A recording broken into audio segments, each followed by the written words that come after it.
Going throttle up.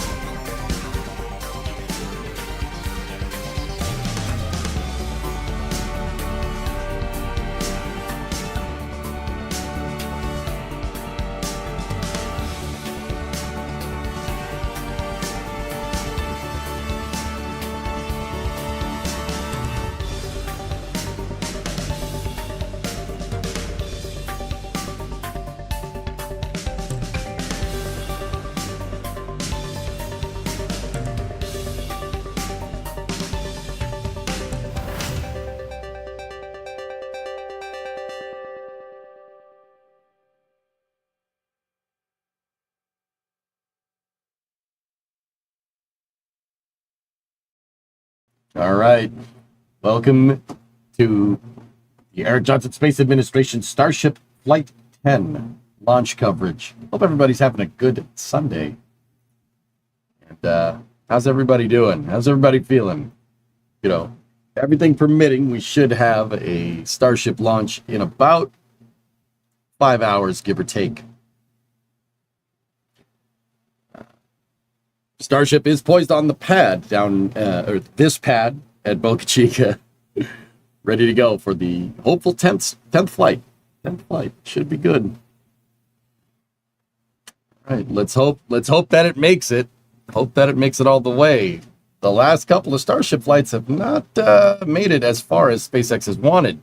So we'll see where this test flight is going to get us.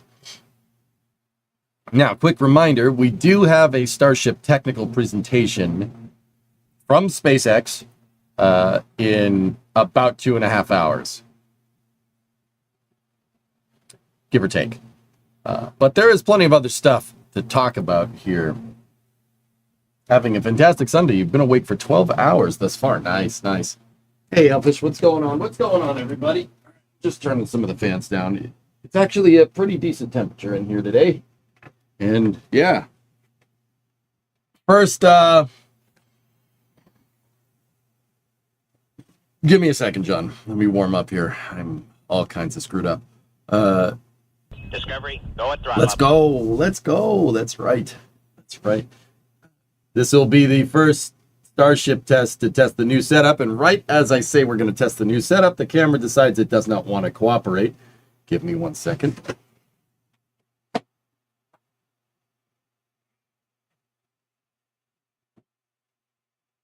We're witnessing Princess Vespa, daughter of King Roland, going right past the altar, heading down the ramp, and out the door. It's gonna work. Gonna work. Hey. Yeah. It's kind of there. It's kind of there. Here, hold on. Just re-angle this. There we go. Now that is ideal. This will be our first Starship flight for this new setup here. Looks like we just had this missions anomaly. Yeah, let's hope we got it all out of the way, huh? All right. Sadly, it's just the Spaces, so no live visuals. Spaces can have visuals, Trey. But, yeah, should be good. Speaking of visuals, can you guys see what's on that screen right there? See what's on the screen? Do you see that? Do you see? Are we going to talk about this, or are you good at bullfighting? You look agile and strong. Yes. Why, yes, that is what I do in my spare time.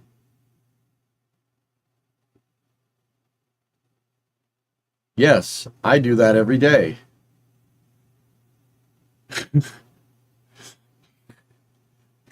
Is this the first dragon shirt? I have my dragon shirt, the first dragon shirt, ready to go. See? The original Dragon 1 shirt. We have it ready. Let's go! Let's go! We got it ready. Some of you know. Howdy, CRS-33 trunk. That's right. That's right. There's plenty of stuff to talk about. In a random field in Texas, I see a stainless tube sticking up in the distance. Should you be concerned? Nah, you good. Nah, you're fine. You have your Inspiration shirt for Inspiration 4 shirt on, not on purpose. Does that count? Yeah. It's good. It's good. So yeah, setup seems pretty stable, guys. But yeah, I haven't I haven't really been up here. I didn't get a chance to really screw around with it yesterday. But we should be good. All right. Oh, boy. My internal clock is all screwed up because it's like, my brain's like, oh, you're streaming. It must be Monday. No, it's not Monday. It's Sunday. But wait, why are you streaming then? Because Starship. Oh, I cannot tell you how many times I've gone through that logic loop today. Is that a screensaver? No, you're a screensaver. Check it out. Did you see Discord? I do see Discord every day on my phone.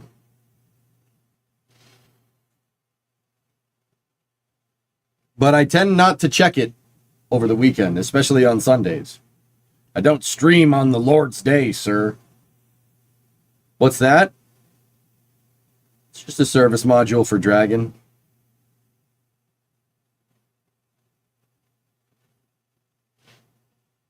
Wait, you don't really stream at NASA headquarters? But is this not good enough? Like, no, I don't, but we have this. Like, this is not mission control-y enough for you? Like, look, I even got the sign. Don't make me tap the sign. Is this not good enough? Like, it says right there, like, mission control.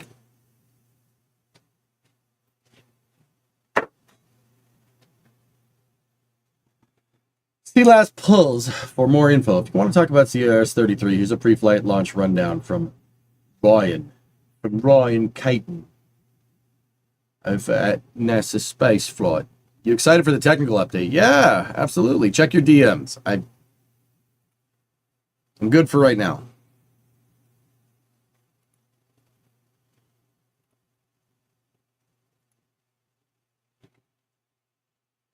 Neat, I wrote it on the paper. Oh yeah. Not official until you display the sign on the wall. But it's on the wall. See? I wrote it on the paper. Oh yeah.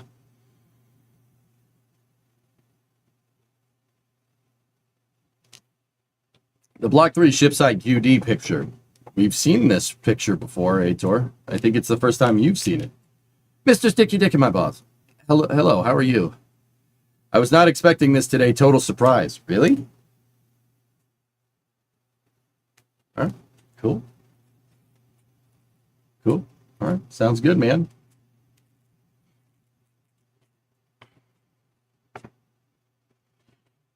Dude, I'm right at that weird nominal temperature where I want a fan, but when I turn the fan on, it gets too cold. You know what? I'm just going to keep the fan on and we'll call it a day. There's a big storm in the Gulf. Yeah, I know. Weather permitting right now. You guys correct me if I'm wrong, but the last weather update we heard from SpaceX was not ideal, but it was okay. Grab Shark. 69-month resub. We've made it. Yes. Discovery, go at throttle up. FYI, you might be able to see the second stage, and I'll use your telescope if you can see it more and track it. Also brought my tablet and laptop to see streams of rocket launching. Nice. Yeah, not been following Starship. That's fair. Rolani, what's going on? 121 months. Mick Cheeto. MC Echo. 67-month resub. Been waiting so long for this resub milestone. Well, thank you. 45% chance to go. That's what I heard. Yep. Did you see any college football games or Little League World Series games Saturday? No, and so I've been doing I did normie stuff, which is meh. It was fun. People pointed out the emergency slide activated at Slick 40 during last night's Dragon mission. You can see it on the stream at T plus 10 seconds. The emergency slide activated? Oh, let's check that out. I think that's where we'll start with our space stuff.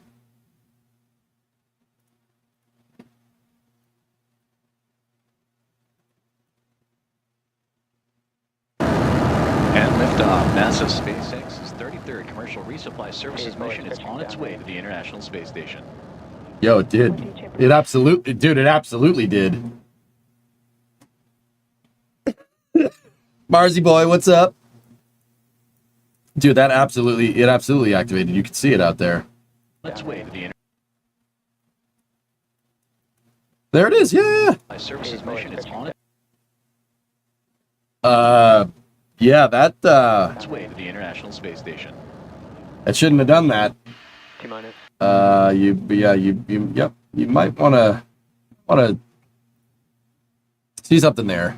But anyway, that is the Dragon that launched early this morning, guys. So that was SpaceX 33. It was a resupply mission to the ISS. That's not that big of a deal, right? Like, it's like, okay, it's a resupply mission, whatever. This Dragon is going to be used as a prototype for the United States deorbit vehicle and as a service module in the trunk. Here's a picture of it. Would you look at that? Now, fellas, you guys correct me if I'm wrong. Do you see any thrusters here? I could have sworn they said they put thrusters in this thing.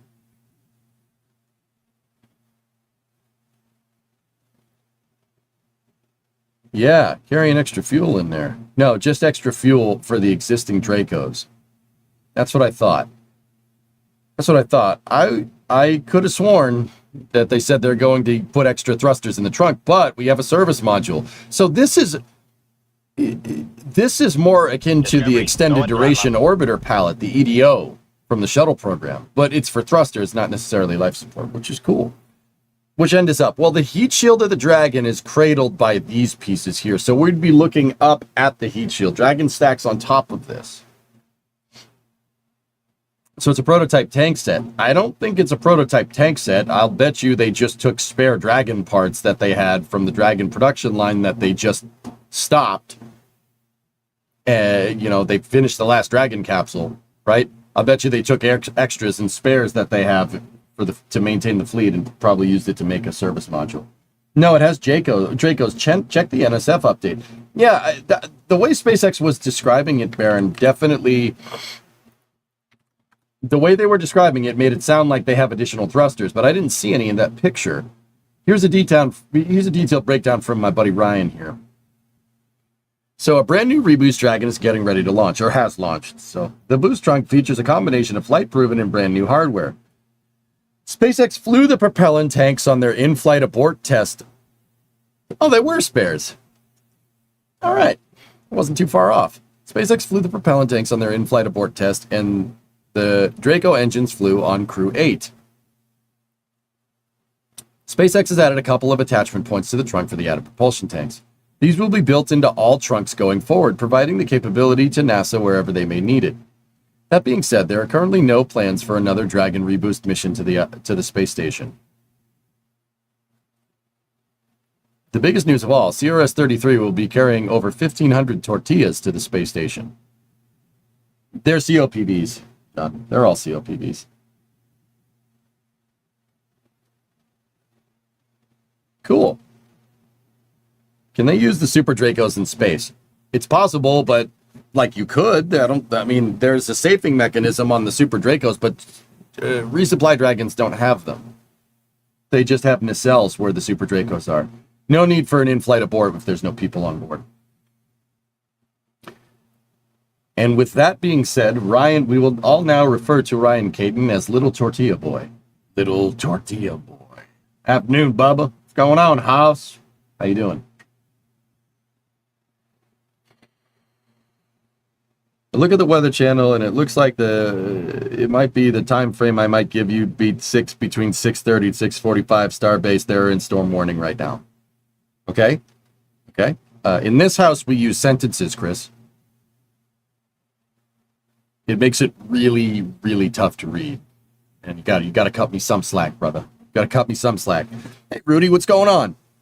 Weather 60% go right now. Team is tracking a storm in the Gulf. Wind is pushing it away. But it seems to be shifting towards us now. We can't fuel because of lightning conditions.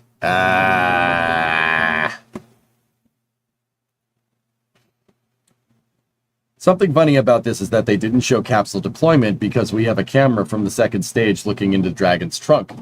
Yeah, that was way early this morning. That Dragon launched at 2:45 a.m., which was a lot. Discovery, go at throttle up. Yeah, Trade, SpaceX is most likely going to wait it out. So, at the very least, we get to sit here and talk about Starship and learn some things. Even in the NASA library, there's no footage of it. They don't want. It's very clear from the curated footage, Baron, that I had on the main monitor a second ago, that they don't want people seeing the whole thing. They don't want people looking up those Draco thrusters. They don't even want people looking at the Draco thrusters that they have. Hey, Noobly, 75-month resub. Any news on the silly protesters? I might have something for you. Hold on. Oh. Oh, let me thought I've seen this. I've seen that post. I was buzzing around on X before I got up here. I thought you would be at the launch scoping it out. Squarish, I had prior arrangements here. So, yeah. Guys, I'm probably going to go to the next one. I was there for the first Block 2 launch. I think it only fitting that we go to the last Block 2 launch. That's provided if NASA Spaceflight needs me. It's really important. I only go down there if I'm really going to contribute.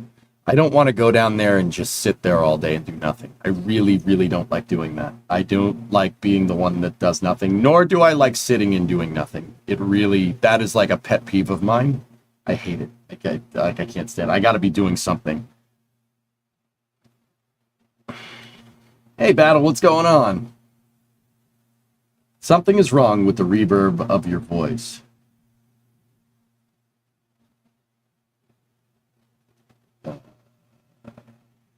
You don't like just being an on-site commentator, huh?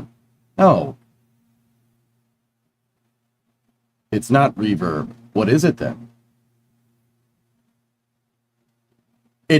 Yeah, Baranok, it's most likely the fan. Here, let me just angle it down a little bit.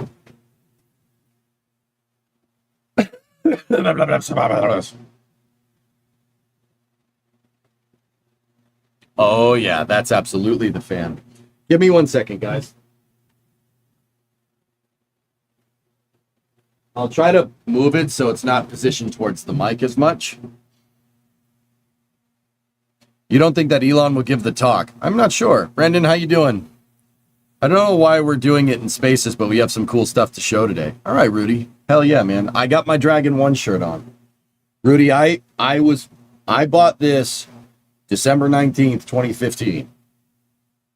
And I had this shirt on when the first Falcon landed. Okay? Dragon, original Dragon logo. I had this shirt on during the Falcon Heavy test flight. You can go watch that footage on DAS's YouTube channel. I had this shirt on. The only flights I didn't wear this shirt were flight 7 and 8. I did wear it for 9. But, so, I don't know what that means, man. But we have the old shirt. I had to dig it out. It's been through a lot.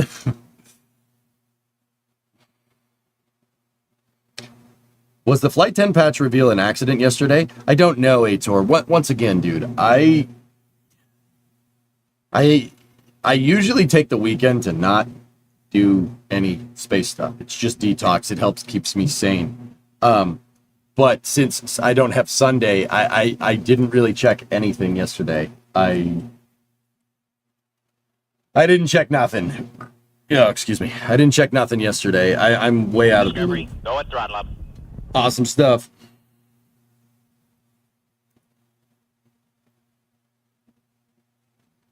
I think you're onto something. In what regards, Baron? I see what you sent me. I see it. What is this in context to? Flight 9 got to Seco, though. It did, Kat. It technically did. So, yeah. Hopefully we're in for some good luck today. Man, this shirt has been through the damn ringer, though. Clearly means the shirt is responsible for successful Starship launches after being blessed with Falcon 9 Falcon Heavy success. That's right. Wait, Das has a YouTube channel? Yeah, Chris, it's called Kerbal Space Academy. He doesn't update it very much. Joss is too busy running NSF, and he does a damn good job over there. But yeah, unfortunately, I didn't. So two things, fellas. I'm not doing anything with NSF today, and I haven't done any Starship stakeouts. And the reason why I haven't done any of those is because of the streaming setup. I just want to be absolutely sure this setup is golden, good to go. I do not, when you're doing a professional cast like that, and I know NSF's not like, it's not like, yes, and we're hearing word that your mom has gravitational pull more than Uranus, right? Like, I don't know if what we do here professional, but when I'm on NSF, like, I don't want to be the guy that has technical problems. So I'm not doing anything for them on that regard. And I didn't want to go down this time because I have company over. Unfortunately, just the Starship launch just kind of coincided with when I have people here. So, it's all good. So, yeah, you got my undivided attention. I think in the future, guys, I mean, I'm going to be really honest with you. The first ship catch, I'm going down there. The first ship catch, I'm in. Like, that's non-negotiable. All right? We're going to be there for that. But I think, like, maybe in the future I'll alternate or something. We'll figure out something. You said they're showing something cool today, or was that in the other chat? That was me replying to somebody in the other chat. T-Man, 27-month resub, 37, you're go at throttle up.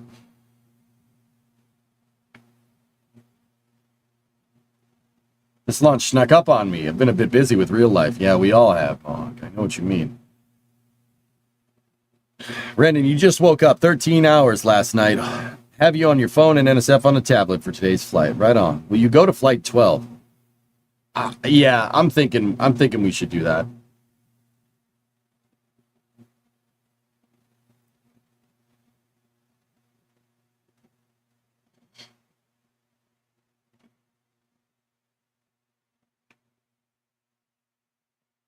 Oh, guys, this is coming from NSF. Check this out. Look at the helo that they have doing security this time. It's not that other helicopter. That is a nice bird. All right. Anybody want to play some CCR?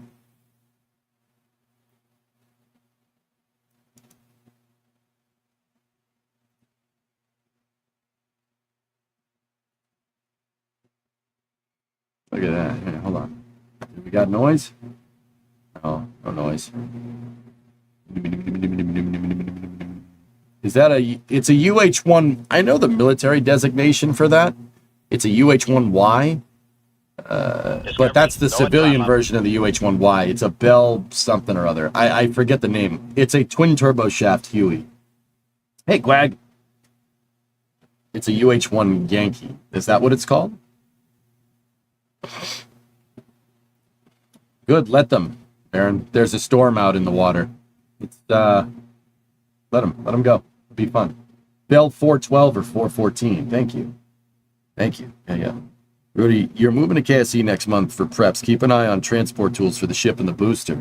Now, Rudy, we talking? I think we might be talking about some breakover devices, right? Oh yeah, some breakover devices.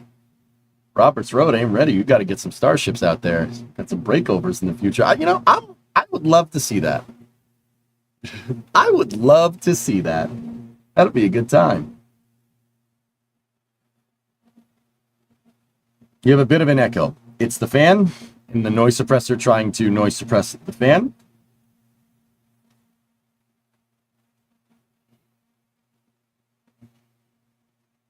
I'm already making sure I got plenty of money when I go for the first attempt at ship catch. I need to see it. Yep. You plead the fifth. I would like to see that. I would like to see that. Yeah. They do have the fake Coast Guard, but it hasn't seen around as much. It buzzed earlier today, though. Oh, okay. Cool. That's the other helicopter. Right on. Can't keep a good fan down. That's right. That's right.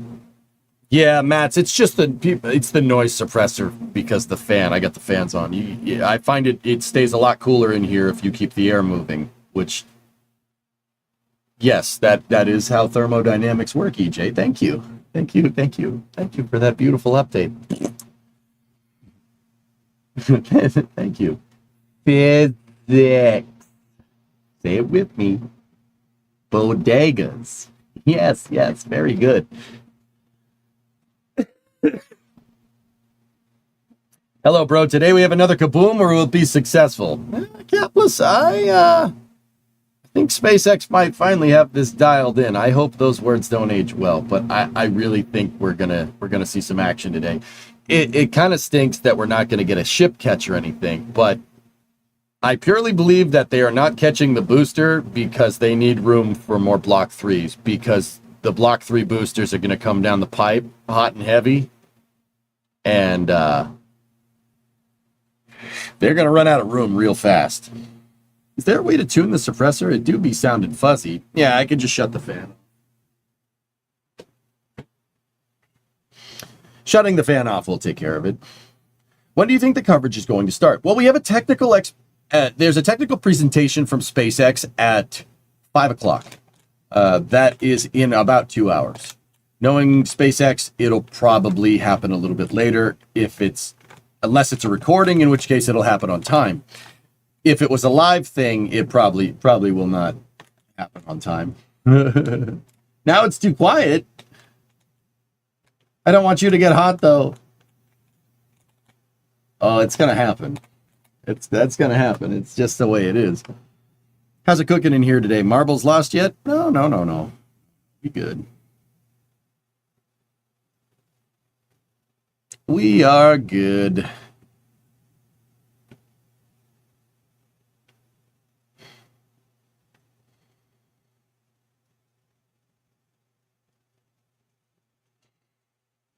Is it too early to take a deep dive into the weather? What I'm going to do is wait for the next weather briefing. They should be getting hourly weather briefs here. SpaceX is currently monitoring a storm off the coast. The storm seems to be moving towards Starbase. The last we heard from SpaceX, we had a 45% favorable window, which means that weather will most likely put a dampening on today's plans. It's going to rain. It's been raining at Starbase. It's been raining a lot. Boo this man. Yeah, I know. Sorry. Are they going for a full soft water landing on the booster, or will they full send it like an expendable mission? I think they're going to try to soft land it, John. And not only that, but I've been hearing whispers that they're going to try to tow it back to Australia. There are boats out there off the coast. There are boats out there off the coast that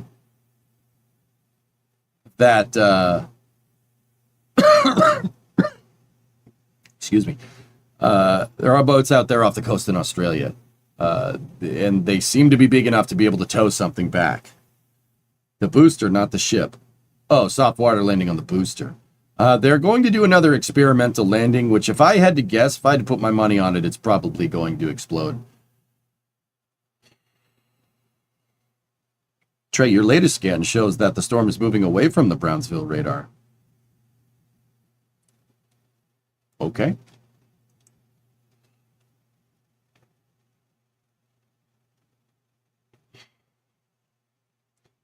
Maybe, I mean, it is possible that weather does change.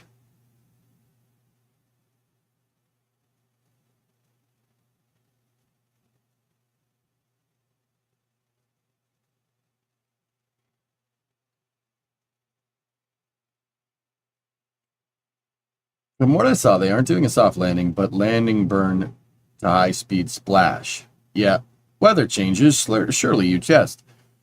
Yeah, I mean, I've heard some things. Here, hold on, let me move that mic.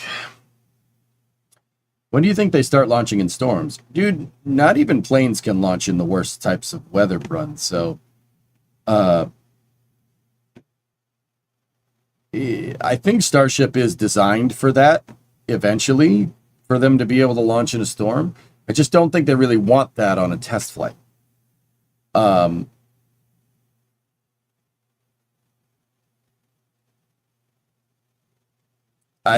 don't think they want that particularly to happen on a test flight at all. You ideally want good conditions to be able to image the launch. They actually want to see it. I mean, if that you want to be able to see the dang thing. ETA until launch. We are about 4 hours out, or 4.5 hours out, Neo, give or take. The launch is at 7:30 p.m. Eastern. Right now, where I am on the East Coast, it is 3:07 p.m. So it's 7:30 p.m. So we got about 4 hours and 20 minutes.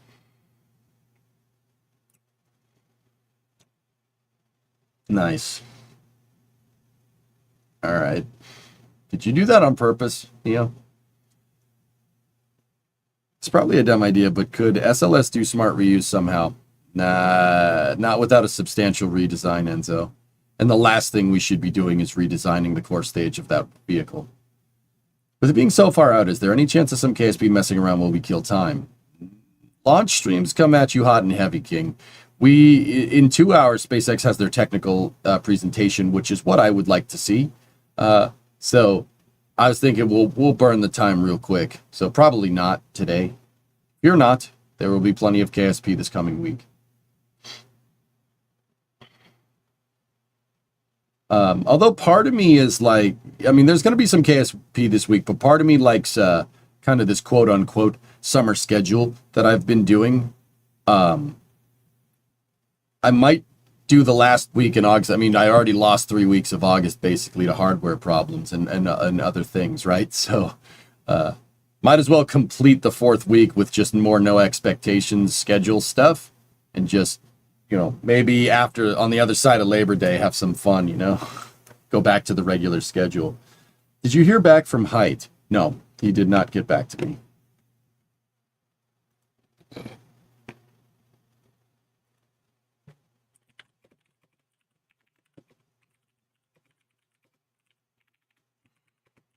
Give me 1 second.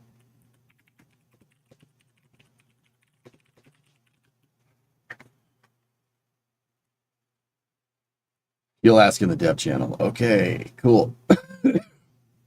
Will the weather pass over it though? We might get, the weather is definitely what's called for a launch campaign, guys.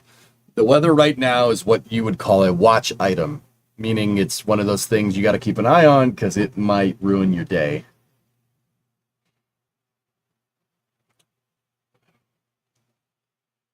Curious, they put the new trunk and junk on the human dragon. Could it make, if they put the new trunk junk on the human dragon, could it make it back from lunar orbit?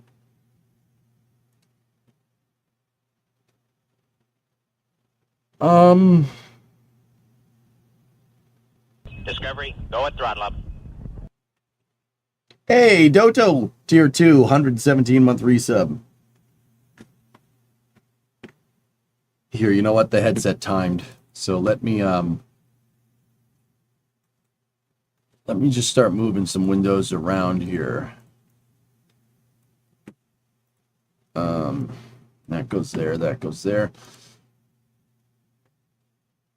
I'm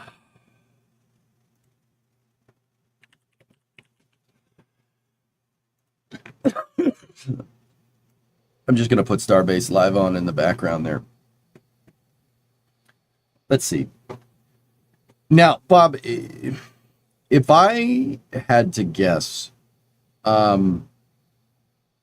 Discovery, go at throttle up. So here's the big one. The technical answer is no. Okay? The theory crafting answer, yes. Why is that? Okay, so if you does it straight up have enough delta V? I'll bet you it has enough to get to rectilinear halo orbit. I'll bet you it has enough to capture. I don't think it has enough to circularize around the moon, like in a low lunar orbit. I really don't think it has enough.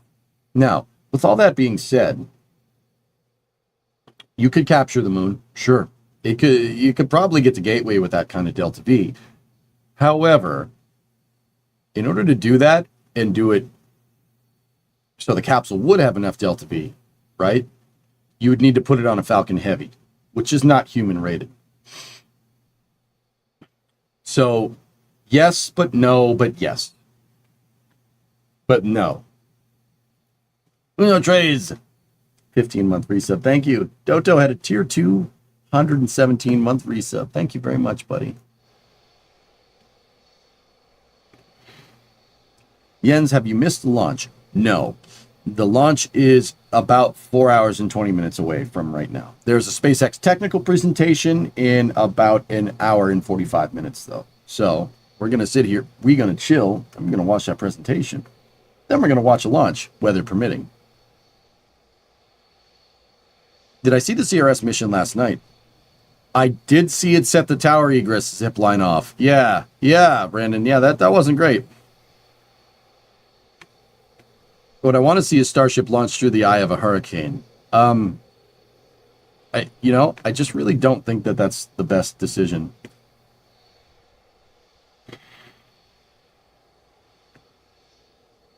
Anyway. What do we got here? So this is coming from Shanji, Starbase Meteorology Supervisor. All right. Booster Build Supervisor. All right. Flight of a test vehicle, an early version of humanity's modern-day Noah's Ark, with a long-term goal of preservation of consciousness and life as we know it. We could build one rocket with nearly 100% chance of success if that was the goal, but we are not. We are building many, many rockets, while seeking the designs and manufacturing techniques to make a self-sustained Mars colony possible. While also building the most advanced launch and recover facility we can muster with our imaginations. We will win some, we will lose some, but we must never quit. For the detractors to our mission, I recommend you do some reflection on the above. If you don't agree with a priority, that's fine. That is part of life. Go contribute to what you feel is your best time spent and help move humanity forward in the best way you see fit. There is no right answer. Just that we should be doing many, many things for our planet. Pick one and dedicate your life to it.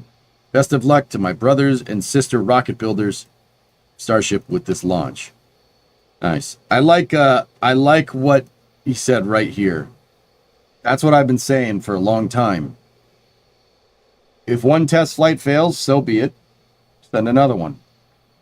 Just keep sending them until it works. Don't quit. That's some really nice words there from that guy. Pretty good. Pretty good, man. I like that. Lundrod linked that up. Thank you. That's a good way to say that, dudes. Very good way to say that. Rain in Starbase. So here, let's check up on Starbase Live here. This is coming from our buddies over at NSF. How you feeling today? I'm all right. I'm getting there. You might hear a couple of coughs from me throughout the day. But are you excited? Always, man. Always. The weather is bad. Yep, that's what I've been hearing.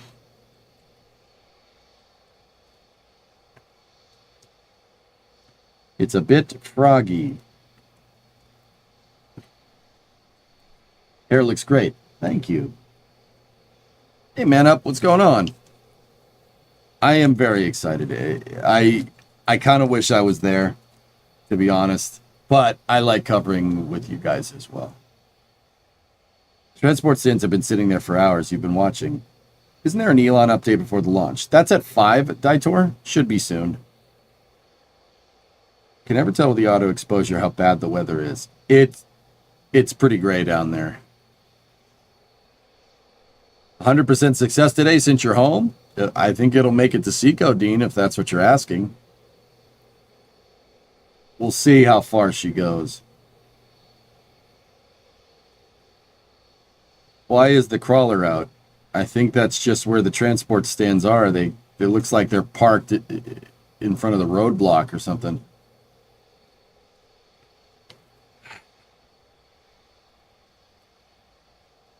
No, you mean all the way to Flip and Burn, Dean? I think it will. I think SpaceX has had enough time to figure this out. And it's funny because they're going to get Block 2 figured out right in time for Block 3. Just like they had Block 1 figured out right in time for Block 2. Flip and burn. Here comes the juice. That's right. DPS team is dying. DPS team in shambles. They're dying for data. I gotta turn the fan on, guys. It's getting pretty toasty in here already.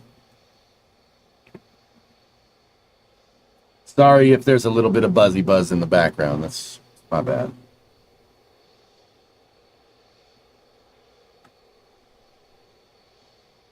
Does your PC heat that room much?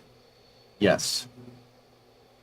I mean, Longball's here. Let me switch you over to the behind-the-scenes camera. You think this setup puts off heat? Oh, yeah, this puts off heat. This puts off a lot of heat, especially that thing. In the wintertime, I'm going to be A-okay in here. It's going to get nice and warm.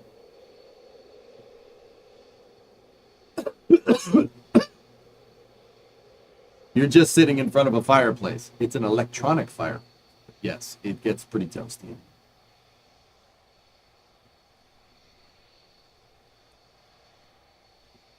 Sawzall window unit right there in the wall done. There's my mower storage is on the other side of that dude. Actually, now that you say that, that's really not a bad idea. Rather it be into the mower storage. I mean, I'd get the mower storage pretty damn hot, but also. Hey, Grindnickel, what's going on? Nice computer you got there, bud. Did you get it at the bodega? Part of it. I got part of it at the bodega called El Centro de Microondas. Or Micro Center, for short. The other place I got it from, I know a guy. Pretty good at building computers. You did it in your shack, AC in the wall. Works great. The holy site. Micro Center is the holy site of nerddom. That's right. Hey, Drill Bucket, what's up, man? You need a fan under the desk. Game changer. I could just take that fan and put it under the desk.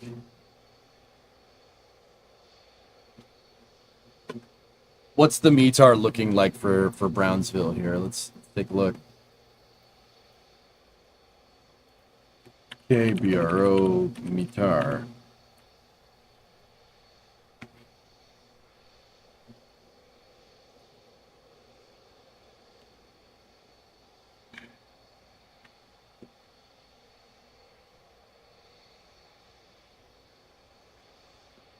KBRO 24th, 1909 Sulu.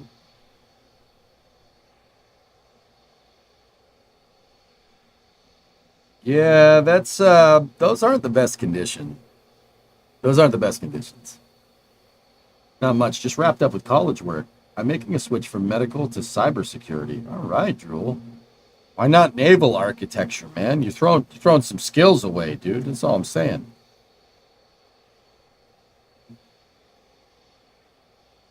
Doing tech ingredients, geothermal window AC unit mod would be sick. We'll figure out some HVAC stuff, guys. I got it in the works. You know, you guys contributing, everybody contributing to the Canard project really took a load off. Took a big weight off my shoulders. It's one less big line item I need to worry about. So thank you very much. I do appreciate it.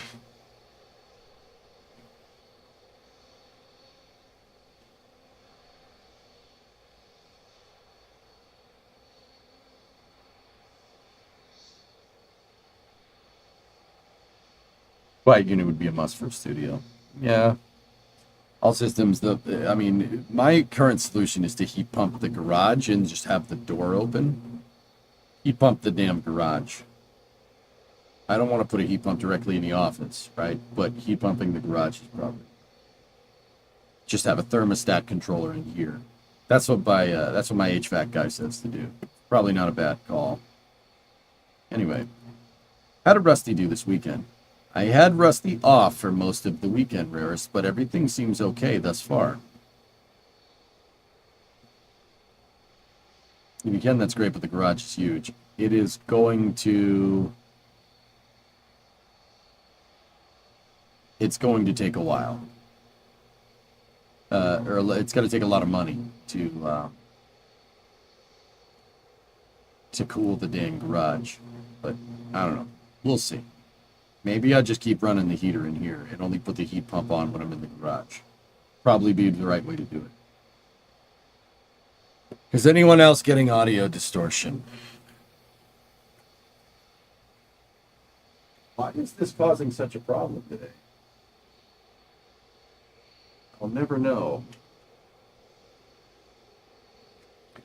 Also, if you're on Twitch and you're in low latency mode, it will screw with the audio. No. Are you going to stream Elon's talk? Yes, Dean, I am. The audio distortion is very noticeable. Oh, guys, here. Check Starbase Live. Look at the look at the river site.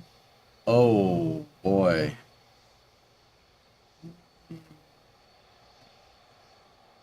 That's so I'm trying to think. So they moved trailer. Trailer is moved. Trailer's moved to sitting over by Starhopper. This is looking out to sea. This is west of the pad. River is west of the pad. It seems like it's not raining at Roadblock, though, which is crazy because this is only 2 or 3 kilometers down the road from that, which means there's a big storm coming in.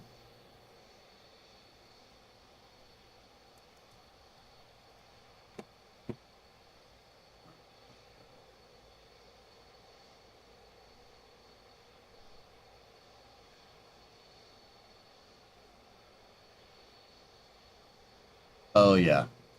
Yep. So River, NSF River is right here. NSF Highway is right here. NSF Trailer is by Starhopper, which is right here. So if we go back over here, yeah, it is very, very clearly raining at River. Hey, Outdoorsman, how are you? Supposedly this is all going to be gone by 5. I mean, yeah, a storm right now doesn't really mean anything. We're still 4 hours out. Rain has gotten slightly lighter at River here in the past 10 minutes, but it's still not great. It's not even raining at the pad, dude, what I can tell. Putting the mini split in my garage workshop was the best decision I made after 3 years without it. Cheap, efficient, installed it myself.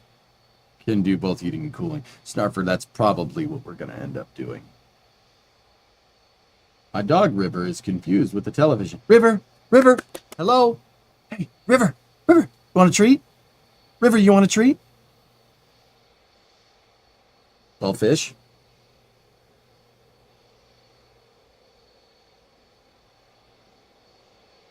You better have some treat. Well, she gets a treat now. Sorry, man.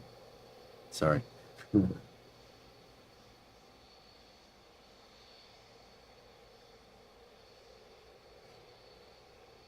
Storm is coming from Brownsville. We'll head to the Gulf, but there's a big one offshore that we're worried about. Got it, Rudy.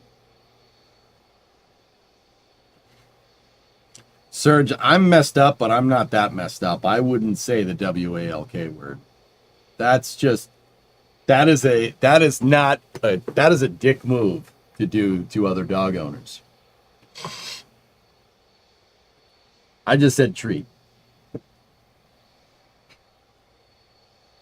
Hey, Flavia, how are you? Thank you so much. Yeah, Fish, I wouldn't do that. That's messed up because you're gonna get them riled up, and then they'll be barking like you did. That's not cool. Treat is doable. That's fine. Good for that HLS question. Fire away, man. Discovery, go at throttle up. Are there any plans to improve how much of an impact weather has on launches? I mean, Jack, do you think that SpaceX would want to launch this thing every 24 hours and not be concerned about the weather? Yeah, of course, man. Of course there is. The Starship will get to the point where it can launch in whatever. But even, like I said, even planes are going to get delayed by the weather a little bit, right? I don't think Starship will ever be more reliable than like a plane flying, considering that planes are basically their benchmark. It might be though, dude. Who knows? With all that being said, this, why? Okay, so why don't they test it in the rain? You really want good conditions for a test flight because you're testing a lot of new components here, and you want the weather to be as ideal as you can, ideal as possible for a test fly with this thing. You're already testing a lot of new parts. Rocket science is already really difficult. You don't need to add more variables into your design. Hey, Dino, what's going on? Soyuz moment. Yeah, right. The offshore storm is not looking good. How many test missions landing on the moon do you expect before Artemis 3? SpaceX is on contract for 2 HLS landings, one basically starting next year. Guys, for the test flight, guys, you have to see it. I know it's like, oh, well, they got all the telemetry, but seeing the thing launch is really, really, really helpful, especially for a test flight. You ideally want good conditions anytime you're flying. That's really, really important. How you feeling? I'm sick, Adversity, but I'm hopped up on Dayquil and Sudafed here. I should be fine. It should be fine at least until the launch. No guarantees after that. I'm probably going to try to sleep this thing off, whatever I got. We were robbed of SN11's RUD. That's right, Matt. That would have been amazing to see. Probably would have looked like Ship 36, but in the air. Oh, he's on the south. That's right.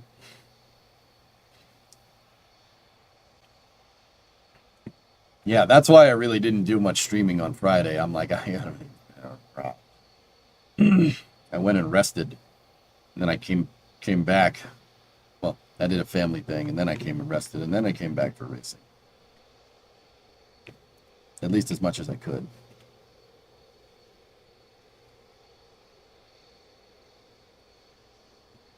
Have you seen the infrared shot of a Starship launch from a satellite? Most likely, dude. I can't recall it off the top of my head, though. You needed it. Yeah, Vanta. I'm going to... After launch tonight, I'm going to rest up. I think... the more and more I think about it, the more I think for the last week of August, we should take it easy. One more week. I'll enjoy my last bit of summer, and then Q4, we hit it guns blazing. Get back into the regular schedule. Space News, Kerbal. I mean, dude, I'm jonesing for KSP, especially with this computer.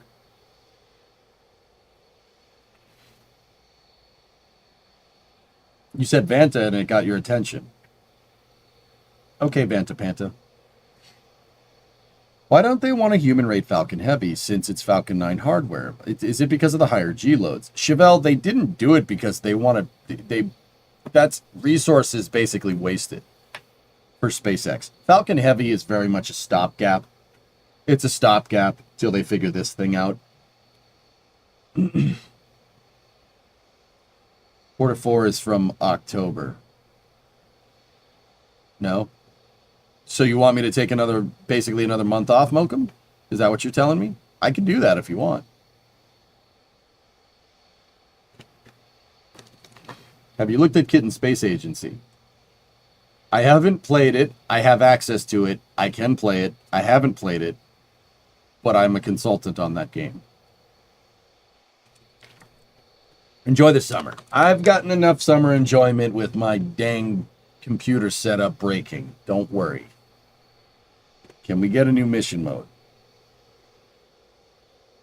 In good time, my son. In good time, my son. Trade secrets. So Falcon Heavy is really kind of a stopgap. SpaceX opted to not human rate Falcon Heavy so they could use those resources to try and move towards human rating that.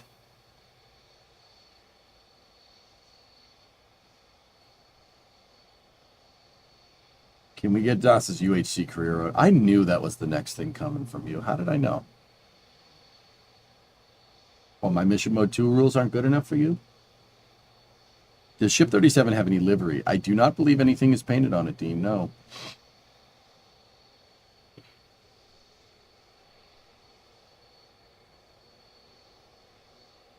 EJ, did you ever fix your 3D printer? My Ender 3 S1 is operable, Buck. I haven't used it. The Ender 3 Pro is wrecked. I took it apart and put it away. I would really like to get a Bamboo Lab, get my hands on a Bamboo Lab printer. Those things are amazing. But yeah, no, not an endorsement or anything. I've just seen them in action. They're really good. Did you ever mention to me, but I just got some upgrades done on my Ender 3 Pro finally, and got it printing well again. The dual Z-axis screw kit, stiffer springs on the print bed, LED light bar, CR touch, bed leveling sensor probe. I'm also prepping to switch firmware over to Clipper running on Raspberry Pi 4. Nice. You have a P1S and you love it. Map sheet, yeah, those things are no joke, man. They're really good. I like the Ender 3 S1. Ender 3 S1 is fun. Bamboo Labs are really, really nice, yes. I turned the fan on, guys. I'm sorry. Starting to sweat. You can see on this high def, on the freaking 4K, this 4K capture, you can see me sweating. Ridiculous, man.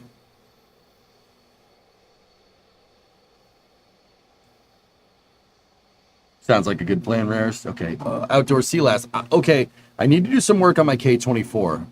Okay, a Honda engine. Might be a misfire after fixing my exhaust or blocked cat. Might need to see what OBD2 scanner says tomorrow. Just got back from umpiring a bit ago. All right. Yeah, umpire, put the OBD2 on it. I'll bet you it says you got a bad coil. K24s don't misfire. The coils go bad. Those motors, if you're misfiring, it's probably something really simple and really easy to fix. Those are very well-made engines. What's the status on getting a mini split? I'm probably going to get that done, Goose, just in time for fall. So, the next thing on my list of things that I need to upgrade the stream and make them better was, in this order, the computer, heat pump, and lift. Now the computer's out of the way. You guys took care of that department, and I am forever grateful. So, it's next on my list of things to do.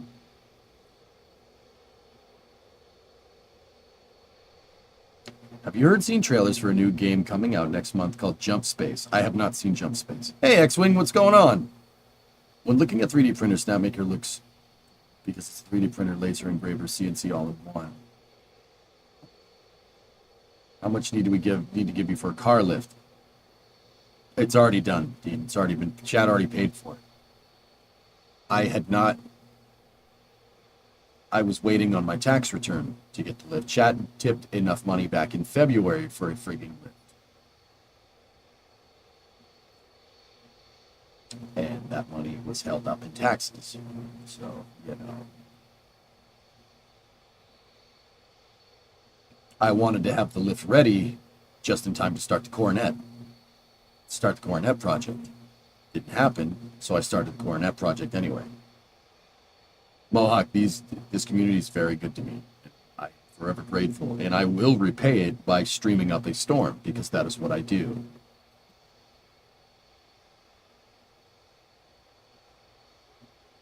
How much for the heat pump? I don't know. I haven't budgeted out that project yet, but I am working on it. I will get this stuff done, because I said I would get it done. And you guys gave money for it. As far as I'm concerned, that's not my choice where to spend that money. You gave, if somebody tips with an explicit reason, you know, not like, hey, $100, now you got to stand on your head, huh? Not like that. If I say I want a lift, the chat says, okay, here's money for a lift. I will spend money on a lift. That is how that works. And I haven't done that. And that problem is a little bit out of my control, but I will get it done. How are you feeling? Fluffy, how do I sound through the mic? You tell me.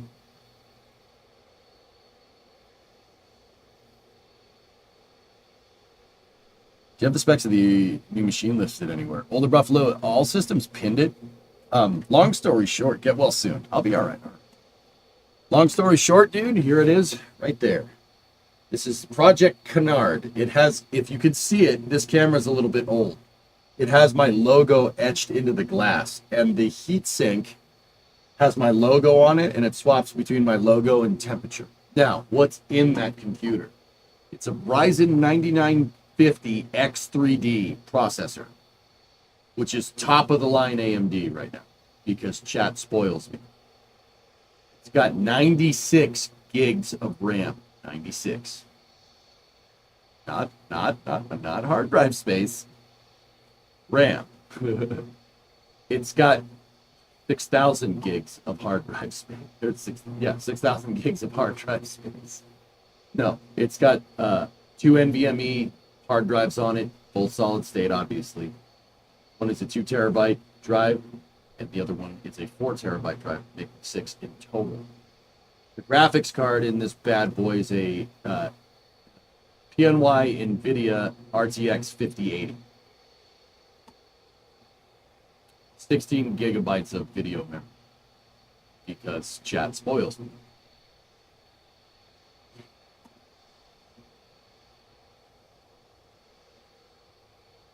Okay, John. Yeah, it is a pretty damn good computer. And then we also redid the entire setup. I got a 4K monitor to capture the 4K output from this, and then chat funded a 4K an Elgato 4K Pro capture card, so that's why you get the really nice quality stream here. Nah, sounds mid. Just an audio thing, not really a you thing. You're buzzing and echo on the treble side. It's the fan. Guys, I'd rather not sweat like crazy. I don't know if you can tell, this setup puts out a lot of heat.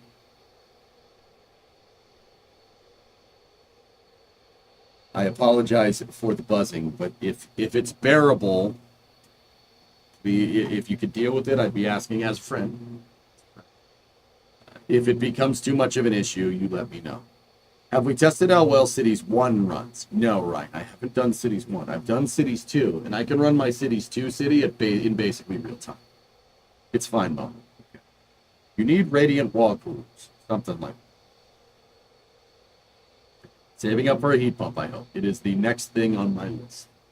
That was the first thing on my list, but I don't need to worry about that.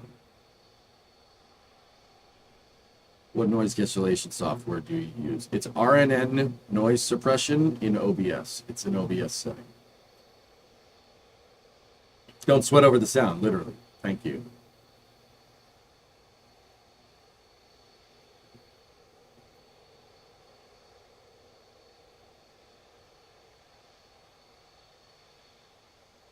Rain is essentially gone at River. I actually, Cyborg, I can actually see that. I'm watching it. I'm watching it as I'm talking to you guys. Hello, hello. Will today's flight have a booster catch? No catch for the booster. Lava, I've heard some things about ship recovery. There is a tender out there off the coast of Australia right now that should be big enough to tow that ship back, but I've only heard that as whispers. I don't know. That's probably wrong. There's a lot of info being thrown around. It's hard to discern what's what. But I've heard, I mean, I looked up the ship. I forget its name. It is a big tender. It should be able to tow that thing back if they get it in one piece.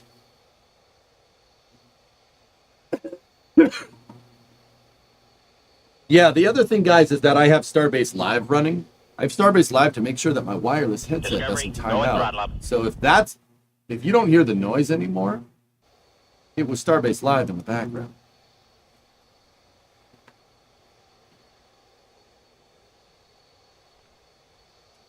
Will the snowball mic fix it? No. No, it won't. It's that stream. Can they tow it if the front falls off? They might be able to remove it from the environment.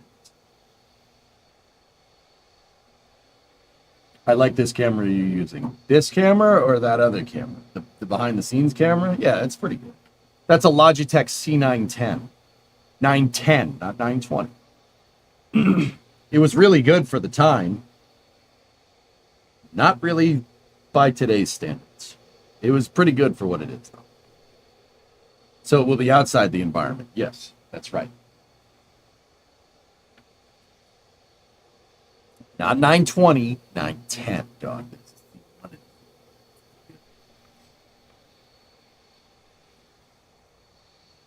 I've just got off shift and we go for launch. Weather is a watch item, Starlight. We'll see. C910 is a little blurry.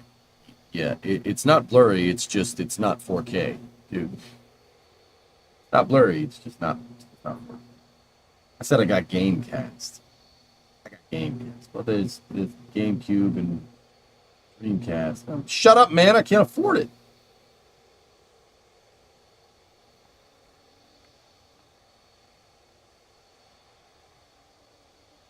Aren't we almost an hour to the Elon talk? Elon talk should be in about 1 hour and 15 minutes.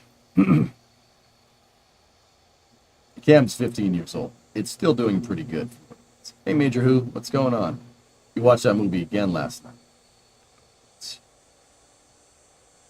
Coach Chippy, 5-month resub. Let's go, SpaceX. And then worst 2 minutes had a 35er in there. Let's go, Flight 10. Yeah, baby. If C910 is old, does that make you ancient? I do not age at the same rate that technology ages, Comus. So no. Technology ages faster than dogs do. Elon talked the same day as the launch. That has always gone good. Mutter, I was saying a little bit earlier, if the launch, if that talk is a live presentation, the odds of it happening right on time are very nil. And it is cutting it very close to a Starship launch itself. So it's probably pre-recorded. We'll see though. It was the last ones were pre.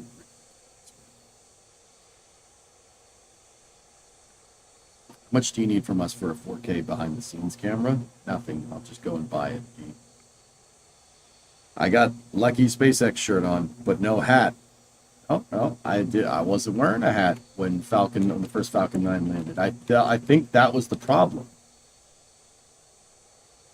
You know, that first Falcon 9 landed, I didn't have a hat on. I'm pretty sure I didn't have one on for the Falcon Heavy either.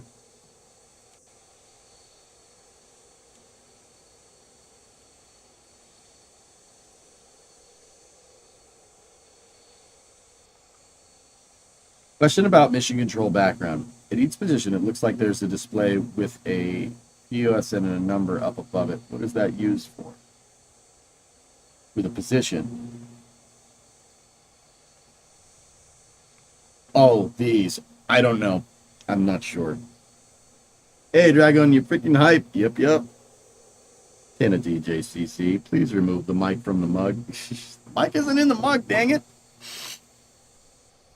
Hired, what's up? Are they doing a booster catch? No catch this time, dude. We might see a ship recovery. I don't know. Possible. I'm just looking for a good re-entry, guys. I'll be honest with you. That's what I want to see. David, you just finished Rocket Ranch on... I just finished Rocket Ranch on your recommendation. Any other suggestions? Oh.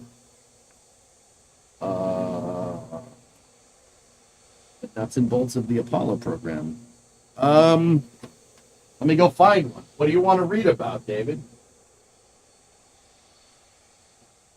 Tell me.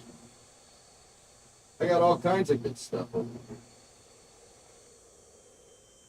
Oh, no. Read Flight by Chris Kraft.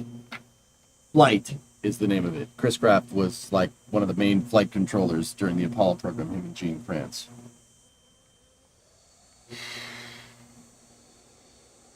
What time is the launch? Skydrift, we are about 2 hours and...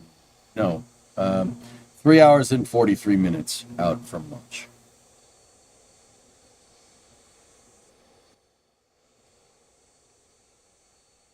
Yeah, I'm just going to turn Starbase Live down a little bit.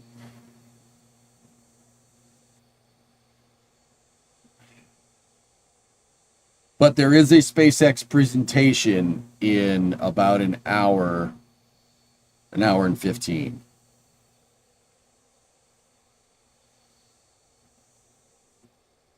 Why not a catch? I get that they don't need the hardware anymore, but it's free data. They can just scrap it after. You'd have to ask them that, Katra. I think they're going to use these boosters to test emergency landing scenarios so they can increase the flight envelope of booster catching. That's my guess.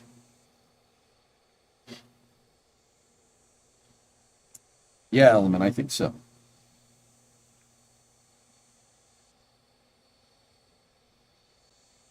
Seems to be clearing a bit more around the river and Gulf site. Once again, SpaceX is not really worried about the storms that are coming over Brownsville right now. They're worried about a storm offshore that is moving towards Starbase. It's a little ways offshore, but it is going to move that direction. At least that's what I've heard.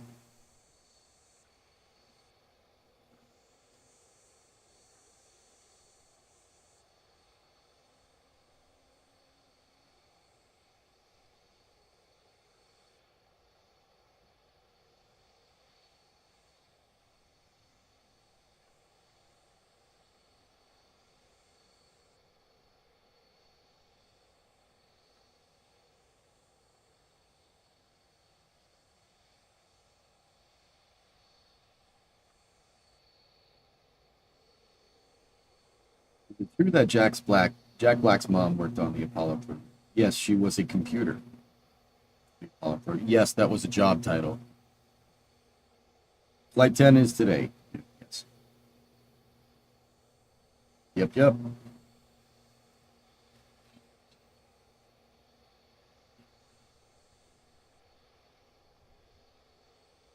Weather is improving, but still holding at 60% go. There you go.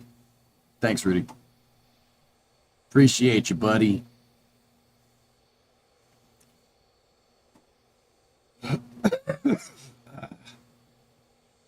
Make Mars great again. Yeah, baby. Go. Looks like a normal day down at River Camp now. Yep. Storm's just passing through. Dean, what are you asking? Do you predict that you will be similarly speechless for the first catch of a V3 ship as you were for the first catch of a booster? Yes. Hey kid, I'm a computer. Stop all the download. Help your computer.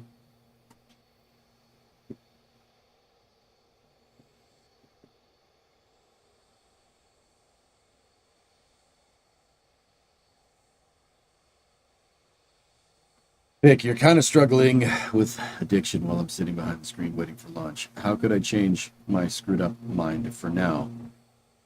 Go mow the lawn, dude. I tell you what, why do drugs when you could just go mow the lawn? I hope the door opens up this time. Yeah, me too, Int. I'm really, really hoping that SpaceX has a good, successful flight here. I think they need it. I think they've paid their dues here. You got a wish list of things to learn from this presentation? I just hope we see something more than Elon just sitting there emphasizing being multiplanetary. I mean, that's don't get me wrong, that's fine, but I really would. I've been jonesing for some new info. You know, I'm not exactly sure what it is. We'll see.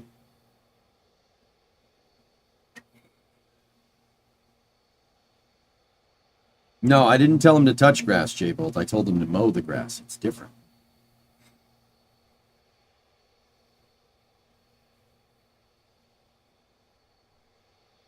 Coast Guard Channel 16 is... Coast Guard 16 is active. Any idea why?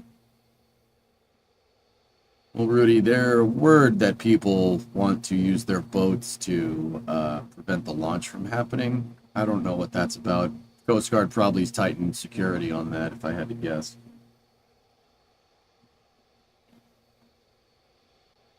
Yeah, like the get away from the computer. Your mind is associated the computer with addiction. Get off the computer until the flight. Go outside. Go run. Seriously, go run a mile. Do it. Do it. If you're not back in 5 minutes, I'm going to be a little upset. Yeah, I just told you to run a 5-minute mile. Go do it. What, can't do it?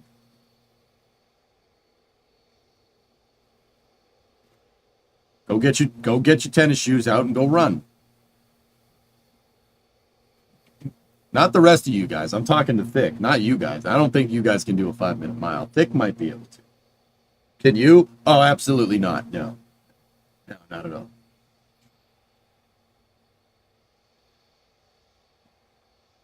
You did 6 flat during basic? Nice, Blackthorn. That's pretty good. Too late. Okay. I can't even do double that. I don't think I could walk a mile in a half hour. Maybe. It might not just be Elon in the presentation. This is the VP of Starship Engineering. What's that, Kate? What is the VP of Starship Engineering saying? Always excited to talk Starship. That's coming from Biller. All right, cool, sweet. I can't do a 2-hour mile. All right.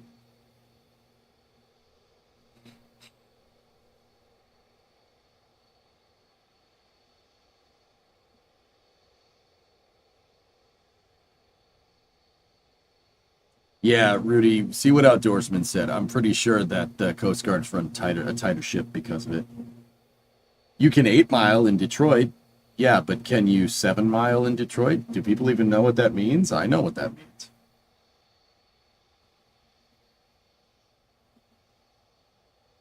I used to do 8-minute miles. That was a long time ago and slow. Yeah.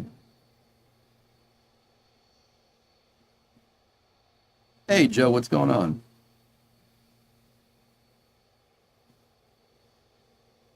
I heard someone say that they were jonesing for information and henceforth have arrived just on time.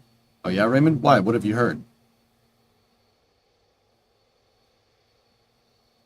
What do you think about people saying that Elon is not obsessed with the success of SpaceX and Tesla?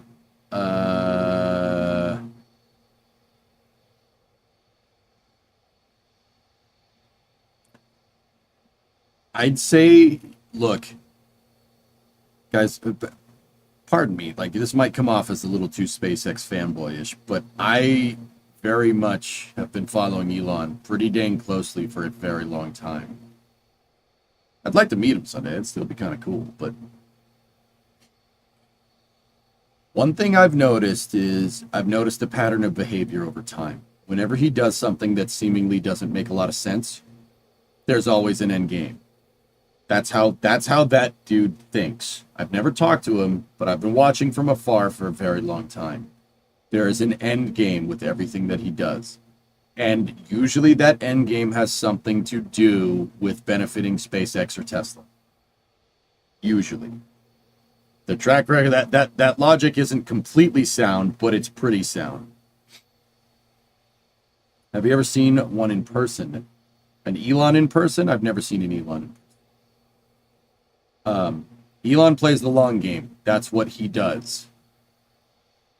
It's like the mother in Dune. Our plans are measured in centuries. Launch. Yeah, Banana. I was at Flight 7 and Flight 8. I covered them with NASA Spaceflight. Yeah, I was the color commentator on both of those casts. I wish I was down there for this one, but I had prior arrangements. And my motherboard exploded and I needed to fix that. But yeah, Levin, what will I tell you? You know, if it seems like Elon is doing something else for a little while, it's usually for a reason. It's usually for a damn good reason. Now, if I'm going to postulate as to what he's up to, he seems very obsessed with AI and winning the AI war. Quote unquote AI war that's going on between everybody trying to basically push towards artificial general intelligence. And that's all fine and dandy. Now, like I said, there's a reason for that. If I had to guess, Elon sees that as probably he's voiced his opinions about AGI in the past. He's voiced his opinions about that. But if I had to guess, he is probably using that as a way to safeguard like SpaceX funding for an extremely long-term endeavor. SpaceX and Tesla funding, that is.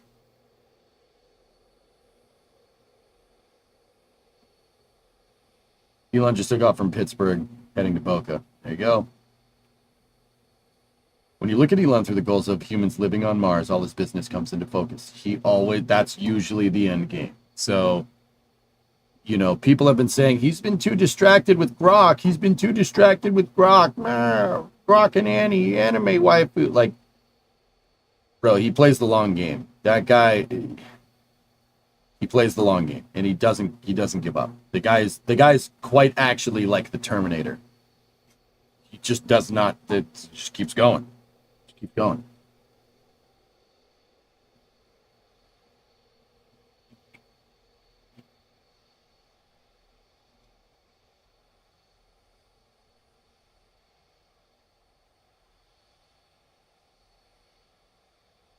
What's the story about you and NSF? How did you become a commentator for them? Oh, Zelio, that story goes back a long way. Did you say anime wife? No, I didn't. I said anime waifu. Differences. Zelio, commentating on NSF. So one of my best friends that I've met through this line of work is John Galloway. That's Das. It's even weird for me saying his name. I just know I've known him as Das for over a decade, man. Das and I were originally KSP streamers on Twitch back in the day.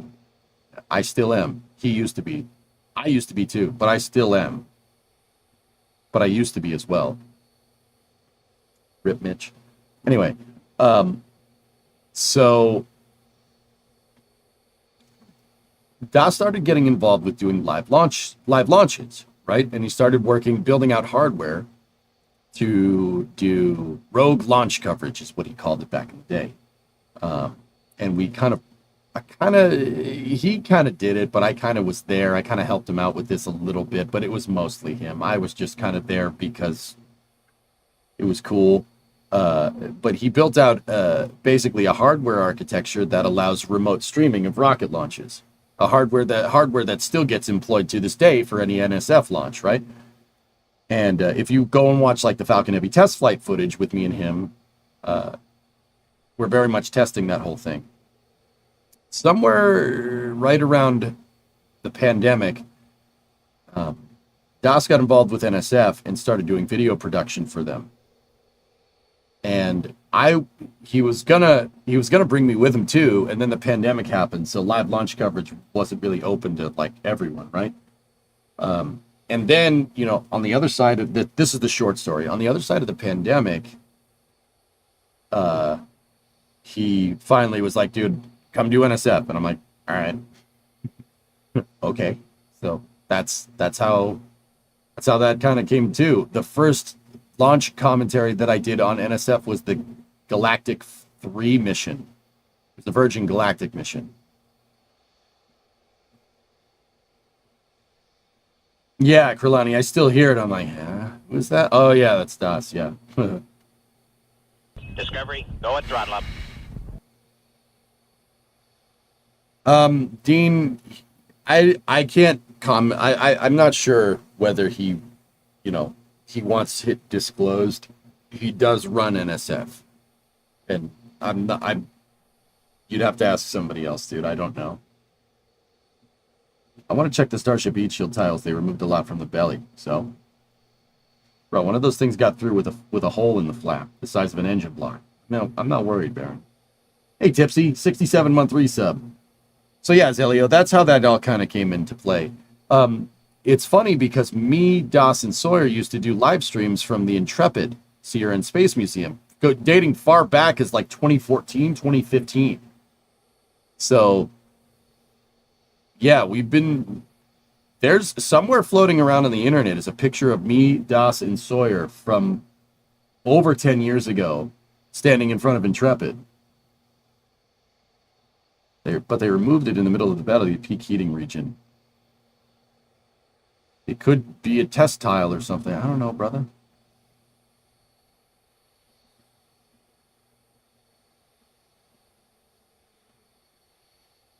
Actually, live coverage on NSF was 2018 with Mary by the roadside, Chris G, Thomas, Julia, and all the streams before Jack joined. Crispy said that Das is pretty much the boss of NSF. Should be fine to say that. Yeah, he runs it. That's what I said, Outdoorsman. I'm not saying that Das was the first one to do live streaming on NSF, Outdoorsman. That's the other thing. He started working for them as a video producer, employing those setups. You could say, well, he didn't do the first live stream. He wasn't there. I'll bet you that was his hardware. I'll bet you that was his hardware. Pretty sure it was. Is it just me, or is the sound really bad? Anyone hearing feedback when... Why is this such a problem today, dude? I don't know.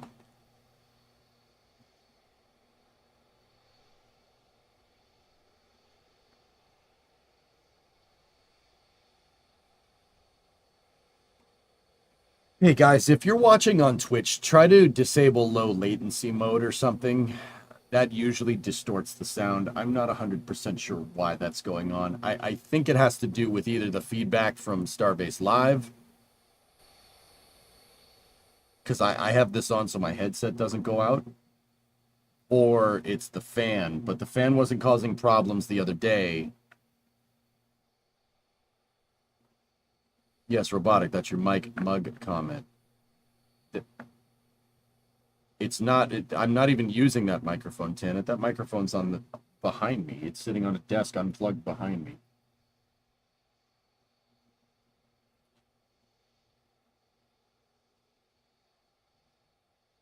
I don't understand. First time I saw EJ on NSF, I was like, what smart guy? That's also a smart that they bring on. Yeah. Yeah, our article, people have said I'm an acquired taste. I come off as kind of a jerk, but kind of am. So it kind of works out. Low latency doesn't help, just tried.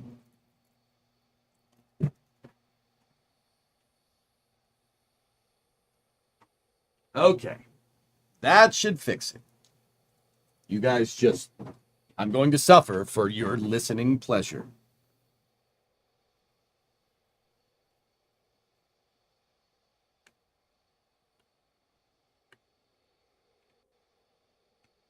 No. Yeah, see that? Yeah, you know, people think, I was like, oh, this guy's a jerk, right? But it's... The reality is I'm just from the Northeast, dude. Don't melt, we need you. I don't know what to tell you, Mohawk.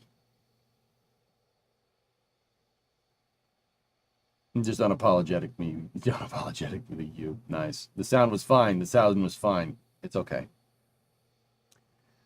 You might hear some buzzing in a little bit when...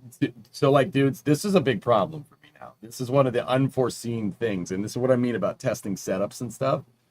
This camera's in 4K, and you can absolutely see me sweating right now. It is so good. You could see the sweat on my damn forehead because the camera's so good.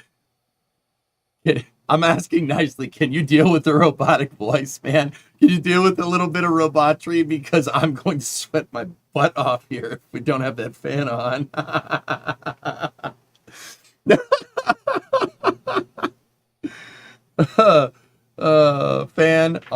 Fan on. Just turn the fan on. You know what? I'll see if I can put it under the desk or something. Give me 1 second. Turn on the fan. All right, here. We'll try to get the fan. Try to get the fan going underneath the desk. Here. There we go.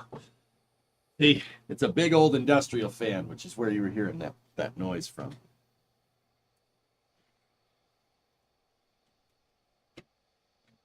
I'm not sure how well that's going to end, but you know, whatever. The other cool thing about this new setup that I have is that I can change things in real time. Like if I want to plug something in, there's no plugs back here. All the plugs on the power strip are used up. Well, this is awkward. All right, hold on. Let's put this fan over here. Yeah, we'll put it over there.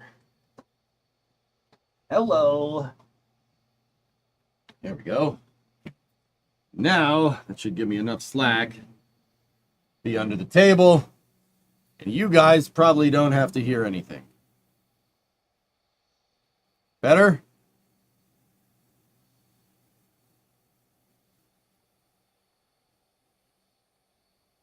We hear a weird noise also without the fan. Is your microphone on the same table as your PC, vibrating table? You can actually see that, yes, it is. Discovery, go at throttle up.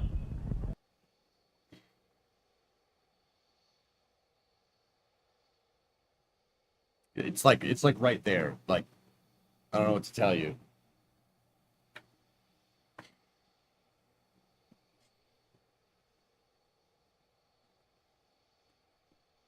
Turn off NSF. It's from the, you think it's from their stream. It's off.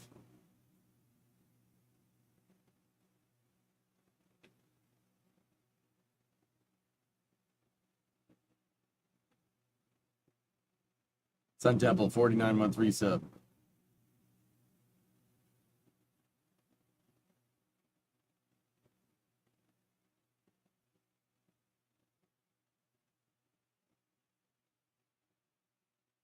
Is the noise in the room with us right now? Yeah, I don't know. Hey, Ordon, what's up, dude? Just got back from a car cruise in the dog park. How's the weather looking for Starship? 60% right now, Ordon. There are some storms that they're tracking.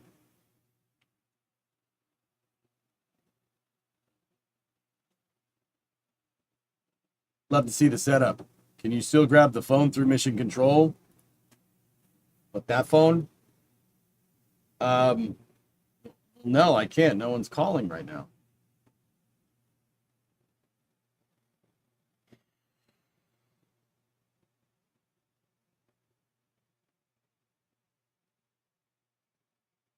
Yeah, I can't. I'm sorry. I can't pick up the phone. Nobody's calling. Go over there and be like...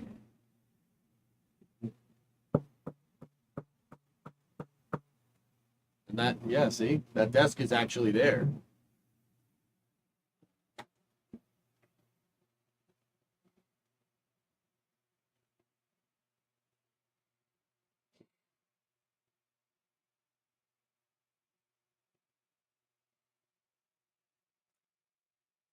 What's odd is I'm at my desktop and most Twitch or YouTube will give me as 1080p. So where's the 4K going? It's 4K downscaled because Twitch doesn't allow it.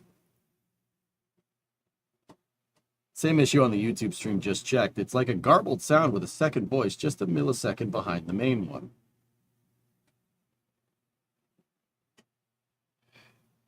Neil, is it happening right now? Like right now. Right now. How about now?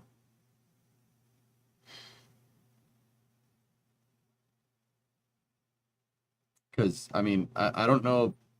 No, it's clear. It's the fan, dude. It's the fan with the noise gate. It doesn't like it. Discovery, go at throttle up.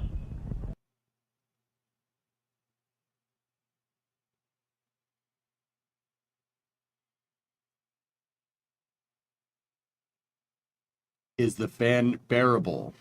Because it... That's me. I'm the fan. I got a lot of fans. Okay. Turn the AC on. That's a good joke, man. I like your future ride, spaceman. Just turn the noise gate off and make him deal with it. I'm about to, dude. I'm about to just be like, yo, here you go. This is how it is now. This is your new sound.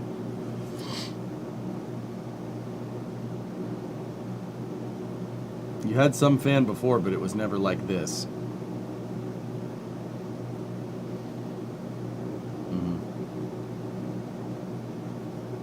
You prefer it like this? Really? Oh dear.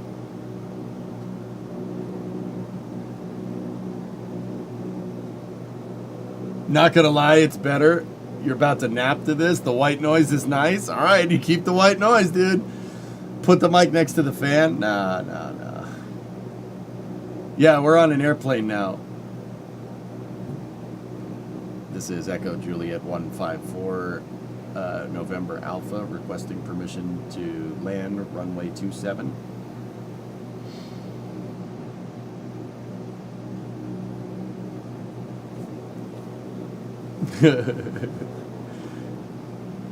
Monotonous drone.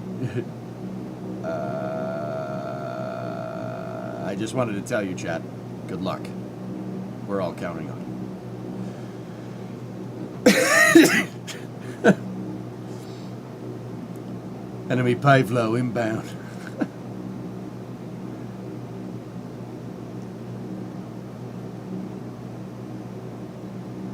I mean, even if I shut the fan off, you're still gonna hear the air conditioner, guys. Taxi via sea. How can I taxi? I haven't landed.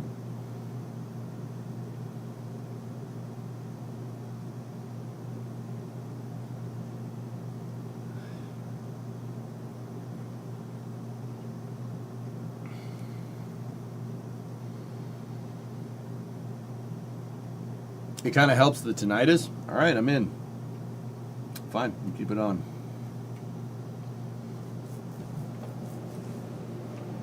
You just need to change the background so you're in a plane now? Yeah.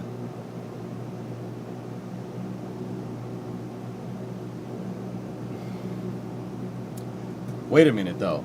I'm gonna put it back over there if we're gonna roll with it.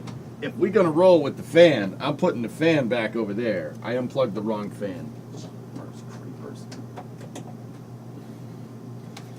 We're putting the fan back over there. That fan over there.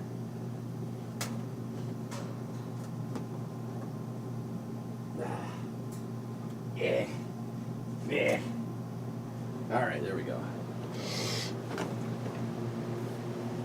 The computer plugs are not over there. Huh, that's better. What's the degrees on your side? What temperature system is preferable to you, Major?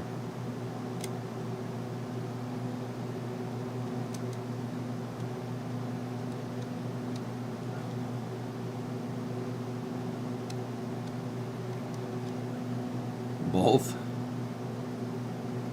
Kelvin? I can't display it in Kelvin. That's the temperature in here in C. It's not too bad. It's that humidity that's getting me right now. That's it in Fahrenheit. It's not too bad, just a little bit on the hot side.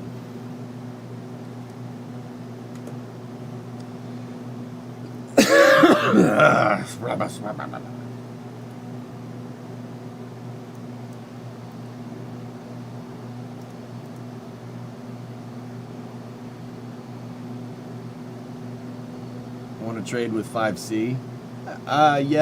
Yeah, that's fine. Noswolf, yeah, I'd be cool with that.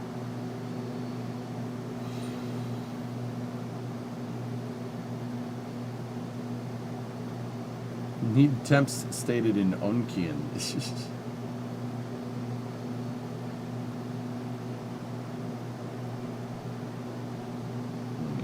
Oh, they got the Dune cam set up too. Heck yeah, man. You're not getting 4K on YouTube, should you be? No. It's downscaled to 1080p. Are you going to stream the technical update? Yes.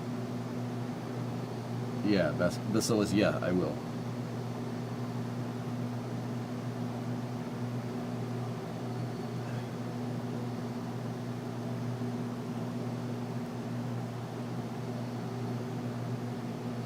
If you could fly a plane no matter what the type, what would you fly as your dream plane and why? Space shuttle. Why is the stand behind the roadblock? Int, I'm not 100% sure why that's going on. Get used to the new mission control yet? Yeah, it's great. You said fly. The space shuttle flies-ish. Humans or humanoids first to Mars? I don't care. Get something bipedal there and I'll be happy.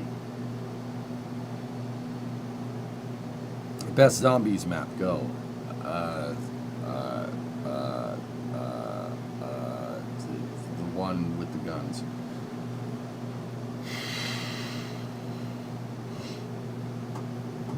I got it in the mail, drummer. I got it in the P.O. box. I have no idea who sent it. Are you worried about the ship's static fire causing damages to engine sections due to the structure stiffness? No. Beard coming in for winter. Yeah, reindeer. I'm gonna get rid of it. I was thinking about trimming it today. It's too hot. And I know it's not going to stay hot for much longer, but by the time the temperature actually goes down, I mean, summer pretty much lasts till about the 3rd week of September here, temperature-wise. 4th week of September is usually when it cools off. I will have another beard by then. You know. We go for a launch today. 60% go. Weather is the watch item, Kaftar. It's just with all this damn humidity, dude. It gets so gross. Hey, Everest. Today's the big facts? I think so. The weather... There's a weather out over... There's a storm out over the Gulf that Spacex is keeping an eye on right now. Hey, Matt, you're in here. What's up, dude? Why no separate stream at 4K for YouTube? I don't know. I haven't configured it. How are you? I'm pretty sick right now, Beats, but I'm hopped up on enough Dayquil and Sudafed to be functional. But after this launch, I'm gonna be like, I'm going to.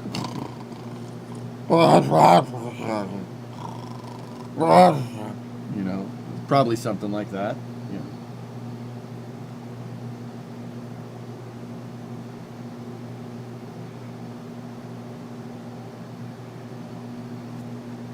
Snake, what game did you select as a training game for people wanting to join BF6 when it's time? Sorry for the bad English. Snake, what was wrong with that English? That was fine. I'm thinking we're going to do Squad, if you guys are into that. It's either Squad or PlanetSide 2, one or the other.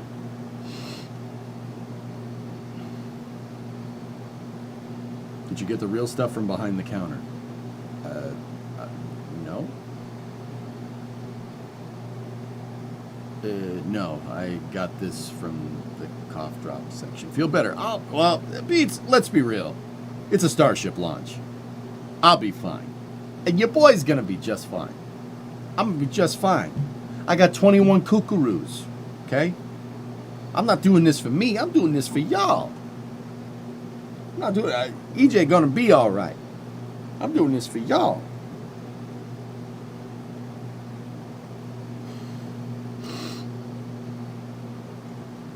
Why not PSF, a PlanetSide 1 emulator?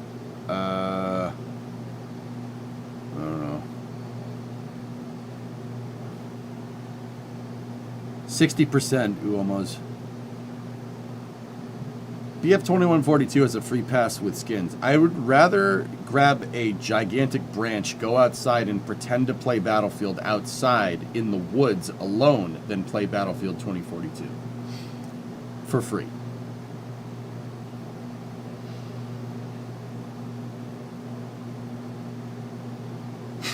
Sorry. Was that a little too harsh? Thank you for being here. Beats, it's all good, man. Don't worry about it. I'm good now. EJ gonna pay for this one later. EJ's gonna pay for this one. We'll pay for it later. That's fine, bro. It's a Starship launch. Let's go. I'd watch that. Should I stream it? A little too harsh. Did I bring the heat there? I didn't mean to go right to 11, dude. Sorry, program.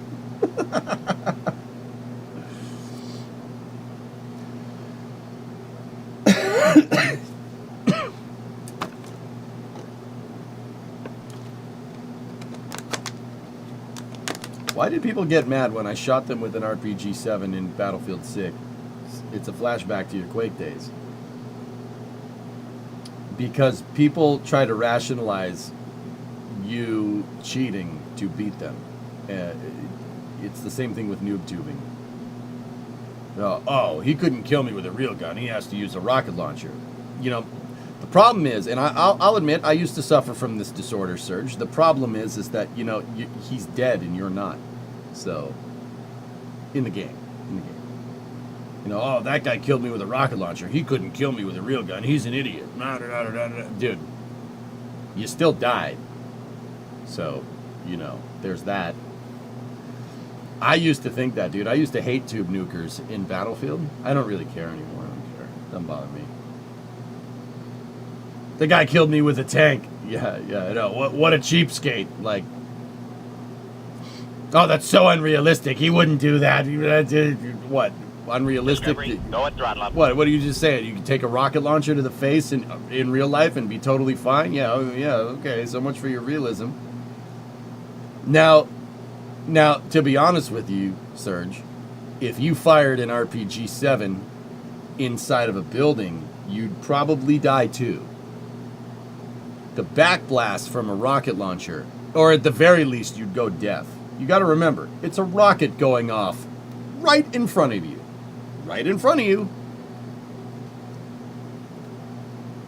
That has repercussions. There are equal and opposite reactions here. That would be problematic firing that thing inside. Which is why in real life, if you see people fighting with RPG-7s, they run out into the street and try to fire it. Firing that in an enclosed space is not smart. It depends on the room size. You become a human flame trench, yes.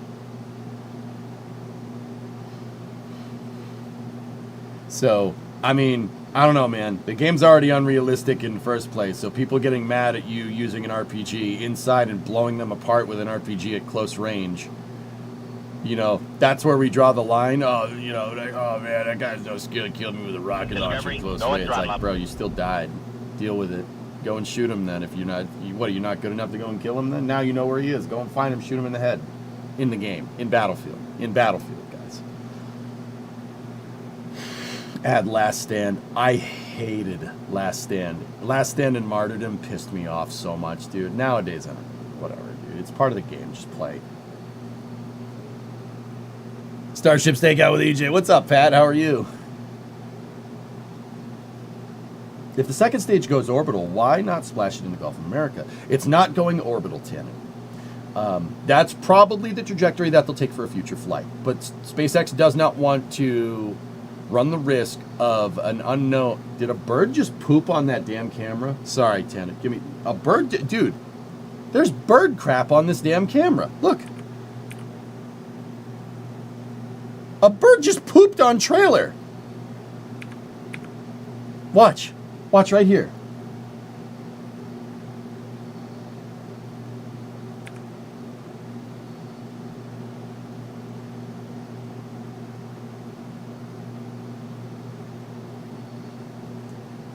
Oh dear. It's good luck. It's good luck. It's good luck. It's good luck, I swear. Oh no. I hope that's a raindrop and not bird poop. It looks like bird poop, I'm not gonna lie.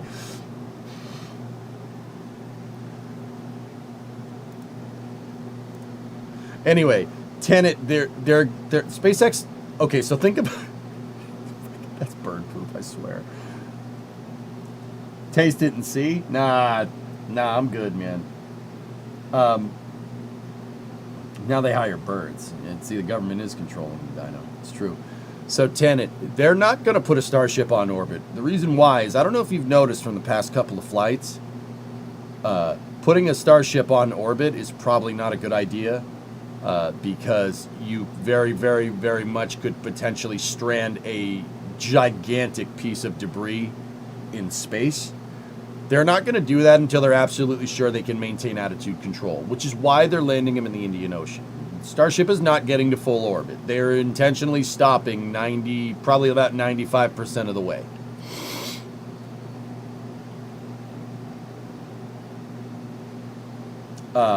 They're intentionally stopping because, oh, we got some tank farm activity there. Just get Dan to clear it when he makes a surprise appearance. We love Dan.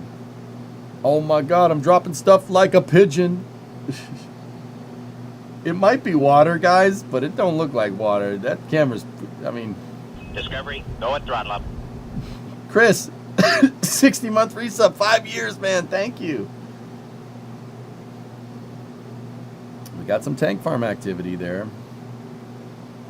Some days you're the pigeon, and some days you're the camera. I think Mark Twain said that. Yeah, I don't know, Dean. Discovery, go at throttle up. XCOM, 5-month resub. Thank you. So yeah, Tana, does that make sense? In the future, though, when they're more confident about being able to maintain attitude control, they will do once-arounds and probably land it in the Gulf. Maz, you just hit your 10-year? Right on, man. Thank you. Thank you, guys. I appreciate you a lot.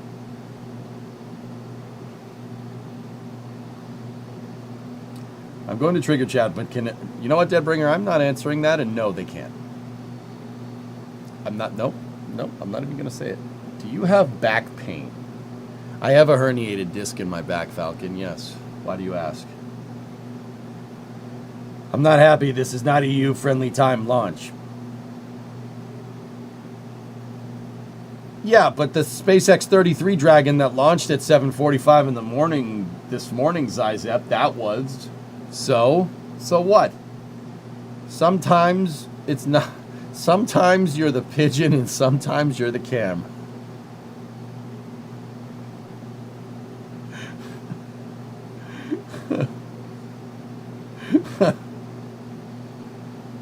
I forgot CRS-33 was happening and went to bed an hour early.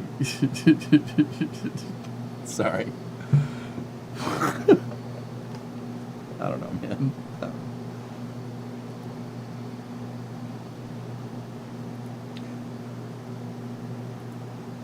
Give me 1 second. Gotta shoot a message back.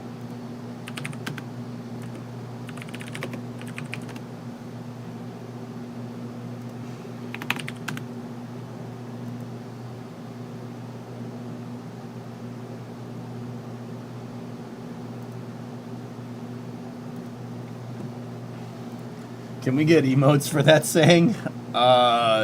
Maybe. Yeah, Tanit, that's why I'm really hoping for an end-to-end test here. SpaceX really needs that thermal protection data. They really need that. Is that the Pope vent that is on? I'm not 100% sure.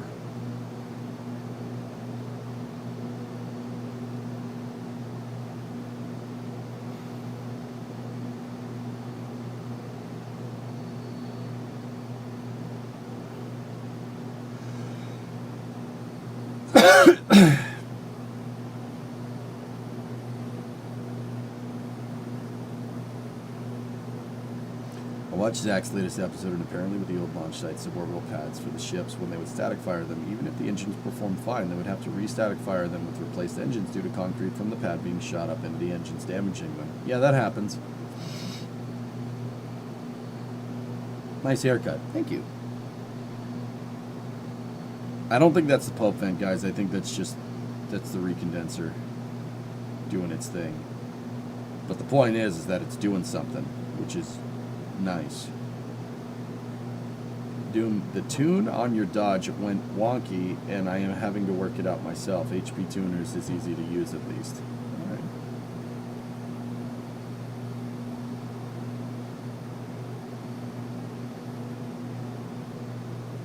Just a thought, exploration. Would you leave Earth forever but explore space like a Star Trek spaceship? Star Trek was on a 5-year mission. Would I do it for 5 years? Maybe. Oh, heck yeah, I like when he talks about rockets. Oh, yeah. GSE is amazing. It is pretty cool, Cryo. It's pretty awesome. I mean, that's like, dude, I don't know about you guys. That gives off some serious satisfactory or factorio vibes, and I love it. And you know what? I'm here for it. It's really, really cool seeing something like that in real life like that.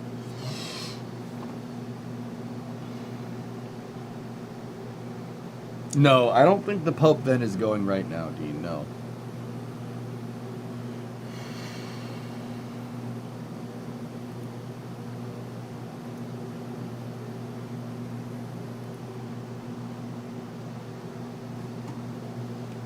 Was Star Trek Next Generation 5 years as well? No. I'm going to show my Trekkie self here for a second. So Star Trek The Next Generation was a long-duration exploration mission. They were utilizing the Galaxy-class starship. The Galaxy-class starships were a much bigger ship than the one from the original series, and it was more a cruise ship with some guns attached to it than it was a like a fighting vessel like the Enterprise A was.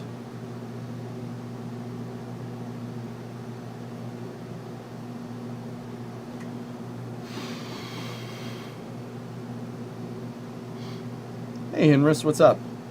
Yo, what's happening? We are about we're inside of 3 hours for the Starship Flight 10 launch. Weather permitting, guys. The weather is not looking the best. Explain that in Navy terms. Discovery, go and throttle up. Matt, the ship from TNG was much more like an LPD. It's an LPD. That would be the right way to say it. It can launch some away stuff, but it's basically like a big cruise ship or a hauling ship with some guns attached to the sides. Like, you know, in warfare, like in modern naval combat, a LPD or landing platform dock is not really something that's going to be on the front lines.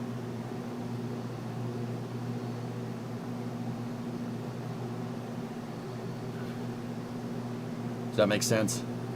If you wanted it in U.S. Navy terms, that would probably be the closest analog. Constitution class CV needed frequent dry docking. The Galaxy class is a CVN. She can sit out there for decades. That's a good way of looking at that, Kalani. Yeah, that would be applicable as well.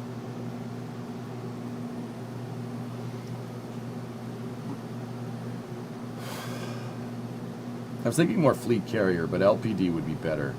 Yeah, I think Kralani is saying the CVN. That's probably more accurate. But, you know, the Galaxy classes are not... The reason why I said LPD is because Galaxy classes aren't like a fleet carrier. They have shuttles on them, and they have a pretty big docking bay. But it's not really what it's designed to do. It's not designed to launch like a bunch of shuttlecraft. You have a standard complement of shuttlecraft on a Galaxy class. Scott is on the NSF launch stream. Cool.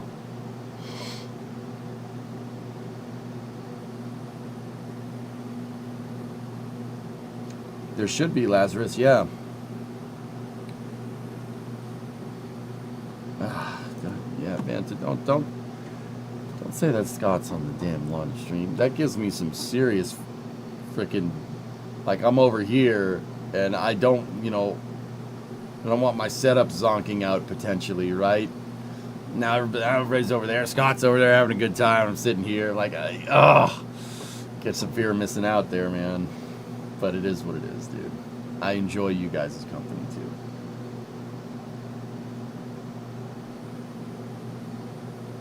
I do not have any shifts with NSF this time around, Hibbit. The reason why is because I don't want my setup zonking out. If my setup zonks out, they're going to have some big problems.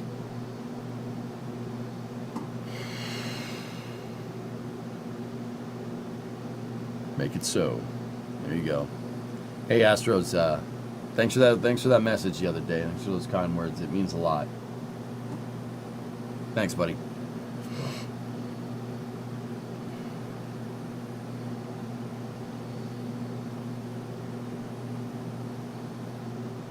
Shinji. Hey, EJ, love you from Turkey, brother. Hey, right back at you, man. Right on, dude. That's interesting. I never thought about a real 100-man spaceship. That must be awesome. That would be cool. I hope we get to that point with Starship. How cool would it be to see like lunar Coast Guard vessel starships? That'd be crazy, man.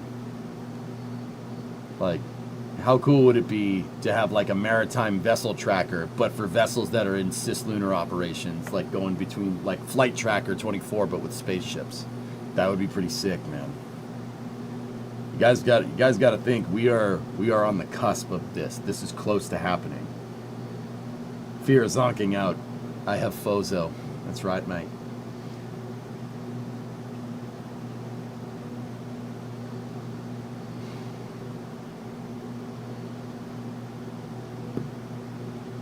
Scott's on NSF. Yeah, I've been told that article. I told you that I think Flight 9 would be like Flight 3 and would start spinning, but you said it wouldn't, and it did. Well, good way to jinx it, Space Nerd. When is the Elon talk? In about 20 minutes, actually. Can we listen to Scott? I really don't like restreaming the NSF Prime cast here if I'm just covering it over on Twitch. It's probably okay. I don't like doing that, guys. A lot goes into those casts. Believe me, I've been on the other side of that. A lot goes into it, and you guys go over there and appreciate my buddies over at NSF doing work. Okay? We'll just sit here and watch the no commentary stream. If I have it on in the background like I do. It's confirmed that Elon is heading to Starbase. Good.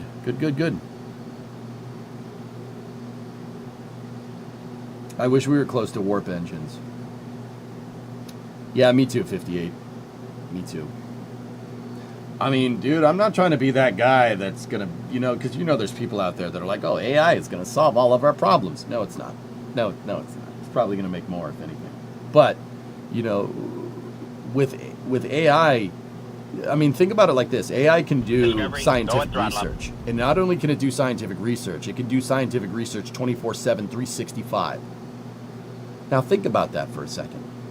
Or it can, at the very least, aid a scientist. When a scientist goes home, like maybe a scientist that's working on advanced propulsion systems, maybe when they go home, they can have the AI running simulations or something, right? Or have the AI help with research and whatnot. That will supplement our scientific efforts. You don't know, man. With over time, right? The rate of iteration could go through the roof, or at least the rate of prototyping. We could be closer to warp drives than you might think. It's possible. Yeah, at 10,000 times speed. So don't rule it out. I mean, 58, think about this for a second. In Star Trek, even in like the original series, when Spock is like querying the computer for hypothetical scenarios, we have that now. We have that. That's a thing. That is a thing that we have. You can query an AI or a large language model right now to do math for you or to run a hypothetical scenario for you. That is something we have. That was something that was seen as ridiculous in the original series. But we have that. You basically got a tricorder in your frigging pocket. Dude, we might be closer to that than you might think. LLMs are actually terrible at math. Give it some time. Like, I'm not the biggest AI kind of guy. Like, I'm not a tech bro by any means, right? But also at the same time, this stuff will get smarter over time, and we will be able to prototype faster. And I'm not talking just like propulsion systems. You could prototype everything. You could prototype, you could prompt AI or anything to basically figure out a way to do real-time CFD. You could prompt it to solve Navier-Stokes equations. I'm sure someone's working on that. I'm sure somebody's tried it. I'm sure that, and if it figures it out, our ability to prototype, at least in the aerospace realm, will increase exponentially. And it will increase exponentially similar, I would guess, on a somewhat similar scale to like Moore's Law or something. And if that happens, oh my goodness. Dude, we could be closer to a Zephyrim Conqueror than you guys might think. I mean, we already have rotating detonation engines coming down the pipe. And RDEs they absolutely will be able to, they will increase our efficiency. That's way better propulsion than what we have right now. What about the Pillar of Autumn? We're still, we're about 500 years away from the Pillar of Autumn. I mean, Discovery, what if we get gravity drives instead? Chief, I honestly don't really care what the means is. I would really like to see Pluto with my own eyes on a somewhat expedient scale. Like, that doesn't really matter to me. Like, it could be warp drive, it could be light speed, it could be hyperdrive, it could be an Epstein drive. I don't care. I don't care. We should be able to go further into space.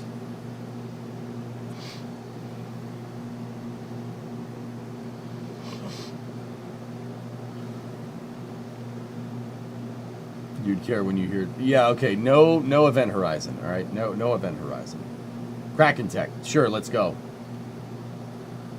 Your 2 cents is that AGI would be like fusion, 5 years away in the last 30 years. It's possible, Isphil, but also at the same time, so Isphil, a couple of things. All right, just hear me out for a second here. Keep in mind, I'm not very well researched on AI or fusion for that matter. I mean, I know the basics. You just take this thing and take this thing and kind of just make them kiss. Right? I think that the power needs for AI are going to basically create a huge demand for power research. Meaning, everybody wanting to try and make AGI might actually make power, give us a more efficient power plant and make us upgrade the grid. There's definitely enough money in that field to be able to do something like that. Event Horizon was secretly a Warhammer 40k prequel. It really was, Chupon. Yeah.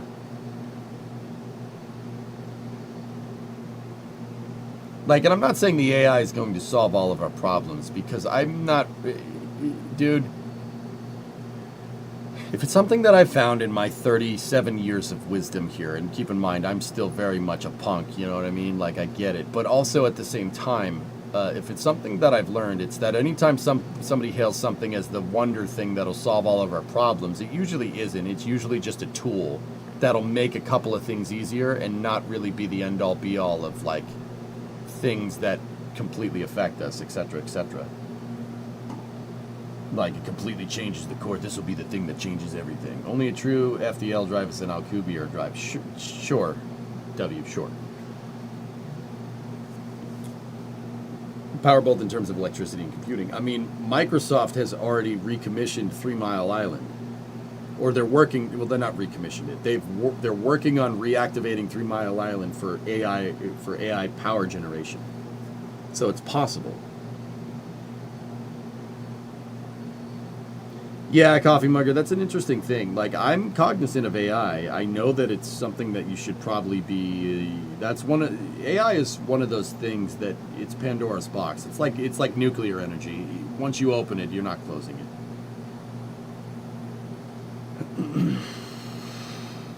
3 Mile Island wasn't that bad. I would argue that the safety in the nuclear power generation field is what made 3 Mile Island so not that big of a deal, but people still freaked out because hippies. I don't know.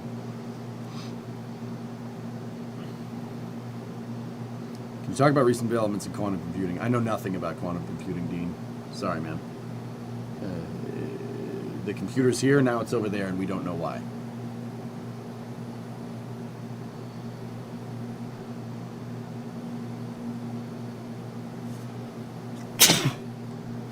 Your university professor has 30 years experience in the private sector before he switched to teaching. The only way your kids will get to see the Jupiter moons with your own eyes...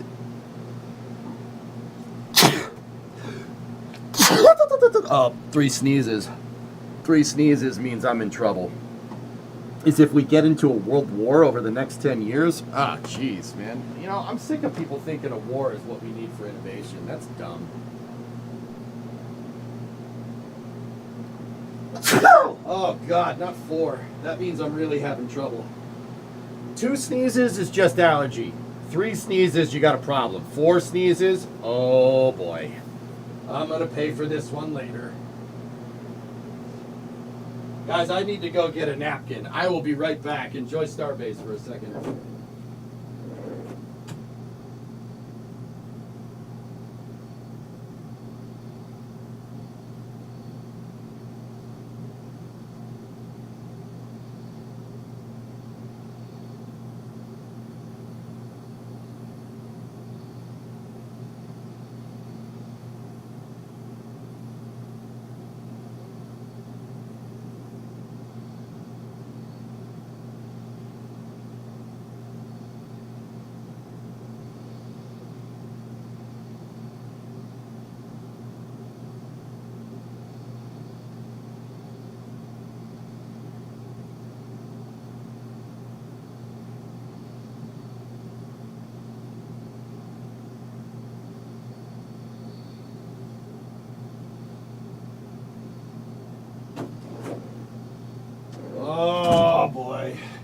boy's gonna pay for that one.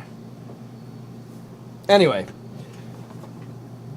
all I'm saying, guys, is that, you know, even if you just take into account straight Moore's law, the rate of prototyping and iteration could go through the roof. And we could get a better propulsion a lot faster than you might think.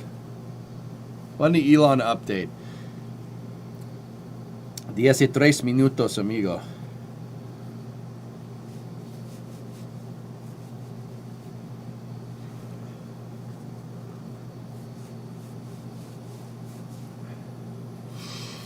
Something is wrong with that turbo. You got to get it checked. Yeah, you're probably right.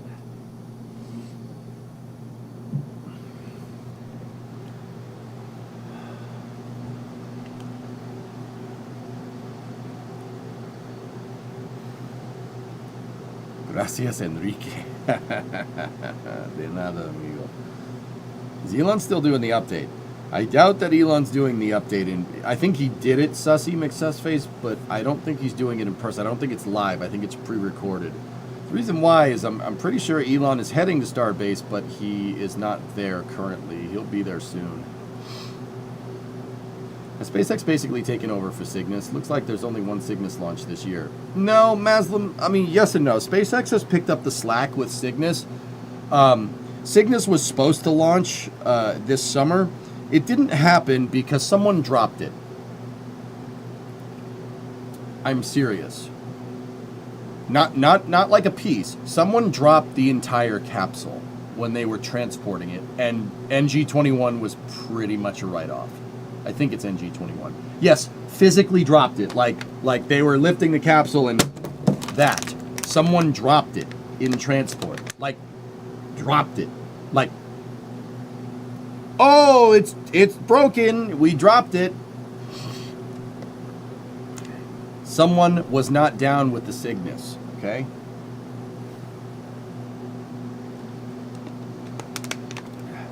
Yeah. Yeah, that was a, yeah. Milgy, yes. It was a little bit of an oopsie doopsie. You know, it's only like a $30 million spacecraft. Whatever. And there's just a bunch of astronauts and cosmonauts that rely on it for food up at the ISS. That's no problem. Yeah. Yeah, someone dropped it.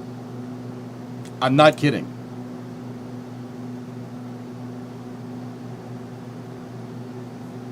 That, I'm not going to lie to you, that kind of changes how I feel about, like, ordering stuff, you know, and getting it in the mail. If they're going to drop a spacecraft, man, my computer parts aren't going to be good. That's why I go to Micro Center. You're going to drop a spacecraft, man. What if you like buy a mirror or something? Or what if you buy something that's glass? I'll just go buy it in person. Thank you very much. The upload is going to be via a Twitter space. Is going to be live via a Twitter space. Oh, so Elon could theoretically do that from the plane, but yeah. Will you talk with Elon? No. I like to listen. That is my favorite. Discovery, go at throttle up. So what happens now? They've been distributing the supplies from that Cygnus mission over to Dragon. A lot of those supplies flew on Cygnus, that were supposed to fly on Cygnus, were spread out. Some of them were on 33, SpaceX 33 that launched the other day. Hey, Alleviate, 66-month resub. Hey, AJ, you're rocking the beard. I'm getting rid of this. I just sneezed, and that was disgusting. That was disgusting. Like, all up in here, gross. That's why I went off stream. That was disgusting. We are still counting down for launch, Hangman, yes. Should do the Wolverine mutton chop look. Everybody, I tried to do that one time, drummer, and everybody said I just looked like a Civil War general, which I don't know if that's a good thing or a bad thing. They're like, you look like you belong in the Civil War, EJ, and I'm like, which side? And they were like, huh? I'm like, Discovery.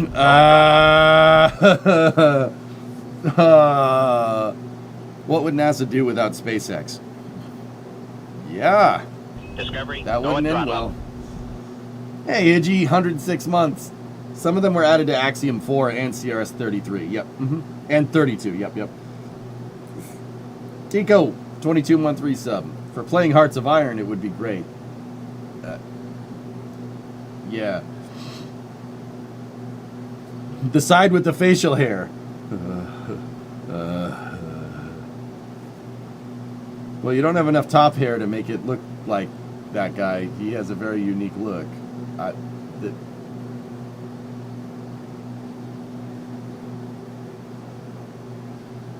No, I'm not talking...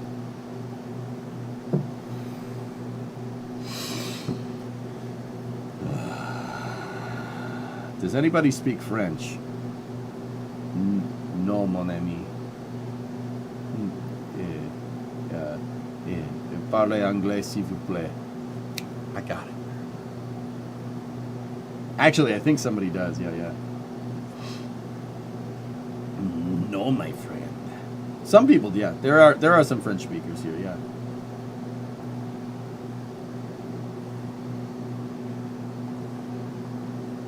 That was uncalled for. Pat, they do that. They're just messing with me. I don't see any tank farm activity. Neptune, I heard it from a guy who's friends with a guy who might be friends with somebody that works for Elon, that SpaceX will not try fueling if the storms are no go. They won't go for fueling.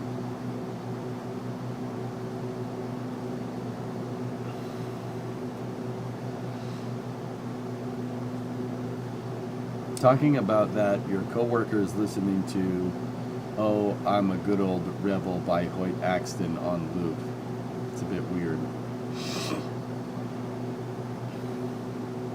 You American? What kind of American are you?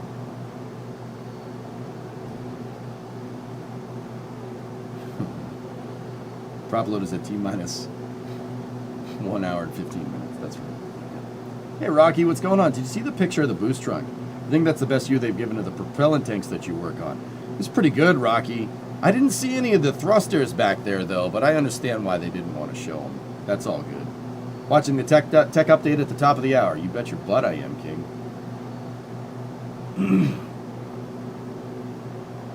Yeah, Ben. Yeah, no, that was good French, Sputnik. Donde está la biblioteca? Yeah, no, you're good.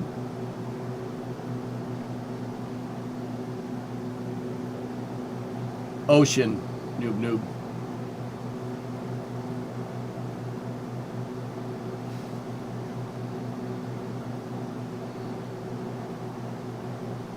Talk pushed an hour.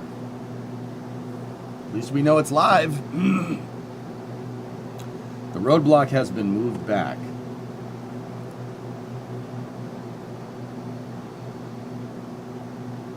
Currently Linux, yeah, that's tentative. 60% go. Are you ready for soccer season? What? No. Soccer?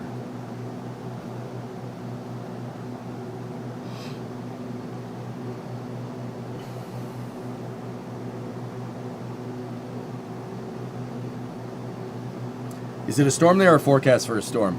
Ben, it's off the coast. It's moving towards Brownsville, so it's over there. See, yeah, of course they zoomed in, right?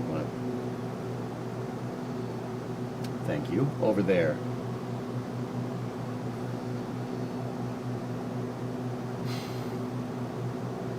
All right, football season. I don't know, man.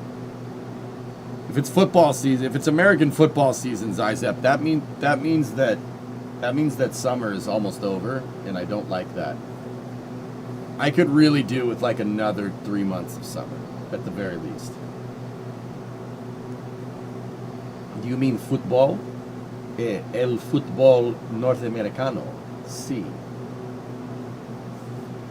Bring on the cold. No, Krasno, you can take your cold and your pierogies and just go somewhere else, pal. You want 3 more months of that heat? As screwed up as it sounds, Mutter? Yes, I do. Elon update got pushed back an hour. Okay, why are the stands there? Sputnik, I'm not 100% sure on that one. Fall is where it's at. I like spring, Mutter. I mean, summer is still my number one, but spring is awesome. You know why spring is awesome? Because that means summer is coming.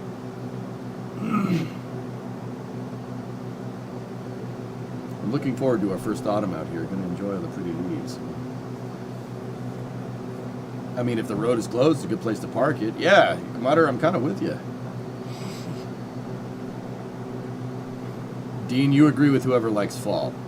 Fall is pretty good. I don't mind fall. What part of fall are we talking about here, guys? Because I like the beginning. I'll give you the beginning of fall. That's fine. So like October, sure, I can take that. That's fair. That's okay. It's pretty good, right? Sounds like you live in the wrong state, like I'm living in the wrong country. Come here, Zizep.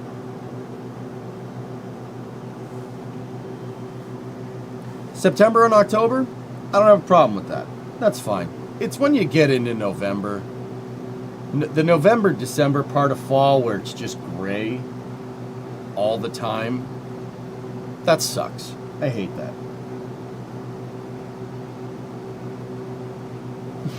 I don't know how to tell you this, but you live in the wrong part of the country for winter. Yeah, I know.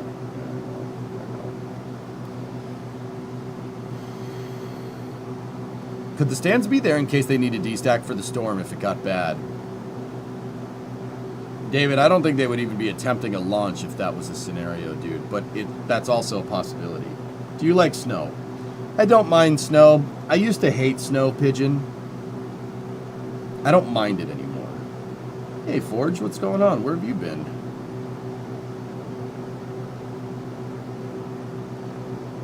Missed you. Oh, yeah, that's right. You said you were going somewhere. I forgot about that. Where'd you go? Refresh my memory. Tell the class what you've done.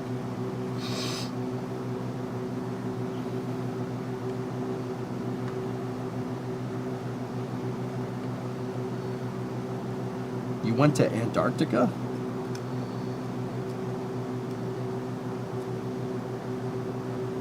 That's pretty cool. Welcome back.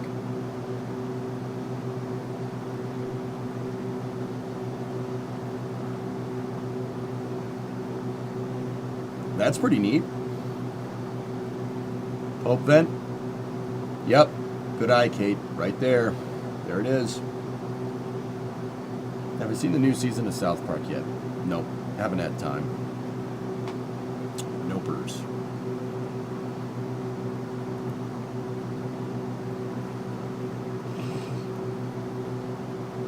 Digging up the Antarctic Stargate. Finn, how do you know about that? Shh.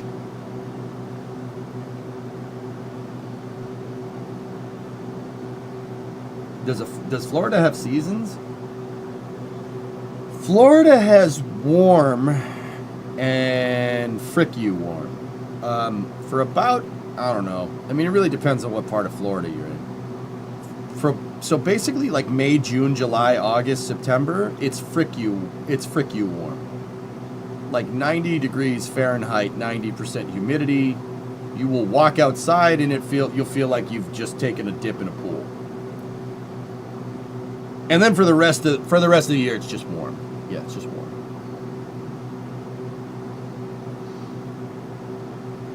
You know Stargate? No. I mean, a little bit, Endo. I'm not the biggest Stargate fan, but that's not because Stargate is bad. Stargate's awesome, but I've just never watched it in forever. Fluffy, what did you say? You're out in Montana? The only bonus here is the winter is usually sunny, even if it's minus 20 F and a foot of snow on the ground. That's good. And then 1 month it gets into the 50s. Yeah, in January it'll get cold.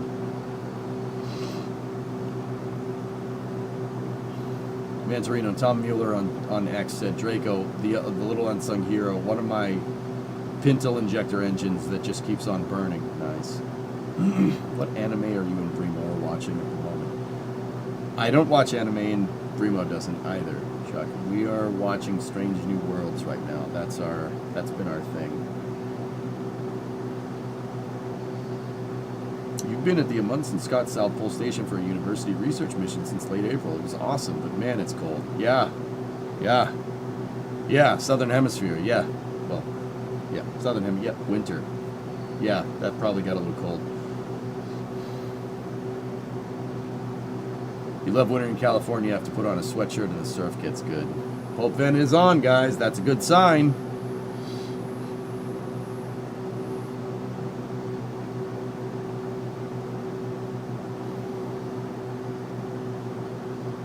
You're missing out on anime.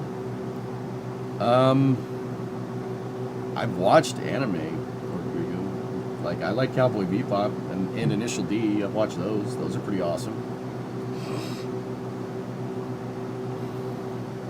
Hey, Sea Kraken, doing good.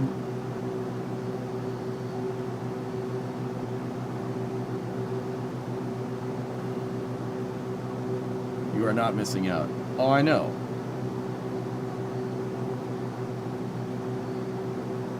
I mean, but don't say that. If you guys say I'm missing out, you're gonna bring all the weebs out.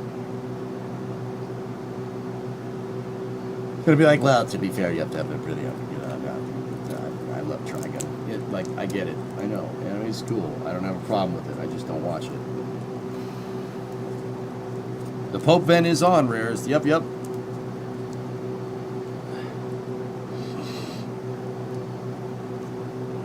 you give me the TLDR of Starship? It's been a while. Like, what's going on now? That means they turned the pad on, Alleviate. So you flipped it on, and now you're starting to cool down everything.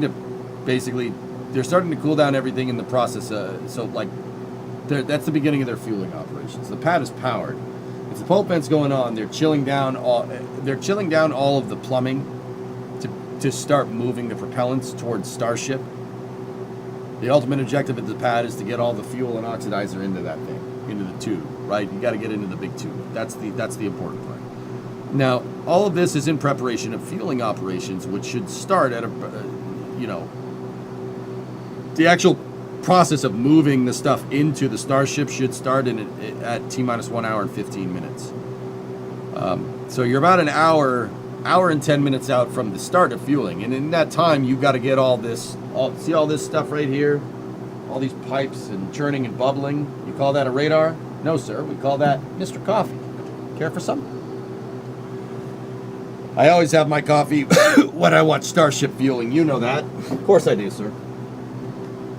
No, they're just trying to get all the fuel and the pad primed and ready to go.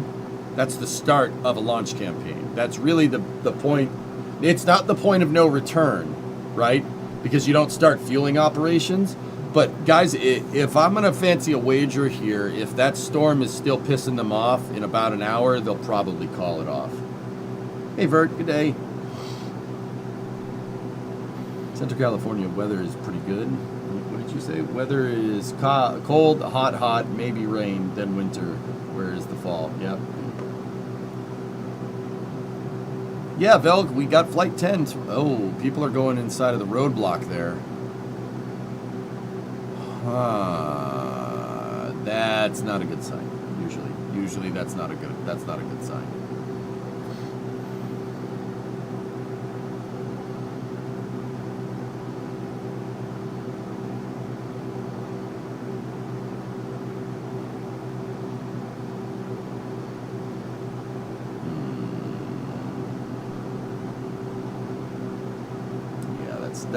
That's not great.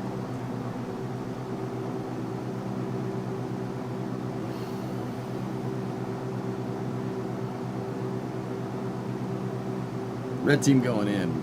I don't know what that was, dude.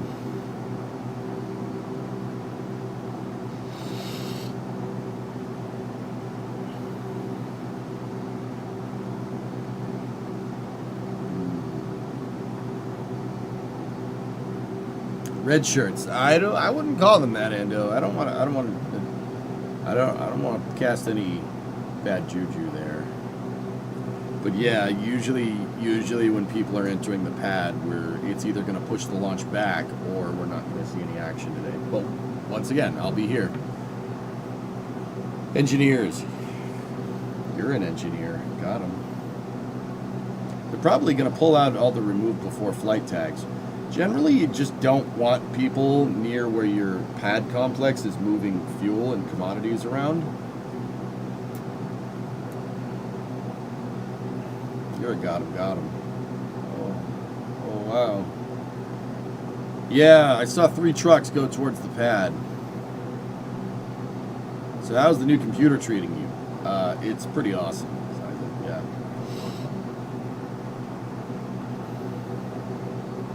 Yep. NSF is going to turn the camera here. That's Lab Padre's truck right there. This is the NSF trailer. That's Cosmic Perspective stuff right there. There they are.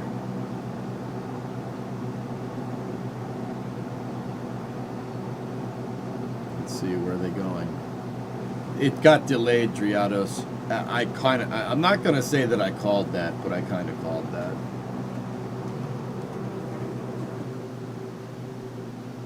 I mean, I did.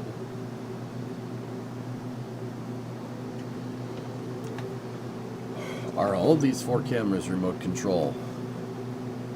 So this one, top right frame, is on the trailer. It's on this camera. There's multiple setup. There's multiple cameras on the trailer. This is the close camera. That's the close camera. This is the far out camera. That one on the far left is the NSF South site. And then the one on the top left is NSF Highway.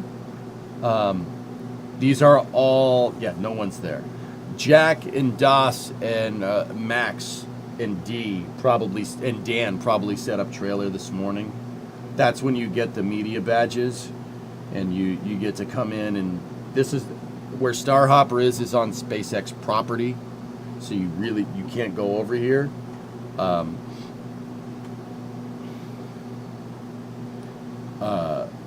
So they set them up early this morning and went from there.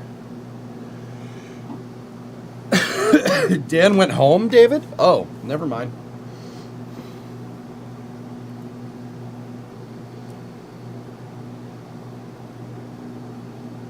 Oh, well, that's good, 12 feet. Do you think they would find you in a ghillie suit? Someone's definitely tried that blackness, and no, it did not work. Stop being sick. Be awesome instead. All right, give me a couple of days. I'll get right on that.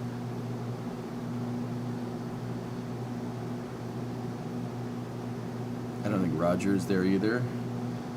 That's the other thing about going down for a Starship launch, guys. You never really know when it's going to happen. You know, you can have a net date, right?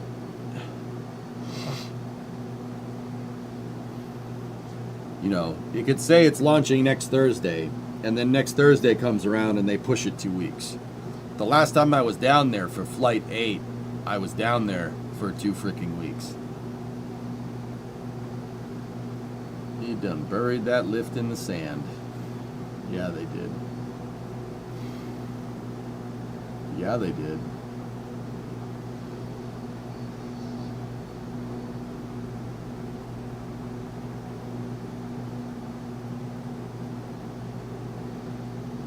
They went to the fueling area for the helicopter, not the pad yet.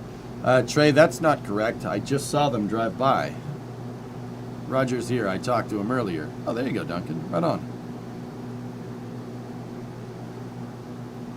I was going to say, Roger can stay down there kind of indefinitely. He has accommodation down there.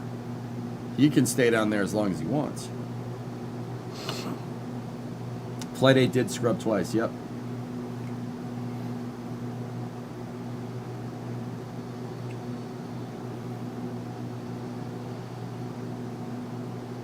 The JLG lifts are all far away from the pad. This just makes them look like they're a little bit close. See, that's NSF South. That is an unmanned. All these are uncrewed, unmanned camera sites. These are just the remote cameras that SBL usually has. I've been to all these places. How's the weather here? Weather is fine. Weather for SpaceX is not going. It's 60%. They're monitoring a storm off the coast, but they did start priming the tank farm 95. So we'll see what happens.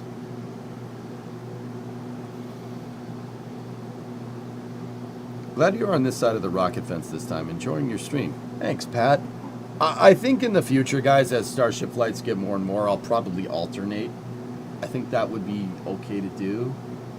How complicated is stage 0? The thing that catches a rocket out of midair? It's pretty complicated, JW. Yeah. I would say that it is an integral part of the vehicle, man. Like, Starship can't fly without the tower. You know, that is just as vital a component as, like, the tiles on Starship, you know?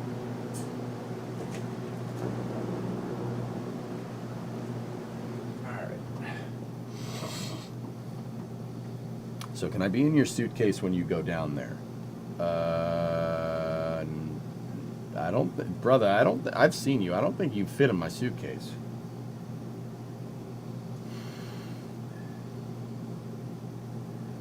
Google says hotels in Boca Chica tonight are super cheap. Did nobody show up for today's launch? Well, Sussy, I can't speak to that, but what I will tell you is that I've had a pretty significant amount of chatters come in here today and go, oh crap, it's launching today? When did this happen? So, yeah, the engines can't start without the launch mount. That's a good point, Chevelle. Right on. Oh, Chevelle, that reminded me, dude. I saw 68 Chevelle driving around today.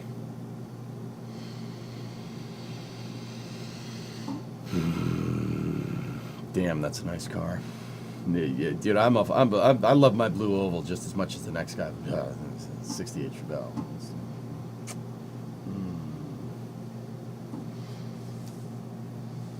Take another napkin. You got some drool on you. Oh, my bad. It's gonna get all in this. How's the car coming along? I keep missing the streams. So first of all, Vert, there will be more car streams in the future. I got to make forward progress on that. I can't leave a car in pieces in my garage, even though that one's been in pieces for a good while now. You saw 68 Camaro today outdoors. Nice. I have the entire floor mocked up. Where we really need to go from here is I need to start marking. We need to center the trunk on the frame rails and then start marking where I need to drill holes in the trunk floor. The other things that I need to do, guys, are I need to weld the gas tank strap holders to the trunk pan on the car, because it'd be better to do it now than putting the trunk pan in the car and then having to weld it upside down, having to weld the hangers in place. Yeah, we'll do that when it's out of the car. What else do we need to do? Yeah, that's the big one. Putting the gas tank strap in and then marking up the trunk pan. I'm going to have to probably drill about 200 to 300 holes in the trunk to get it on all the spot weld points correctly.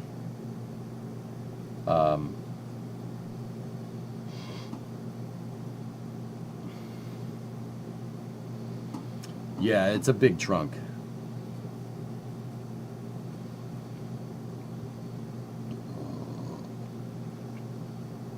Oh, nice, 12. That's a pretty good price. Anything from the late 60s. Yeah, man. I know what you mean. So,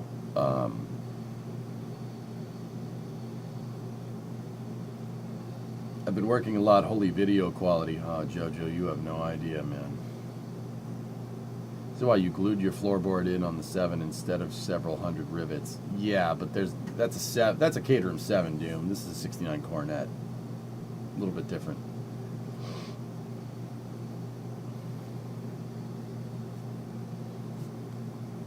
The lift would have helped with this project, Drummer. How would you have used it? You use the lift to get the car up in the air. You get the car up in the air, it's easier to get at some stuff, dude.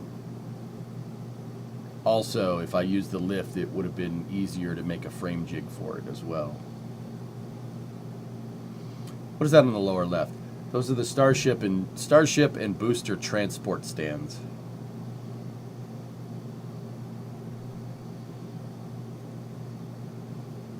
Nice, Maz. There you go.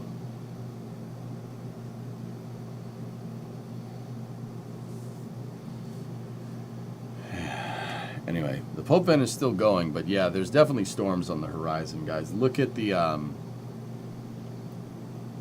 that camera in the top left is NSF River. Look at that storm out there, out to sea. It's coming towards us. We might pass. Well, you know.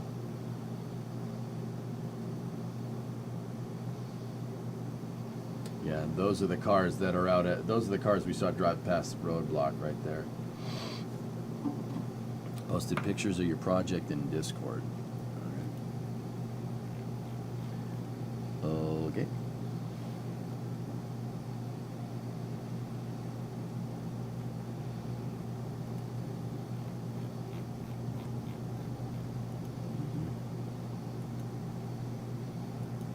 Yeah, 12, she's going to need some work, but you can get that thing rolling. That ain't no problem. It's got no dash, though, but you can buy those. All good, man. Yeah, pretty sound, man. These car streams are making me want to take a welding class. One opens up my community college. Hey, it's always good knowing a trade, man. What weather map do you usually use? Windy usually will do you right, but I have people that work at Spacex telling me, Vader, full disclosure.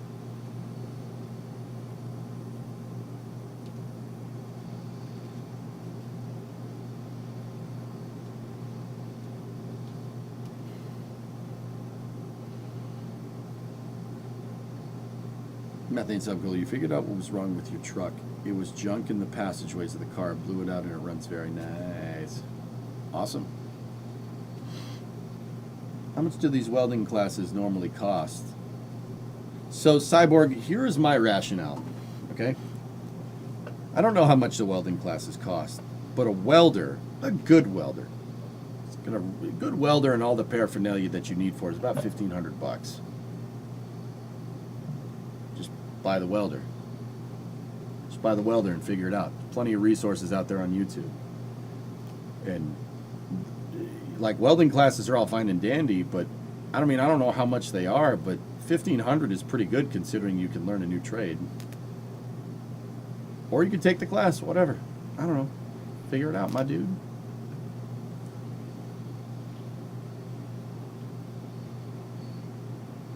Material cheap enough? Practice on scrap metal. It's what I do. Right? Right? Just getting in. Is this a test flight? They're looking to do it, and they just see all those churning and bubbling there. It's not a coffee machine. It's the pad spooling up.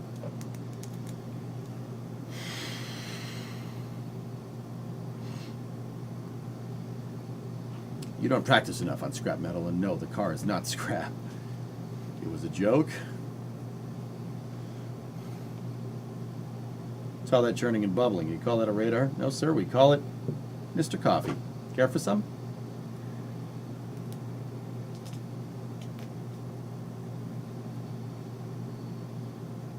You can learn to weld, or you can learn to do it as a profession.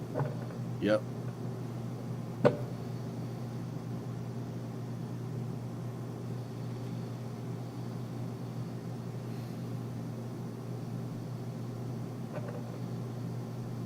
Yeah, there you go, Blackbird.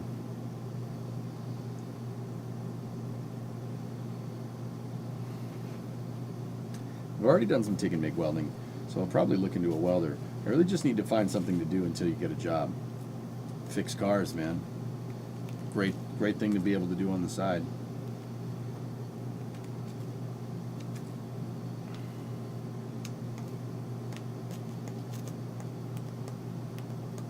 Right next to Mr. VCR and Mr. Radar. That's right.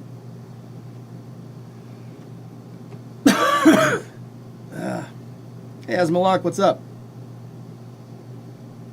I have not heard anything from them, Kyron, but I know that the Coast Guard is, from what I can surmise, the Coast Guard has a little bit of a more active presence out there.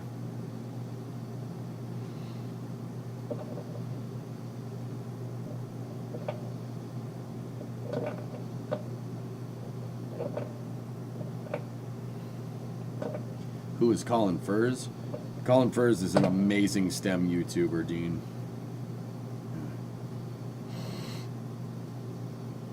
Have you ever been live with when one of these things exploded? Yes.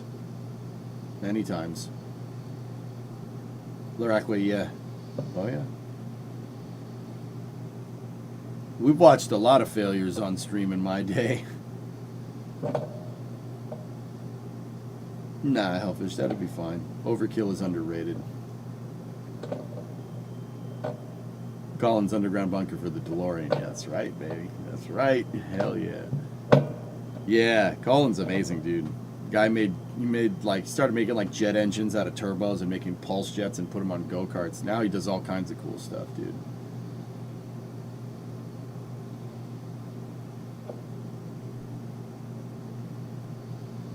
Tell people to fix cars, keeping me in a job. Thanks, buddy. I got your back, man. I got you, mate. It's all good. How are you doing up there in Big America? Everything good? Yeah, everything's good. What is this launch for? This is a Starship test flight, Asmalak. This is the 10th test flight of Starship.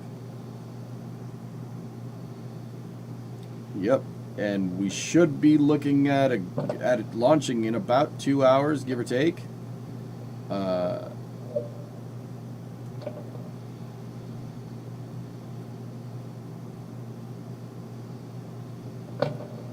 What is that popping sound? It's most likely my foot on my desk,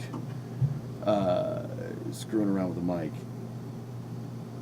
I put my feet up under my desk because there's a place to do it, and the mic stand is right there, so I won't do that anymore.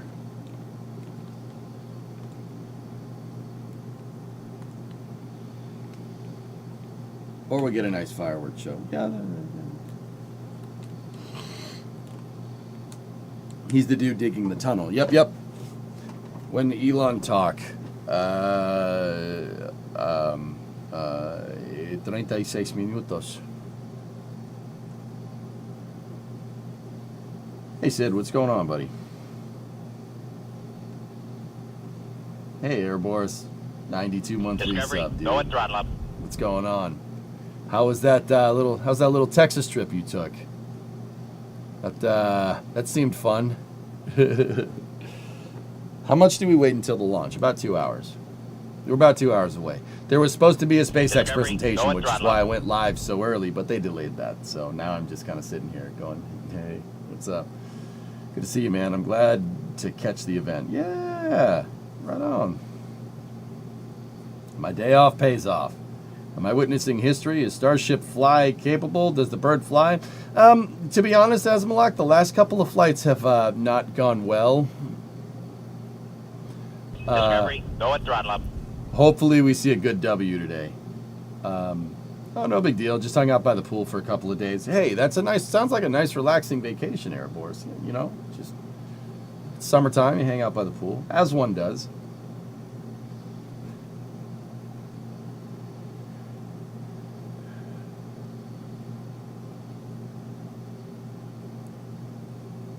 One launch, 2 hours. Have we had one flight that's 100% successful?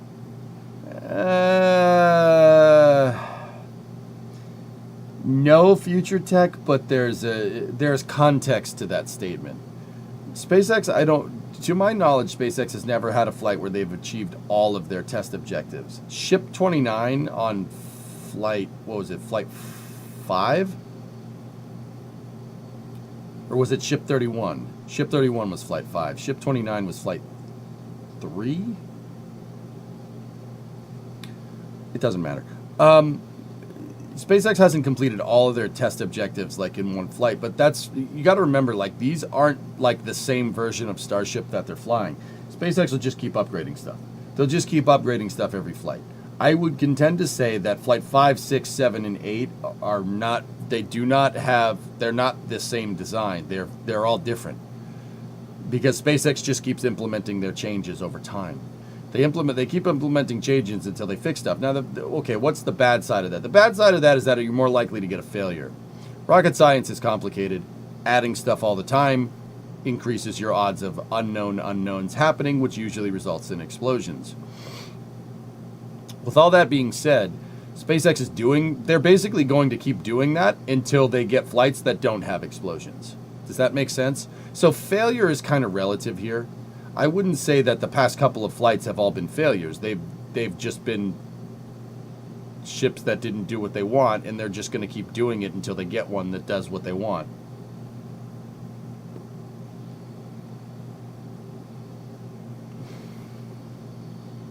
Flight 1 was 24, 2 is 25, 3 is 28, 4 is 29, 5 is 30, 6 is 31. Yeah, there you go. Hi, you're a great streamer. Thanks, Paris.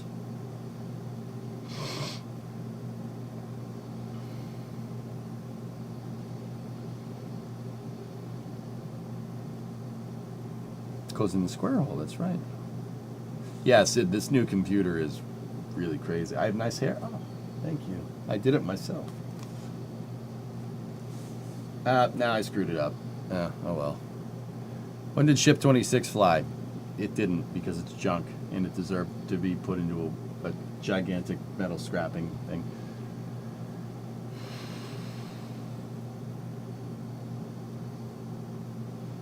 Generally one of the coolest things you ever got to do, Erebors. Nice. If you didn't catch them, I posted up a handful of BTS stuff from the NBL on stream the other day. Oh, I'll check it out. I'll gotta check that out. What was your occupation before you started streaming? Smithers, at least I'd assume that your name is a corruption of Smithers, or is it Smithers? I worked on a loading dock at a Best Buy, if you really want to know.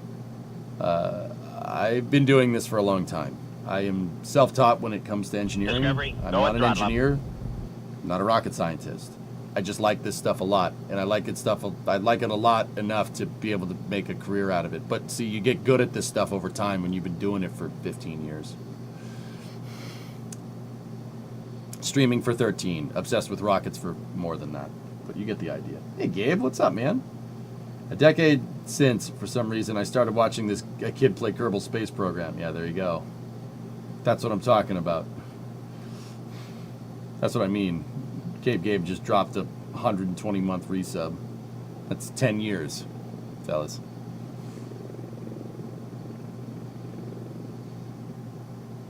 Take off, Smithers. Take off, Smithers. I thought you were a teacher. You explain things really well. Thanks. Yeah, I got a knack for it. Didn't ever realize it until I started doing it. But yeah, I like this stuff a lot, and all I'm doing, guys, is really telling you how it makes sense in my head, and that just seems to be a way that people understand. Listen, Oh, no. Tranquility Base here. The Eagle has landed. Where do pirates get their hooks? Second-hand shores. Do you hear that? That's me getting sick over your comments. Ugh.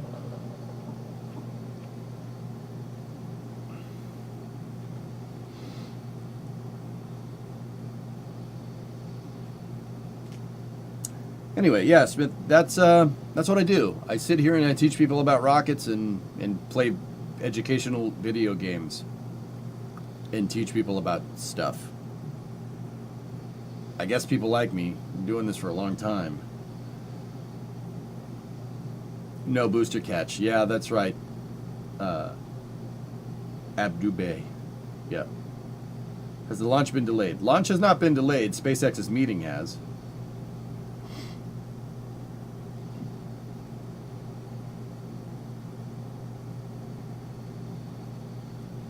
Can't say directly for one of them, but it's fairly accurate for SpaceX info. Did you know that 26 and 27 were originally intended to fly on flights 2 and 3 respectively? That's what you're saying, you can't say directly? No, I'm happy they got scrapped though. What's the weather situation? Well, look at that top left camera, Velocity. That's a camera that's NSF's river site that's looking due east. Actually, it's kind of east-northeast, but either way, it looks a little ominous out on the water. The ocean might get a little angry here.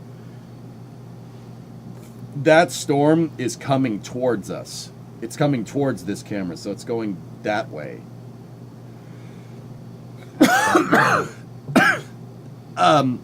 SpaceX is keeping an eye on it.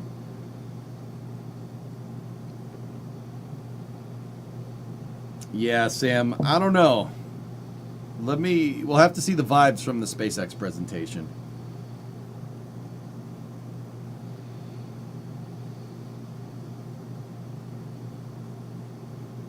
Storms are moving east on radar. Mighty Beard? Thanks, Sam. Yeah.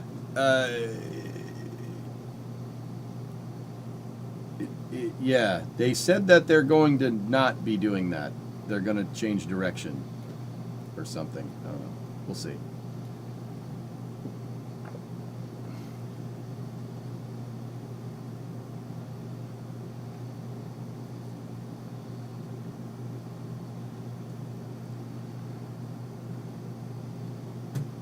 Keep in mind, SpaceX's probability of go last night was 45. This morning it was 60. So it is trending in the right direction. They're just keeping an eye on it, guys. Oh. Cars are returning to the roadblock. That's the electric Humvee that was near the helicopter fueling area. And it looks like the cars are leaving the pad site here.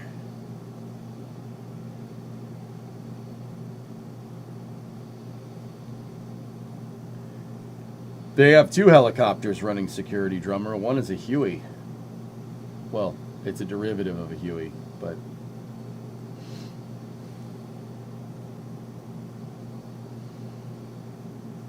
There you go, Thick. Good stuff.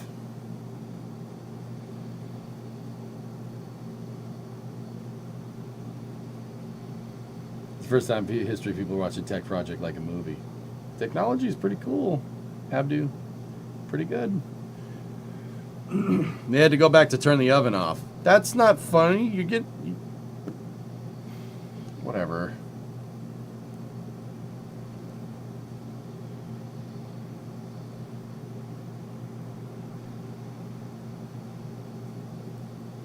Yeah, Vertex, it's might happen sooner rather than later.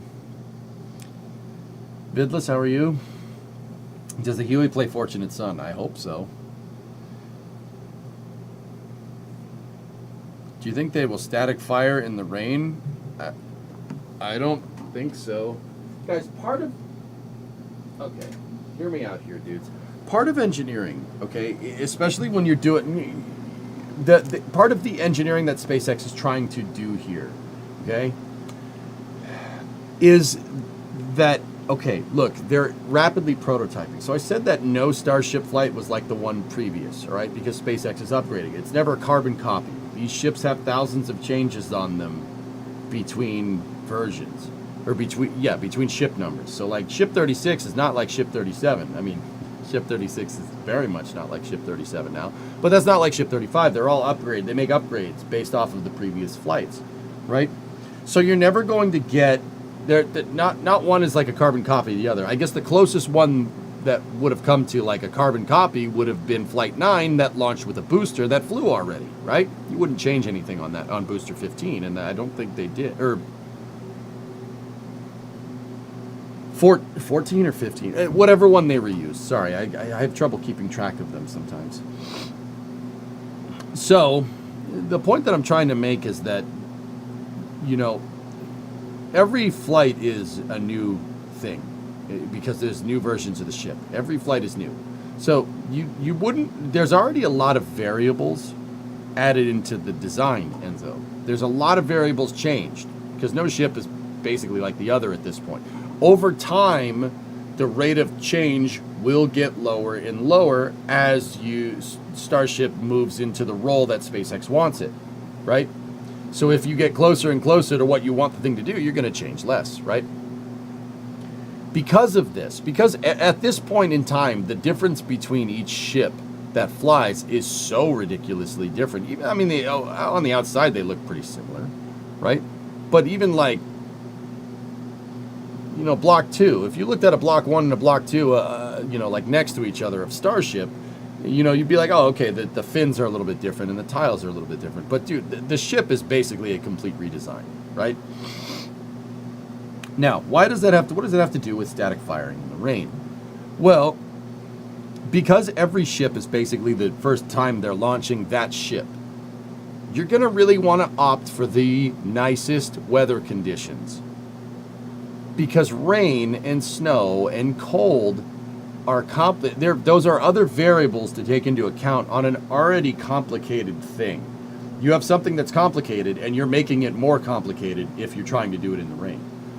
Does that mean that Starship's never going to fly in the rain, though? No, not necessarily. Right now, you probably don't want to test it in the rain, because the bad or good weather, bad weather in the past has been the difference between a flight being successful and not. Not for Starship, but just for spaceflight in general. Temperature has a lot to do with it. Rain has a lot to do with it. Water intrusion has a lot to do with it. You don't want water in your spacecraft. That's bad. That's really bad for multiple reasons, right? You don't want... Weathers are variables that don't need to be there. Just wait until the sun's out. Now, like I said, does that mean SpaceX is always going to do that? No. But what they're trying to do is make sure that the testing conditions for every single one of these Starship flights is more or less the same. Oh, the other thing is that you generally want to, if you're doing a test flight, you want to launch on a sunny day so you can actually see the thing fly into space. That on a sunny day with no clouds. You need to be able to see it. Seeing it fly into space really helps with your analysis, because you can see very plainly that the thing went up and went over the horizon. Like, you can see the thing. That's really good for engineering analysis. That is a great way to take your telemetry that you saw, so basically all the data that the thing generates when it flies, and compare it. Like, if something went funky in the telemetry at T+2 minutes, you look at the actual footage of the thing flying at T+2 minutes and see if a part came off or something.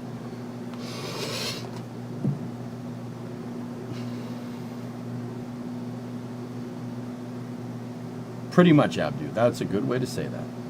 V3 is so much different. Exactly, Nervous. These are, I mean, they're all iterative. Every single ship is different. There are thousands of changes on the ship. But Discovery, as we get closer to Starship being operational, in every flight, you're going to make a giant leap forward, right? As we get closer to the kind of quote-unquote baseline version of Falcon, or of Starship, excuse me, that rate of change will go down. It'll go down. Just like Falcon 9 now. You rarely see a change to a Falcon 9 rocket at this point in time, because SpaceX dialed that Falcon 9 in and got it to exactly where they wanted it, and now they use it. Jim, 122-month resub. Thanks, man. Elon has tweeted. What has he said?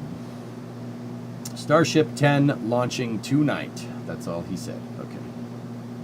Cool. What's the most viewers you've had on a Starship stream? I don't know. The highest launch stream, the highest views launch stream that I ever did was DM2. DM2 was... That was a ridiculous stream. How long is the window tonight? It's usually a 2-hour window, Hellfish, but I don't know if tonight is the same or different. Perhaps someone in chat can help me out. I'm going on your second beer. Good. Good.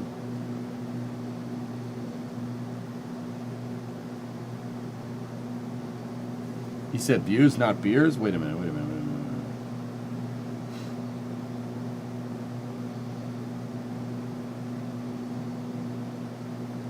Oh, okay. It's a 1-hour window this time. There you go.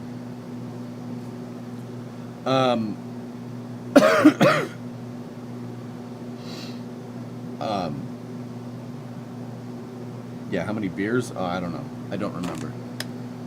Anyway, you are go. Yep. Chat. This is EJSA Control. You are a go for secondary beer ingestion at this time. Over. Chat. This is the EJSA Control again. We're just making sure that contingency plans for third beer ingestion are in work. Do you copy? Over. Boop.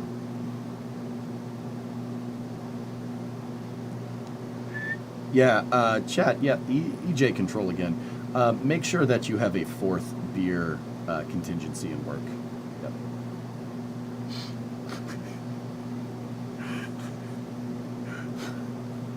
Over.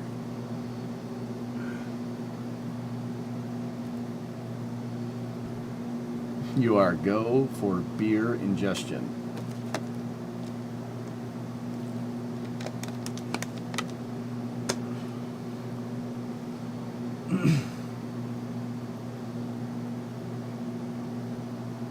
Can I mix beer 3 and 4? Chat, this is EJ Control. Do not mix beer 3 and beer 4. If you do, beer 3 could be warm and beer 4 would be cold, and then you'd get like mildly cold beer. I would caution against doing something like that at this time.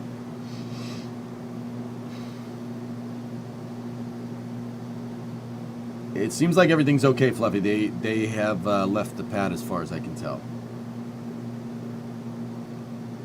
You want a gallon of tweeter? I don't know what that means.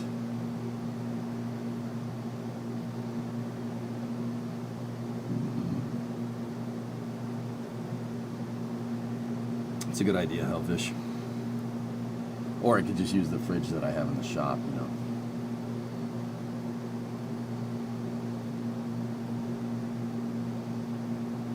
Twisted tea is tweeter. I don't need a gallon of twisted tea, dude. I'm good. European beers are 500 milliliters and 5+%. You can get more potent stuff in the U.S. The thing is, Ando, you guys only hear about like Budweiser and stuff, man. The reality of the situation is that there's hundreds of breweries around the United States that are not really well known internationally that have amazing beer that's way more than 5%.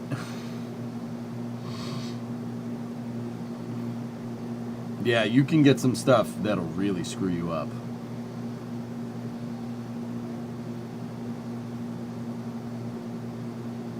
What's your favorite? Depends on what I'm looking for, man. Dogfish 120 is what comes to mind.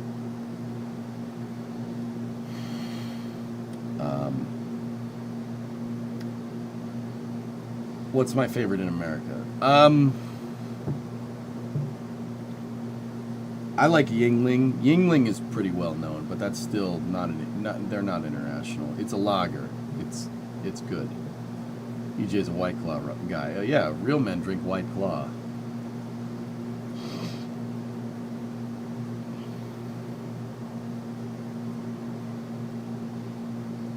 I had Dogfish 120. It was ridiculous. Yeah, I've drank that before. It's pretty crazy. Guinness Extra Stout. Guinness is not an American brewery. Last time I checked, they're very Irish. And they've been there for a very long time. Oh, we got a pad vent. Oh yeah, there we go. I know that's just your favorite. Guinness is my favorite beer as well.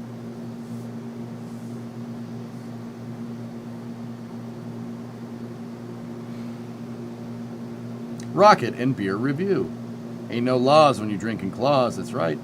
EJ Control chat here advises 3rd and 4th beer mixing not recommended unless both are cold. We do recommend a bottle of Woodford Reserve on the rocks. We also recommended Spotted Cow for consumption. Yeah, copy chat. This is EJ Control. We are in concurrence.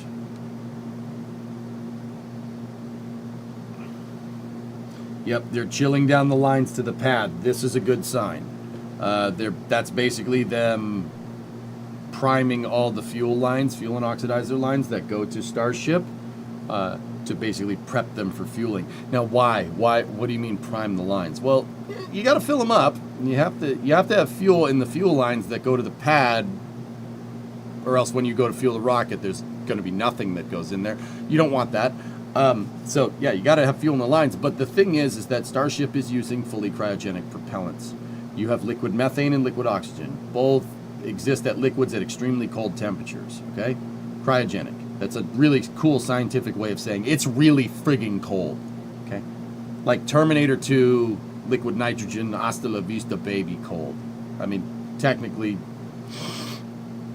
liquid methane is colder than that, but you get the idea. So, if you have a pipe that's been sitting outside, a cryogenic transfer pipe, right? It's been sitting out in the Texas sun all day. The cult once said the Texas sun makes your back burn. Okay, and that's wise words, because it does. The pipe's really, really hot, and if you're pumping the cryogenic propellants into it, they'll evaporate. So you have to actually kind of slow fill these lines, right? You have to slow fill them so your propellant doesn't evaporate inside of the pipe, or else you made a really nice spud gun. Only you're not going to shoot out a spud, you're going to shoot out propellants when the line pops like a balloon. Probably not preferential for what we're trying to do here. So what they do is at the end of the line, they have a open vent, and that's what this thing is, right? Or a recirculation vent line, and they're slowly filling up the fuel and oxidizer lines that go to the pad. Because you do not want to break those. So you have to kind of fuel it a little bit slowly. Fueling should start in about, give or take, about 30 minutes, if everything goes right. You could use a little cryo in your office. That would be nice, yes. Can we chill beers with liquid oxygen? Probably not a good idea, Thick. If you had a bucket of lox and you dropped a beer into it, it would probably freeze it to nothing. And just, there would be no beer left. The aluminum would not, it might work. Aluminum, yeah, you probably could. At that point, what I'd be worried about is if you had a closed can of beer and you put it in there, the aluminum would probably be fine. What would probably happen is you'd freeze the beer and it'd probably expand a little bit and break the can. But that was just some napkin math. I got my napkin right here. It might make it burn if you're not careful. Yeah, it'll definitely flash all the paint off the can. That's for sure. Yeah, you just got to do it really quick. Yeah. I'm thinking the aluminum can would not be happy. Oh, helicopter fueling truck is leaving. See it over there? It's that dually that's pulling the tank.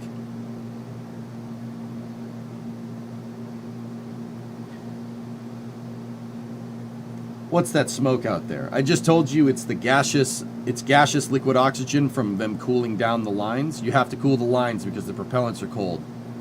And if the pipes aren't cold when you put the cold propellants into them, the propellants ain't going to be cold anymore. And you need cold propellants to get the ship to work. Bro, did you remember to take the can out of the locks? Bro. Why is the transport stand standing there? Thick, I don't understand that one. I have no idea, man. 10-minute warning until the tech update. All right. Full flight test? What's the plan for this specific flight? So, obviously, launch, get up into space, Goonie. They need to do a re-entry test. They need to do a Raptor relight on orbit. So, this is not in order. I'll put it in order. Payload deploy. Dummy payload deploy, test out the payload deployment mechanism. On-orbit relight, re-entry. That's what's on tap for the ship. And for the booster will fly up, it'll turn around, and it'll do an offshore landing. It's going to land out in the drink. And they're going to test an emergency landing procedure. In case the 3 center engines on Super Heavy can't work, they're going to try using the outer ring of engines to try and land on those. Might result in an explosion, might not. We'll see what happens. You think she's going to go, Brun? All right. What temps are the propellants at in the vehicles?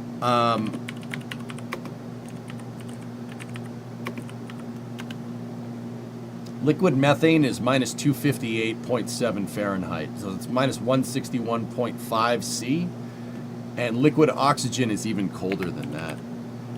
Liquid oxygen is minus 297 Fahrenheit, 183 C. Yeah, that's what I mean about cold. If you tried to pump that through a pipe that's at ambient temperature, let's say it's, 30 C down in Texas right now. And liquid oxygen is minus 180 C. You're talking about a 200 centigrade difference here. That's why they have to do it relatively slow. And that's why they have the gaseous oxygen lines open when they do it, because you do not want to pneumatically pressurize your fuel line. Long story short, air bubbles in the fuel line is bad. Don't want that. Not as cool as you. Thank you. 8 minutes until the update. Okay. Check Rudy's last. I think you missed it. Okay, Rudy, you're saying weather is go. Looking out for some clouds from Brownsville for now. But for now, it's green. We got to roll. I'll see you after launch. All right, buddy. Good luck and Godspeed. Weather's trending in the right direction, guys.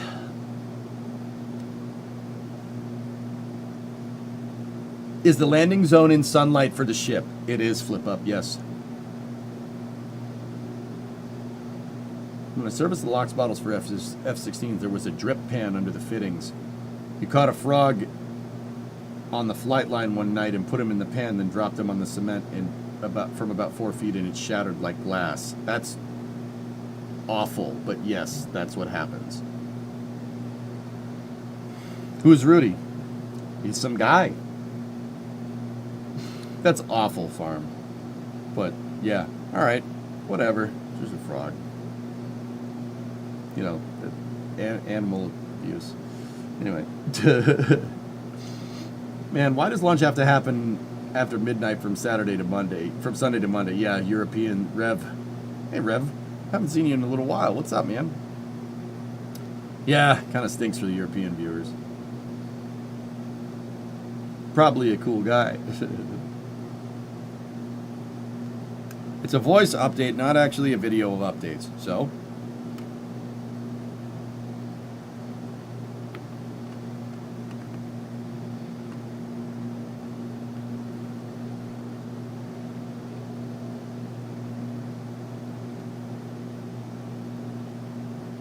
it's a bank holiday in the UK tomorrow? All right. Update canceled.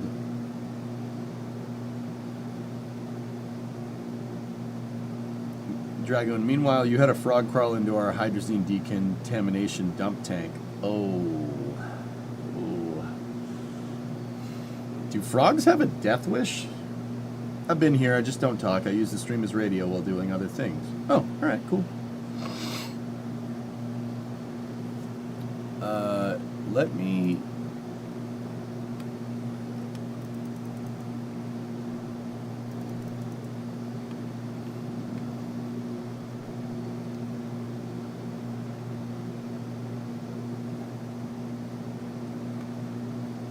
Yes, frogs do not want to live. It's a terrible thing to say about the French geese. What's wrong with you? Oh, you're talking about the animal. Well, this is awkward. Man, didn't see that one coming. Sorry, I go for the low-hanging fruit. France, you guys are all right. I'm just messing with you. Not unexpected, still disappointing. The sheriff is leaving. When do you think ship will run? I think they'll make it, Alex. Really, Aitor. Interesting. Yeah, update is canceled for now. May not be the space anymore since Elon is there. The space says ended. I mean the update being canceled. Oh, yeah, Mutter. Yep. Fire up Kerbal while we wait. Dude, fueling starts in 15 minutes, brother. I'm good. I think so. One jumped in front of your front wheel once. Yep. Frogs yearn for the stars. That's what you guys are trying to say.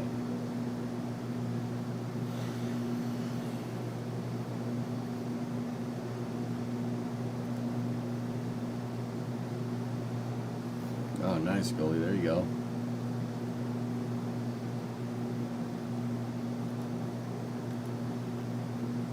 What if Kerbals would just evolve frogs?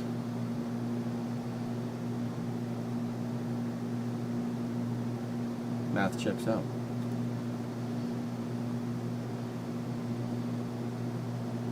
What is that buzzing sound? So Kovacevic, that is something that is a very, very high-tech piece of equipment that I have in my office. It is called a fan, and it is currently keeping me cool. Very high-tech. I can't show it to you. It's I think it's ITAR. You gotta be careful. Yeah, if you're hearing the fan, it's just moving the air around. And I had a bad experience once with stuff getting too hot in here. Discovery, go at throttle up.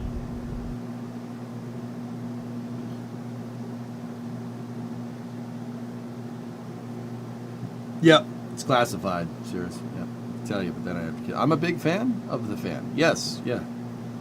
Ernok is still here, Hilness. Uh-oh.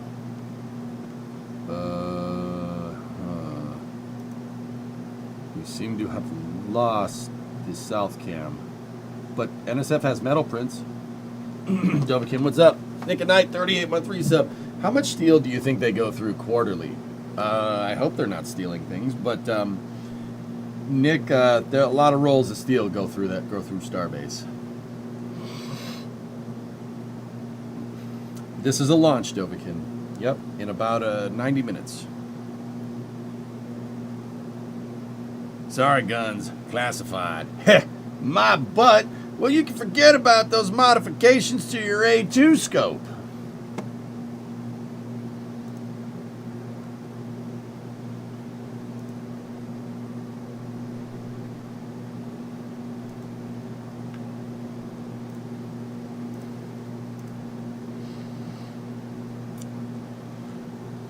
Looks a little cloudy. Weather is a launch item right now, Gibbs, but it's currently go. Everything's currently go.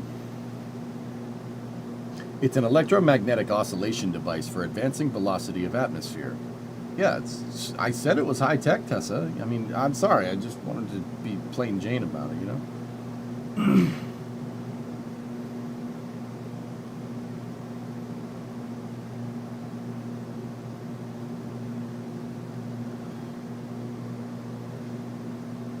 Coast Guard Defender boat is heading out of South Padre Island. Yep.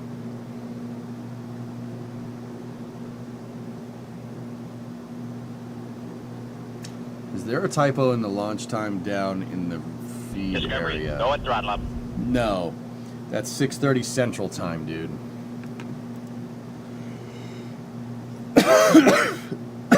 Victory, what's up, my glip-glops? 89-month resub.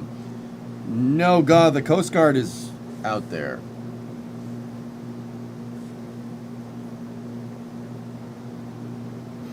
Nice community patrol.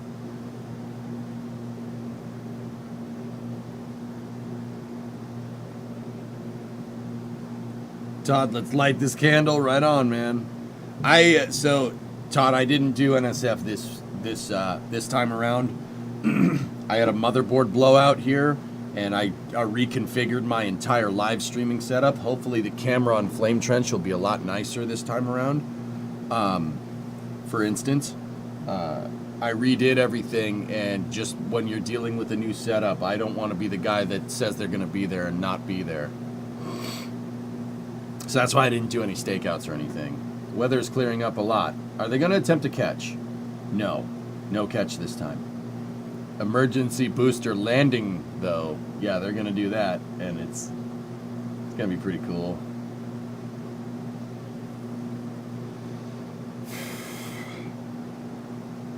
What happened last Flame Trench? I don't know. I wasn't there. Yeah, it's going to land in the water, Rev. Yeah, technical update has been canceled as far as I can tell. It's too close to the launch count. I had a feeling that might happen.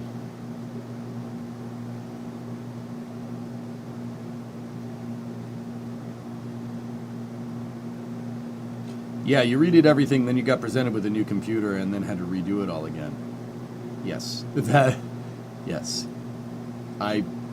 Tessa, with the exception of getting the computer, the month of August has basically been a gigantic write-off for, like, I did not meet any of my streaming goals. But, you know, I ain't upset, man, because, yeah, you guys want to see, look at this. Look at the setup, dude. It's like, this is pretty good. And I ain't complaining, you know. I ain't complaining. Like, it's pretty good, man. It's a pretty nice setup. All you need is a cool print on that wall. Oh, I have them. You know what? That's not the right camera. That's the right camera. Oh, I have them. Yeah, I have them. I have posters. Don't worry. You know what? Like, that camera wasn't showing on, and I'm like, why did the camera go off? Ah, that must be that camera. It's a little weird. Nope. Not the right camera. How does NSF keep their cameras cool while being in the sun all day?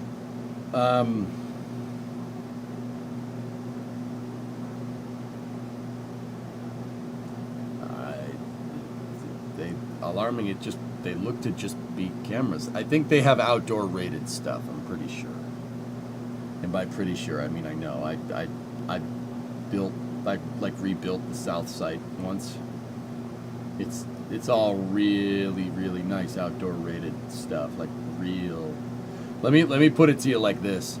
NSF does a lot of merch plugs. There's a reason they do a lot of merch plugs, because dude, look, me and the boys that are there we make pretty decent money, but we ain't making the big bucks. Most of the money goes right to the equipment. That's not bull crap, dude. They spare no expense with the equipment, man.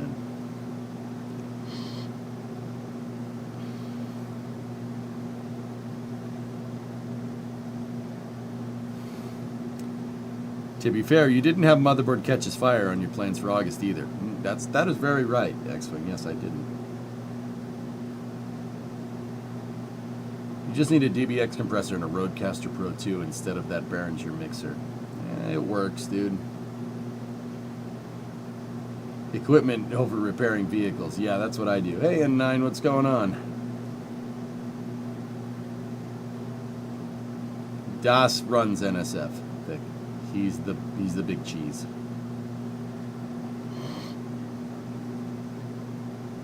Except when chat just buys the equipment. Pope Vent just went ham, dude. Look.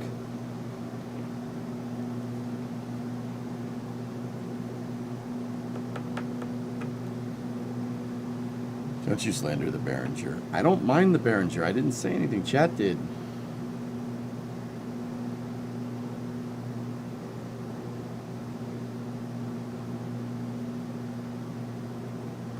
Does that mean a new booster has been elected? Yeah. No. Pretty sure that's not what that means, but it might be. What does a Pope Vent do? The Pope Vent is the chill down vent pipe for the recondensers. Or no, the heat exchangers, excuse me.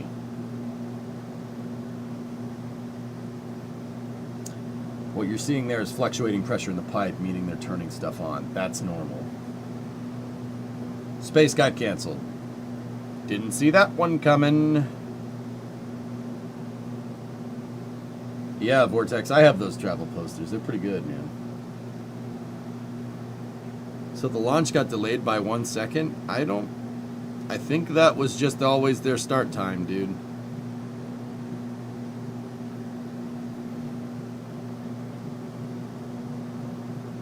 Space is too big to fail. Well, yeah, of course. That's why they call it space. Because there's a lot of it.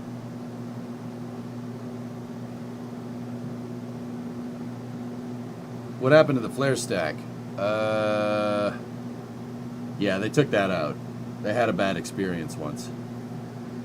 Do you think that Scott will become an NSF employee? I don't know.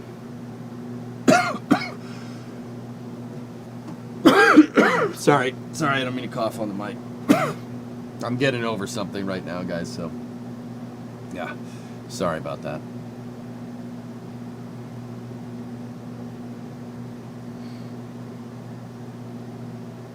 Is there a launch today? Yep. It's just all that smoke. Yeah, you don't want to breathe in GOX. That's bad for you.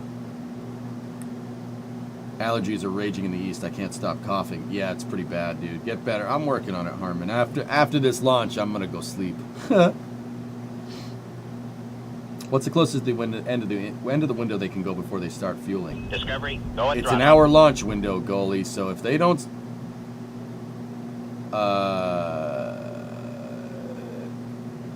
if we get within 15 minutes of the window opening, they cannot. Yeah, if it gets below T-minus 15 minutes and they haven't fueled, they ain't going today. Please drink plenty of water. All right.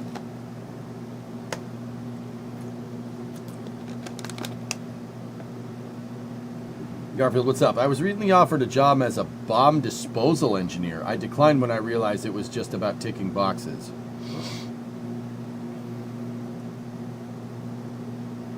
Every day we stray further from God's light.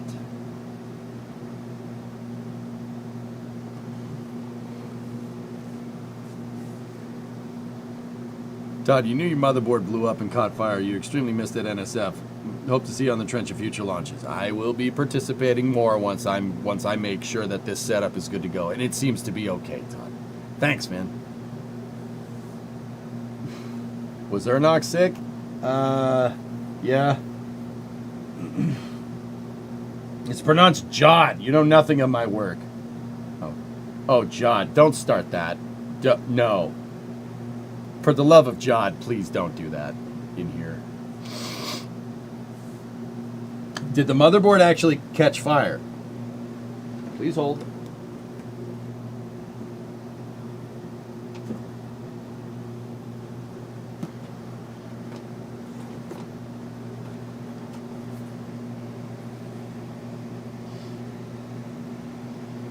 Is that smoky enough for you?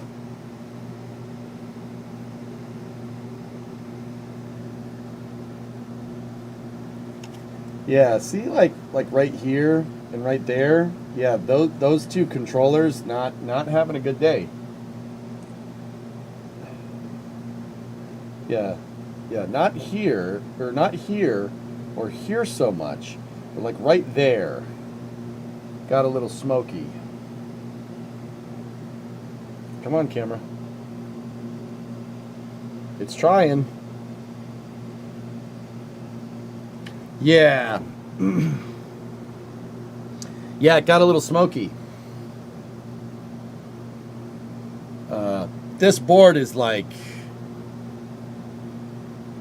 probably, it's about 14 years old though. It did some work. I'm still gonna put it up on the wall as a plinth because every single EJ stream that I've done from my home or apartment or my house, right? Like my parents' house, my apartment here, this motherboard had something to do with. And it continues to give in the form of how not to treat a motherboard. Yeah.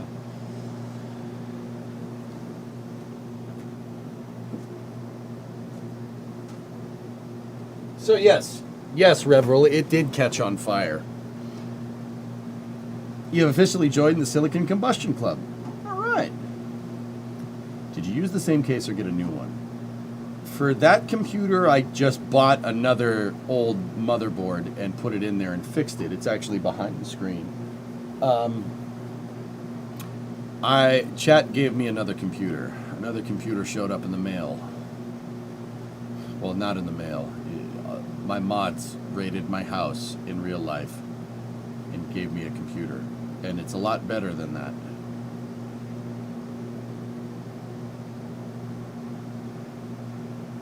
Some parts came in the mail.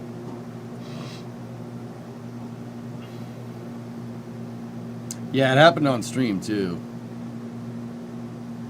Yeah, it was pretty crazy. Hand delivered, high value service. That's right.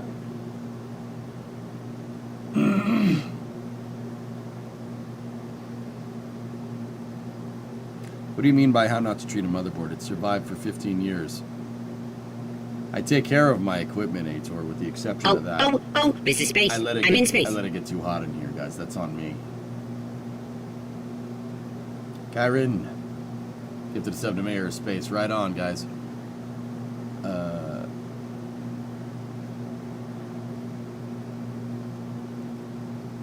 The window seems to have pushed back. 20-minute launch delay. Yep. That's what I just saw. Dean gifted a membership to Neptune Space Systems. Thank you. You're not supposed to let the magic smoke out of your board. Yeah, that was my bad. Yeah, I screwed up.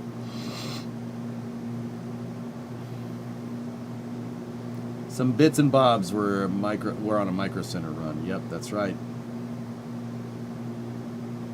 Honestly, it was that board's time to die. I'm amazed it lasted as long as it did, dude. We abused the snot out of that thing.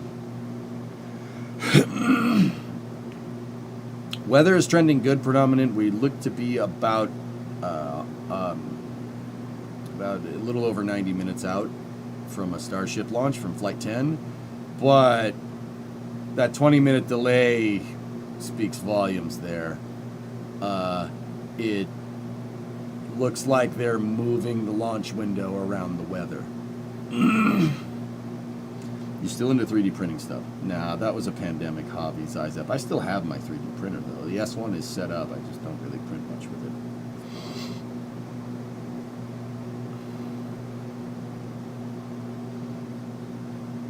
I always get the shakes when I take various old parts to the recycling center. Last week, it included 2 motherboards, drives, and some old cards. Linux, I'm going to keep that. That motherboard has been in service with the EJSA for almost a decade and a half. I'm putting that thing, I'm going to make a frame for it, and I'm putting it up on my wall.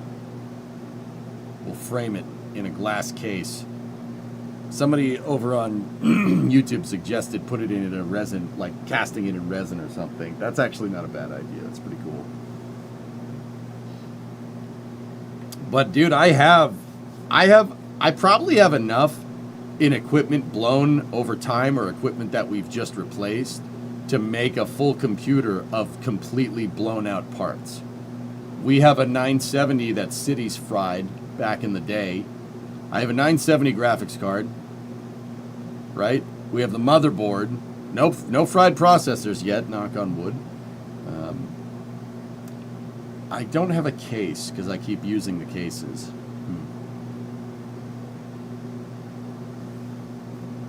But I have motherboards, graphics cards, power supplies. We have all kinds of good stuff.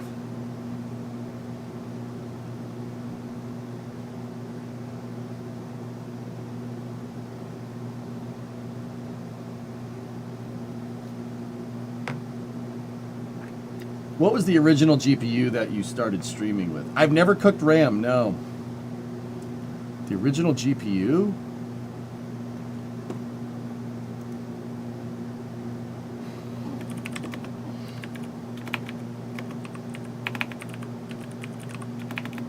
The 970 may have been it, dude.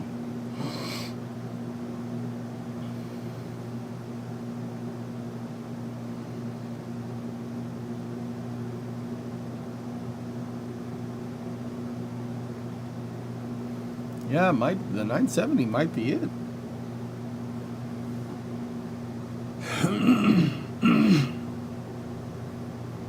Launch delayed by 20 minutes. We know. Yep.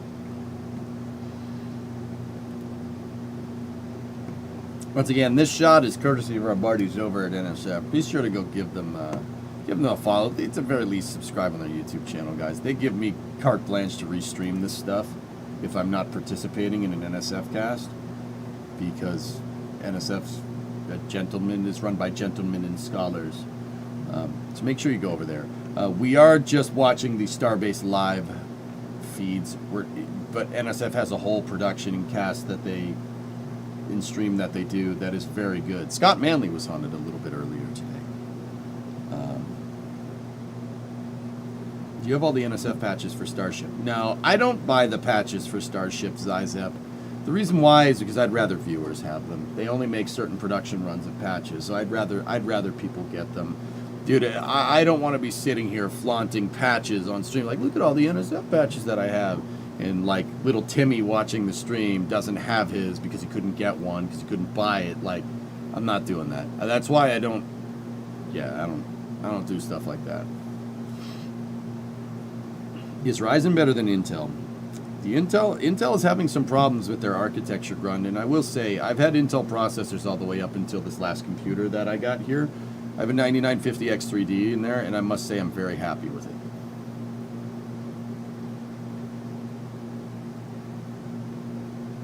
Ixalu, thinking of going to school for photography, do you think that's a good idea? As long as you can find a way to use your photography education to make you money, Ixalu, do it. Scott is on now. They're running with 4 hosts. Nice.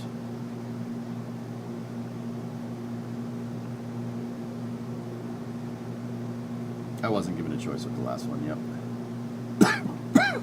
Yeah, that X3D is nuts, Elf. Like, we ran Cyberpunk at, like, in 4K with every setting set as high as it could, man, and the computer still didn't care. It was like, man, all right,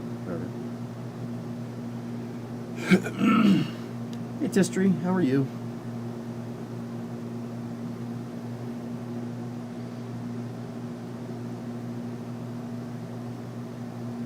So, Exleo, think about this. You want to go to school for photography. All right. You go to school. You are paying for it. Is there a way to make the money back with the education that you paid for? That's a really important thing to understand if you want to pull the trigger on going to school for something or getting a college degree or whatever. Are you going to see a return on it? Is there something that you can do with that education that is going to be a marketable skill that can make you cash? With photography, yeah, generally. The thing about photography, though, is that a lot of people do it. It's like streaming. A lot of people stream. Anyone can pick up a camera and shoot, right? So if you're going to do photography, there is a way to make a return on investment, but you need to understand that that is going to be, you're not making millions of dollars off of photography. I mean, you might, but just remember, you know, if you're going to go to school for something, especially college, there needs to be a return on investment, or else I'm not going to say that it's not worth it, but, you know, as a student of liberal arts, you need to make sure that you have a way to get a return on investment, or you're going to be in student loan debt for a very long time. Do you think they will have live stream cameras on the dumb links? I really hope so. Outdoors, that would be amazing. You're going to spend a fat stack of cash on the gear. Yep. Over on NSF earlier, they were saying they had bought some plots of land over near Starbase. They think they need to name them like SpaceX and have the landing ships. Nice. That's cool.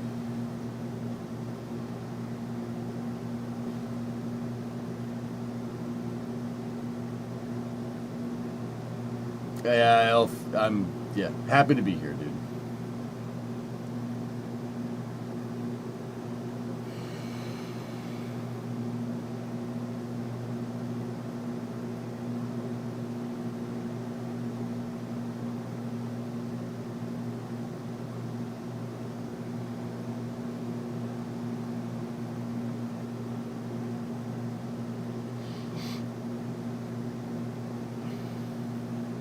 No, Major Who, I haven't. Drummer, you're off to bed. No point in me staying up when it would launch its stupid o'clock for you. Even for a Starship flight? Alright, good night.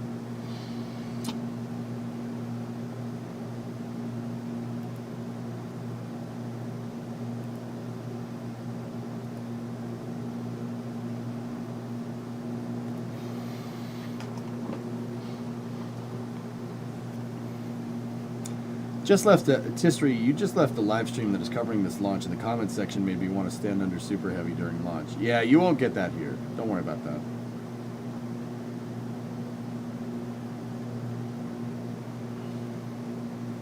You might get a little bit of the tism though, but hey, that kind of comes with the territory with spaceflight and trains.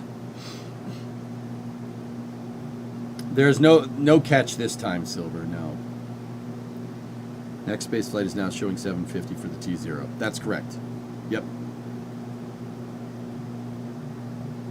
Been there, got that. All right, cool. Yeah, Tistra, you'll be fine here. You'll be fine here. you'll be good. Don't worry about that. I like trains. Trains rule.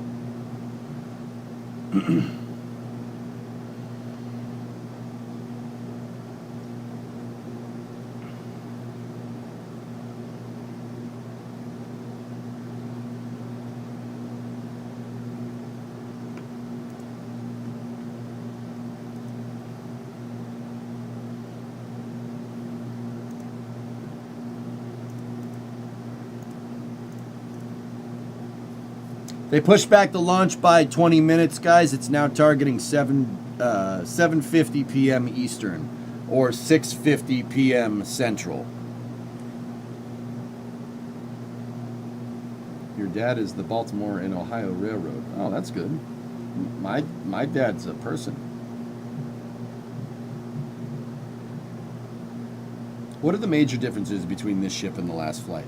Dill, we don't really... They were going to give us an update, but they canceled it. They were going to give us an update, dude, but yeah, I don't know. This one's shinier. Why did EJ just sound like Troy McClure? Oh gosh, I don't know.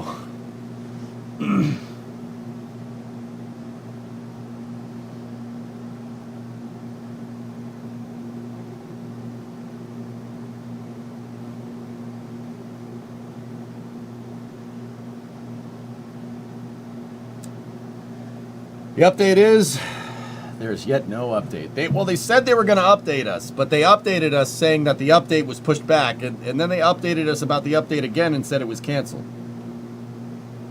So we got a update. It was just an update that the update was not happening.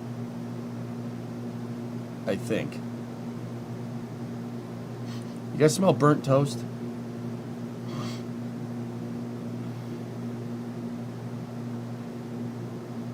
Hi, this is EJ. You may know me from such launch coverages as Flight 7 and Flight 8.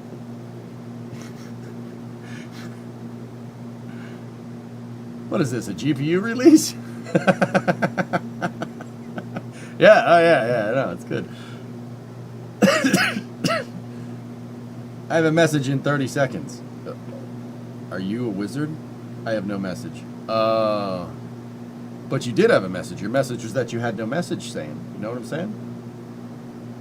What time does tube become flamey tube? 85 minutes. Did you finish the Halo ship model in Satisfactory? No, I didn't, Prophet.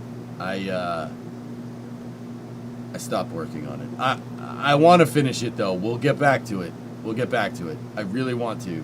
But the problem is, I think I may have bored people to death by showing every waking moment of that project.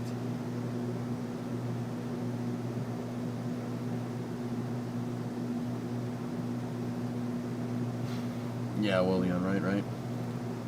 It's always exciting times on this channel. Yep. I wasn't bored. Yeah, I know, Silver. A lot of you guys like it, but it wasn't. Dude, that project wasn't paying the bills, man. But I would like to get back into it, dude. Hey, Pie Guy, what's up, man?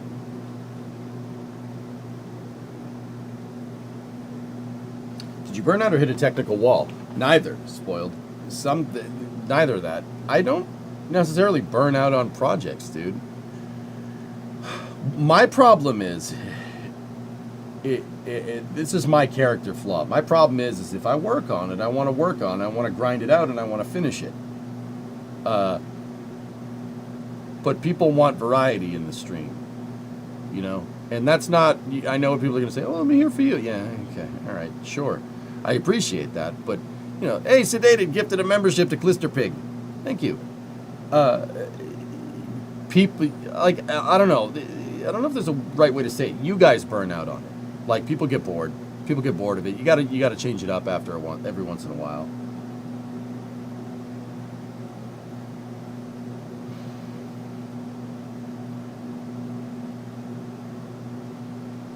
That's it, Urban.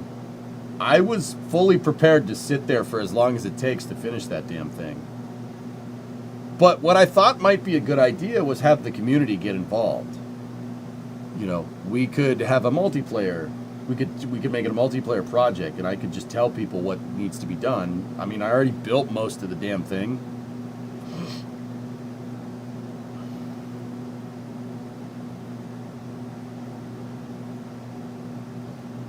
Yeah, serious. That's one of the tricks. That's one of the tricks about streaming, dude. People will always say, hey, I want to do this. I want you to do this. I want you to do this. You go and do it. Nobody cares.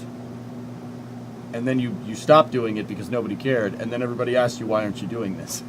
Dude, it happens. It happens more than you think.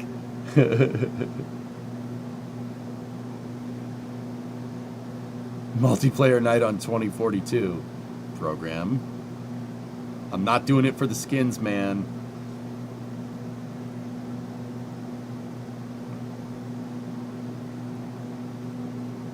How many miles on that Hemi? Which one, Farm?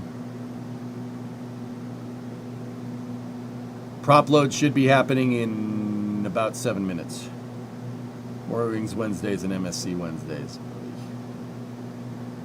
Hey, Happy. Long time no see. How are you? What's going on, dude? Yeah. Long time no see, dude. How are you?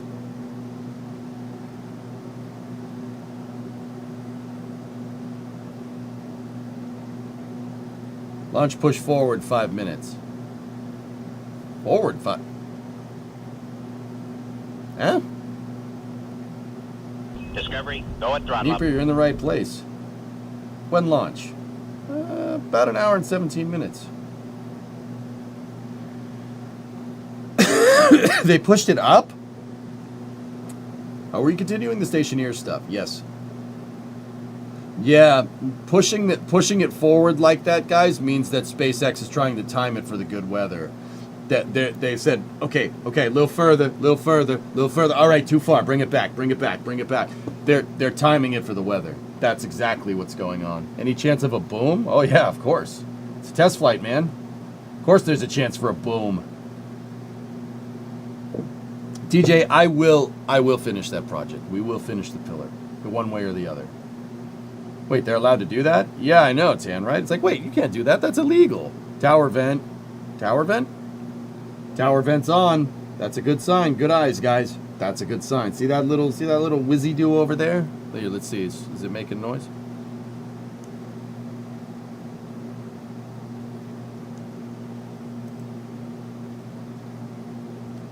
Do we not have sound from it? Hello? Oh yeah, it's there. It's just really low. See the little whiz. Oh yeah, that's right. We don't have the noise gate on because of the fan, so that means I can make all the funny noises and people will listen to them. Discovery, go at throttle up. Like that. Belize, what's up? 62-month resub. Hope you've been well. Let's go flight 10. Thank you. Yeah, it's good to see you, buddy.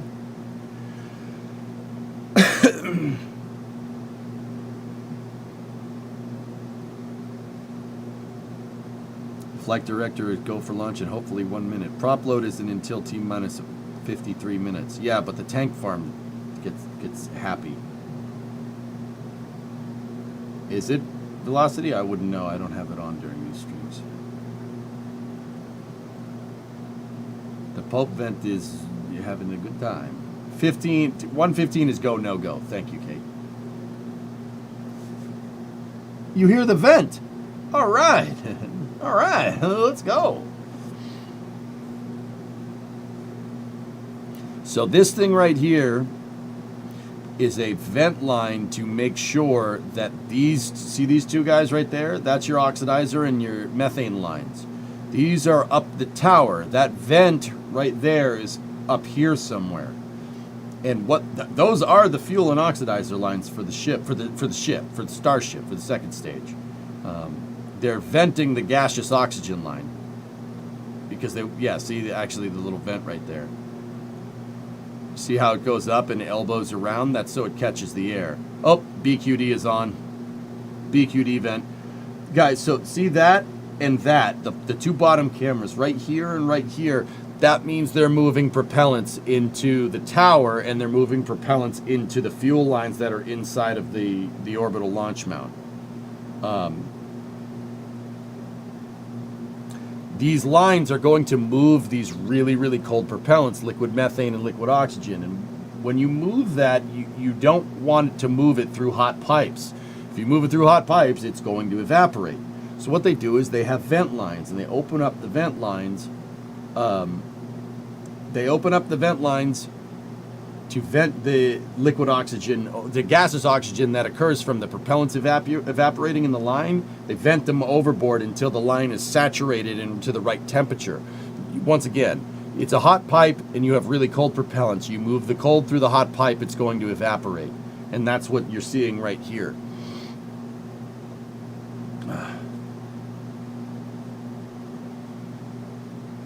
They should have a fueling go no go poll here soon. If Starship popped, how much of that tower would be intact? Well, not so fun. That's actually one of the reasons why the tower is open and why you don't see like fully enclosed structures next to rockets. The tower would probably survive. Nothing inside of it would be useful, but structurally it'd be okay. You got to remember that thing can hold a booster up. It would probably be structurally you'd probably be okay. But the thing is like I said, that's why, like, if you look at a tower next to the Saturn V or the fixed service structure next to the space shuttle, they're all open. That's to allow stuff to go through it. Because when the rocket launches, so much pressure is going out that the tower can create drag, and it'll actually push the tower to the side if it was a solid thing. True story. The tower would be Skookum. Oh, jeez. Are we Zoomer speaking in here?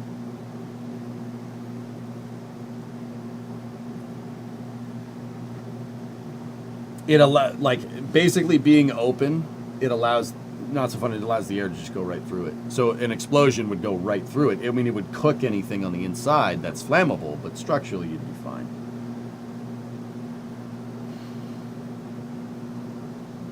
Skookum is Canadian, not Zoomer. I don't know the difference.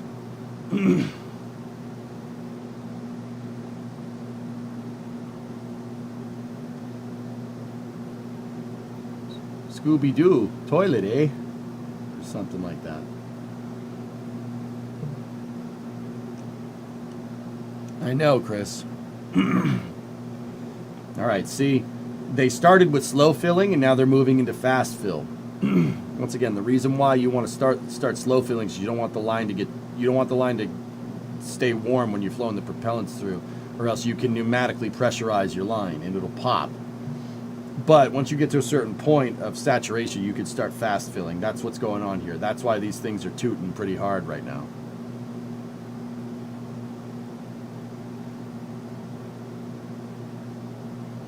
They start with a slow fill, Hellfish, and then they move to fast fill.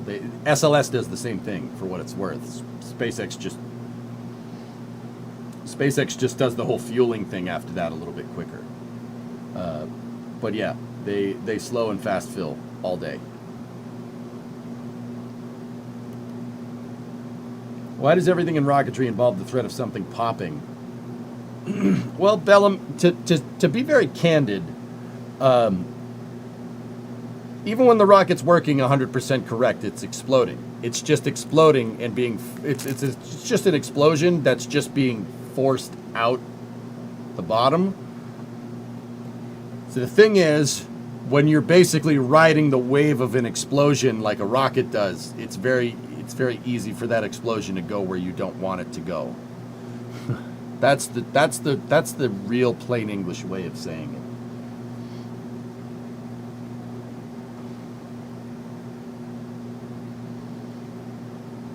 Thank you, Siri. I mean Alexa. Aqualexa. Hey, Aqualexa. What is the airspeed velocity of an unladen swallow?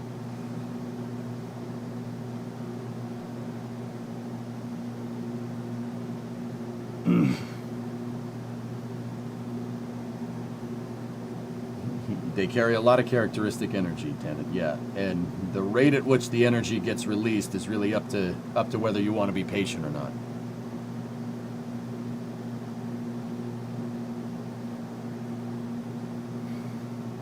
This launch needs Satakipine. It needs 100 sparks. Back, are we loading? They're going through the go-no-go right now. They're not loading propellants. The vent chill-down lines are still cooking. Happy, there he is. Tier 1, 3 months in advance, 50-month total. Rack 'em and stack 'em. Where have you been, dude? Hopefully you've been doing cool stuff. Not just been sitting here the whole time like me.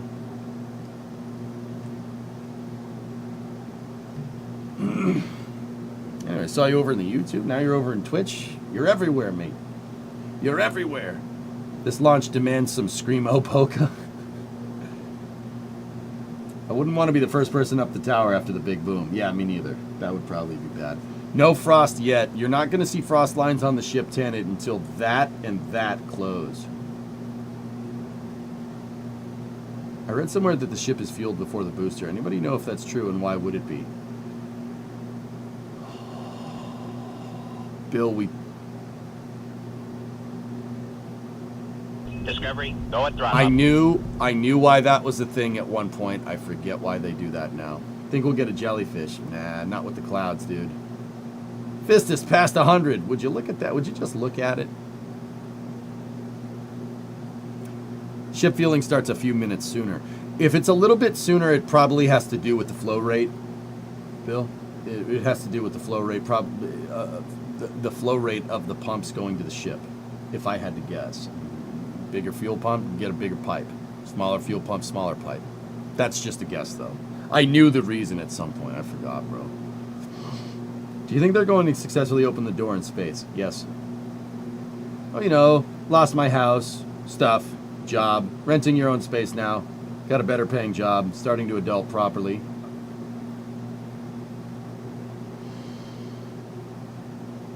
Well, it's good to be here, right? That sucks, man. I'm sorry.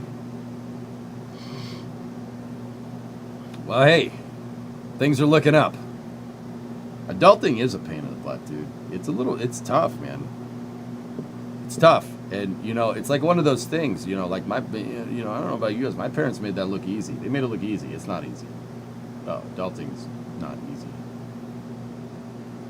No. They made it look easy. It ain't easy. It's a pain in the butt. It's like doing homework all the damn time. Ugh. What do you think the tiles on the front of the bottom flap are testing? What kind of tiles are there, Yum Food? They could be testing thickness. They could be testing composition. The flaps are one of the hottest spots, dude.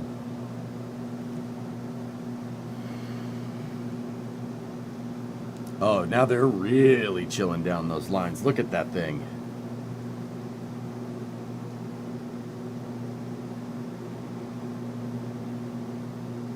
Cesare, what's up?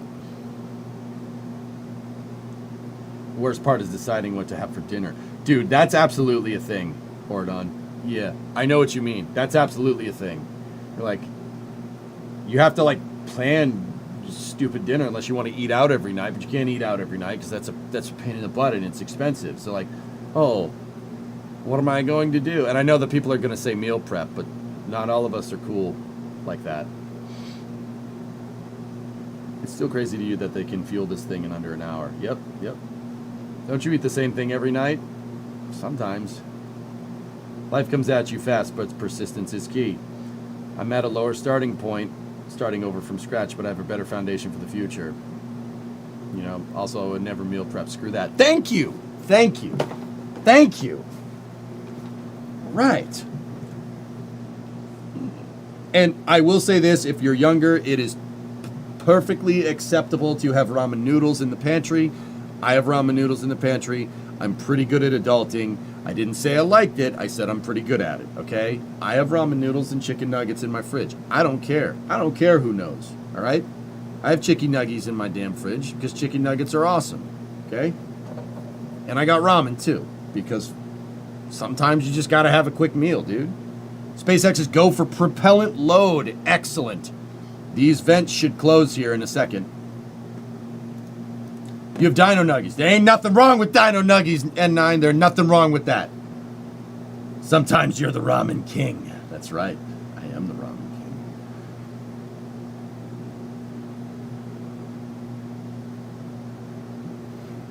What is that, Squarish? We need 20 more subscribers to get EG to 4,000. Really? It's at the YouTube channel's at 4,000 subscribers? Holy crap. That's cool.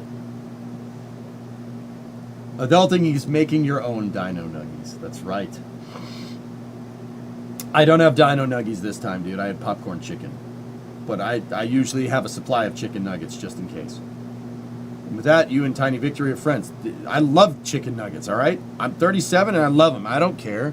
Don't get me wrong, dude. I'll go have some pulled pork, like some spicy pulled pork or something. Like, it's not like I'm one of those guys that's like, oh, I'm a picky eater. No. It's not that I'm a picky eater. It's the opposite of that. It's that I'll eat whatever. It doesn't matter. I'll just eat whatever.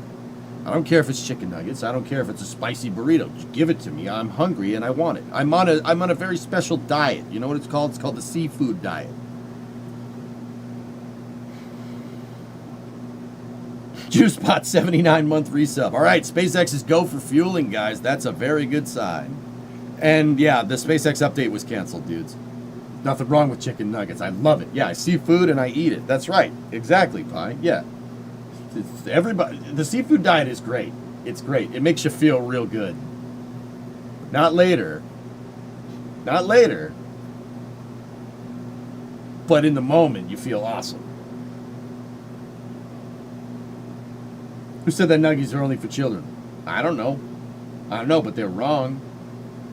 I was saying that for the if there's kids in chat. If there's kids in chat, you can be an adult and you can still have chicken nuggets. You just got to go buy them. But you can buy as many as you want, which is awesome. Yeah, that's right, Sea Kraken. Yes, correct. Yeah, Alleviated. It's pretty crazy change. Yeah. That's what I'm talking about, Cryo. Yep. From the NSF Weatherman, that's Adam Suker. He's not expecting any storms at the launch site. Yep, real Ted Lasso moment. That's right. Yep, believe. You got to believe in Starship Nuclear. You got to believe, dude.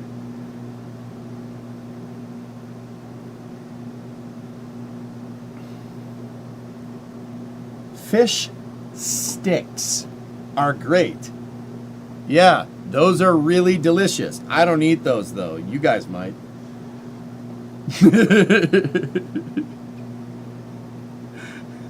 Gotta believe, man. Foz, what do we got? Starship teams go for prop load. Yeah, baby. So once again, when they actually do start filling propellants, guys, you'll see these two vent lines close. What they're doing is they're saturating the lines and making sure they're at the right temperature to move the cold propellants. You want to move cold propellants, pipe needs to be cool too. If the pipe isn't cool when you put the propellants through it, your propellants are going to evaporate. Don't want that. It uses liquid fuel and liquid oxidizer, not gaseous fuel and gaseous oxidizer, okay? So what they're doing, what SpaceX is doing here is chilling down all the lines. They're making sure that the fuel and oxidizer lines are cold. Now, once again, I say fuel and oxidizer lines. These are what's called, it's a fun phrase to say. They're called GOX vents. On the left screen over there and on this screen, they're GOX vents. Gaseous oxygen. GOX vent. GOX vent.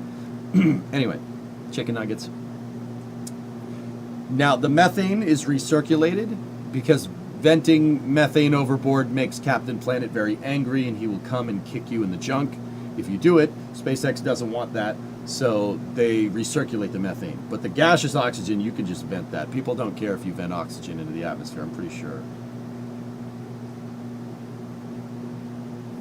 Happy, you went to a restaurant and had dino nuggets once.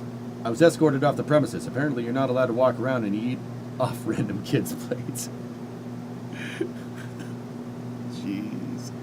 I'm almost at 4,000 subscribers. That's cool, man. Edman, I think this one's gonna go. Yeah, Nader, nothing wrong with nuggies. Nothing wrong with nuggies. They're amazing. Does the EPA hate it if you dump argon? I'm pretty sure they don't like that. Yeah. Chicken nuggets and chicken noodles ramen. Yeah, dude, I'm in. I just got back after a nap. What's the latest? Hopefully you slept well. SpaceX's go for fueling, Mohawk. And I got it from a guy who knows a guy who might know Elon that the weather seems to be trending in the right direction. Captain Planet sounds like a jerk. I mean, maybe a little bit, Bacon.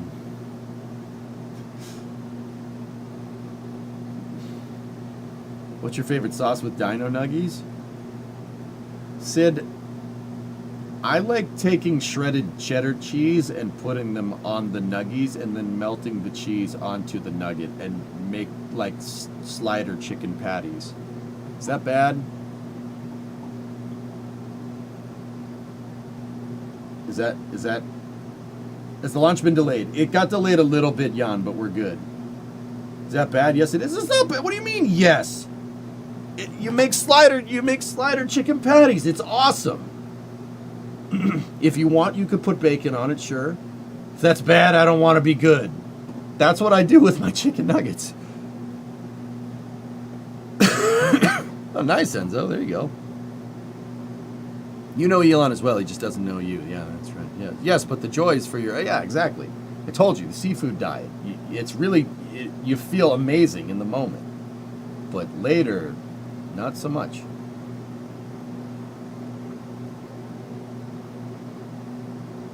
That's good. Yeah, Erudite, that's awesome. Not gonna lie, it sounds amazing. Yeah. What's the plan for this launch? Base material, SpaceX is really jonesing for some on-orbit operation stuff. They really need to get that payload bay door working. They need to get the Raptor relight. So relighting the engines in space, you got to get that working, and then re-entry. Those are the big line items. SpaceX hasn't gotten much of that in the last couple of flights.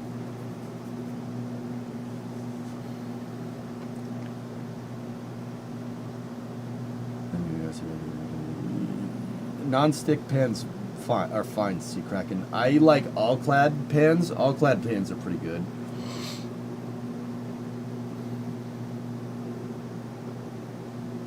Try dipping nuggies in nacho cheese. It's fantastic. Oh yeah, yeah, absolutely, man. Sounds like a great dinner to me. I'm right there with you. Hey, dude, I gotta show you guys streamer food. I have streamer food. So like, dude, I stream for like 10, 11 hours a day, right? When you come home, I don't really, I don't feel like cooking a gourmet meal. So I have streamer food. I have stuff that you can make. You can make real quick, right? And have a decent meal, not just like some microwave thing, right? Like, freezer pizza is good, but heating up the oven takes time, dude. How often do you have pizza rolls? Really never, man. If you don't achieve re-entry, is that considered a one-night stand? Well, there's one launch stand right there, but SpaceX has 2 launch stands at Boca Chica. I don't know what we're talking about anymore.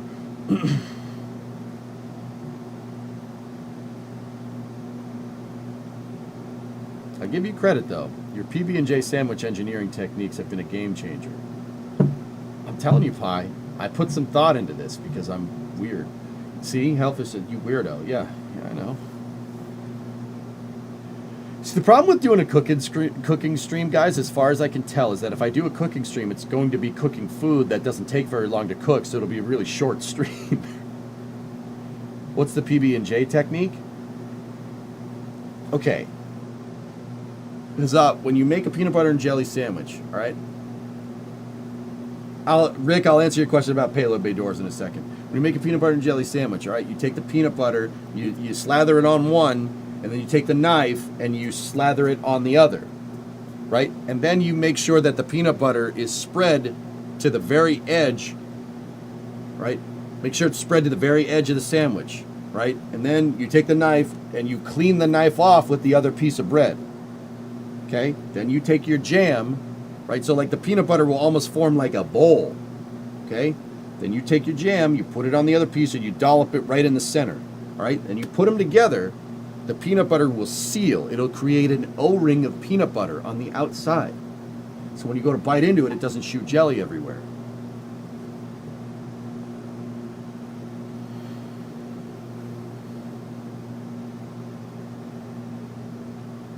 I like smooth. You can't really accomplish what I'm trying to accomplish with that belt fed with chunky.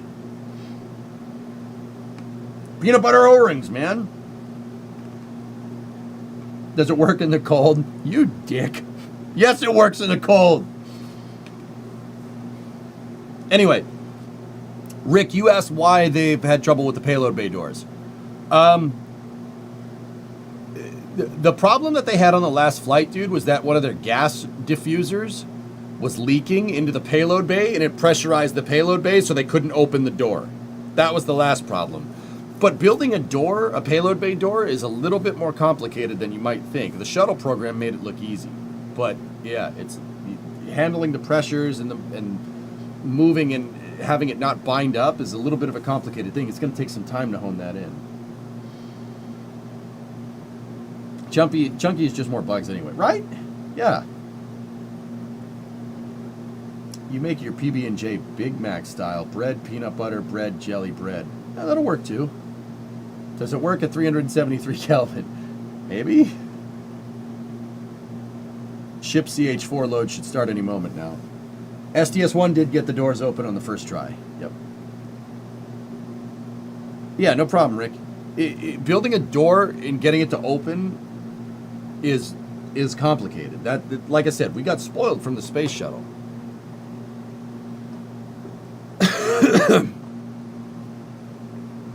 Make it an Uncrustable. Yeah, you could do that if you really wanted to. If you had a ravioli roller, you could do that, sure. Proper grilled cheese recipe? I make grilled cheese pretty much like everybody else does, dude. I usually fry up a bit of ham, though. Like, I'll take boiled ham, fry that, right? Fry that up first, and then put that on the grilled cheese and make a grilled ham and cheese sandwich. Serious question, how much money is Elon burning on a day like today? Honestly, Bass, the launch operations are no more expensive than just a day-to-day operation at Starbase, dude. What's that? Yeah, it's in the millions per day to run Starbase. It's a pretty expensive operation. PBJ and bacon, cayenne pepper on top before grilling it. I'd get down on that predominant, sure. Cook the bacon first, then fry the grilled cheese in the same pan after. Now that's adulting, dude. Now that's what I'm talking about. We don't throw away any part of the carcass. We use the whole thing. That I like that.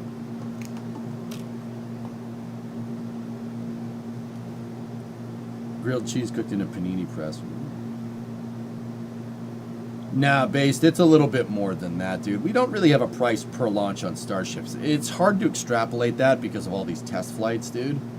Let's just say that Starship is a multi-billion-dollar operation per year, and we'll call it a day. Grilled cheese with a hamburger patty in the middle of the cheese, then dipped in tomato soup. That's getting awfully complicated, man. Hey, Tripod, what's up? Try grilled turkey with cheese? Yeah, that sounds good. If the launch delays, can we have a cooking stream with you making grilled cheese? Oh, boy. Arteries are designed to store bacon grease anyhow. See? Your seafood diet, man, it works. It's me, Otto plays Roblox. It's been a while. Ever had a croque monsieur? No. All right, let's look around for some frost lines on the booster. It's not hooked up to gas, though. All right, we got it. Hold up. Enough on the food. I'm getting hungry. What do we got here? Propellant load of Starship's upper stage is now underway. All right, so NSF has the camera zoomed in. We should start seeing a frost line right. They got to go up more. More.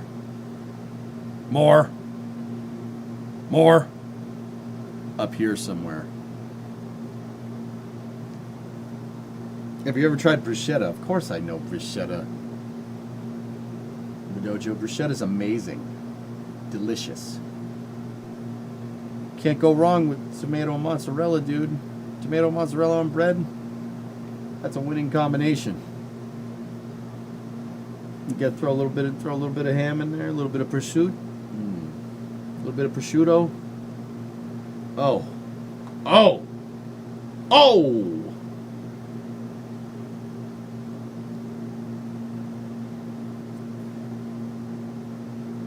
Best Italian joint in the Boston area. Anywhere in the North End, you can't lose. Go to Hanover Street. Just go anywhere. It's all amazing. Man, now I want bruschetta, Dojo. Why'd you do that? I'm gonna have to call my mom. Why are you doing that? Use homemade garlic bread on the next grilled cheese. Garlic bread.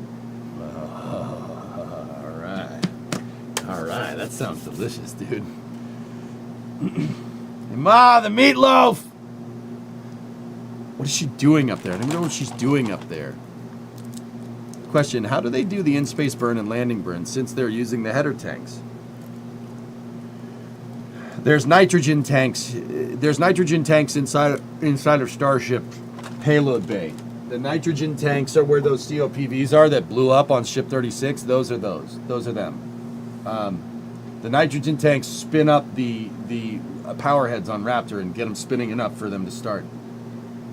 Next is ship locks load at T-minus 45 minutes and 20 seconds. All right, cool. Idiot question. What's the use of a tumbler? I don't know. To store liquids?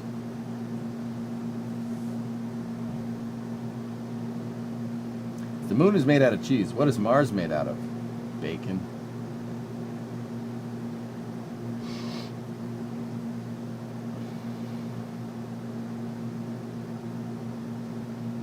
Your Italian ancestors would be appalled by the pronunciation of bruschetta. It's because I'm not Italian, I'm Italian American, man. What do you want from me?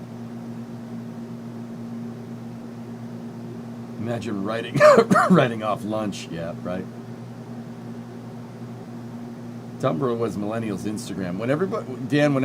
Whenever anyone says that, that's just what I think, and then I have to remember that they're talking about a jug of water.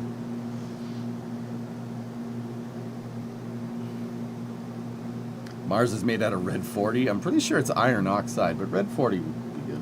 Tumblr, like ship 35. Yes, yeah, that's right. Tumblr, not Tumblr. Oh.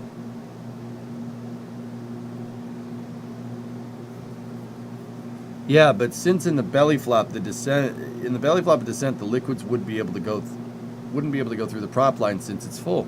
They would be in the side. Ator, you touched on something that kind of explains why the first thing that SpaceX did was prove that you could flip and burn Starship. Because prop feeding sideways gets a little complicated now, doesn't it? Ator, the short answer is that's what header tanks are for, inside of the main tanks, not the header tanks at the top. That's why the booster has that transfer tube, for instance, and why Starship has the header tanks. Well, actually, yeah, it is the header tanks inside. That's the reason. Because the feeds for the header tanks are downwards, and the feeds for the main tanks are from the side. Differences. That's why SpaceX proved the flip first, to make sure that worked. And even then, if you go back to like SN8 and SN9, they had problems with prop feeding. They had what's called ullage ingestion, meaning the rocket asphyxiated on its own ullage gases. Pretty much the equivalent of like Dutch ovening yourself. You farted, and that's all in like a small contained area, and that's all that. Now you have to breathe that. Yeah. The thing is that when that happens to a rocket engine, it explodes. You just have to smell it. But you know, everybody likes their own brand, right? So it's fine. Something is off with today. The noise gate is off and the fan is running, so I don't sweat a lot. I missed booster catching. Don't worry, the booster catching will be back, and in greater numbers. I'm not sure I like this comparison. Yeah, passing wind. Hey, it wasn't me! Alright, yeah. I will switch over to the SpaceX stream, but don't forget to go over there and support our buddies over at NSF. They do a good job with this stuff, guys. You know, I know they merch plug to the blue in the face, but there's a reason for it. And I don't like doing merch plugs, but they do give me carte blanche to basically restream this, so please go over there. At least give them a subscription or something, dude. I miss Lamp. I love Lamp. I love Lamp. Tower vents closed. Locks load should begin.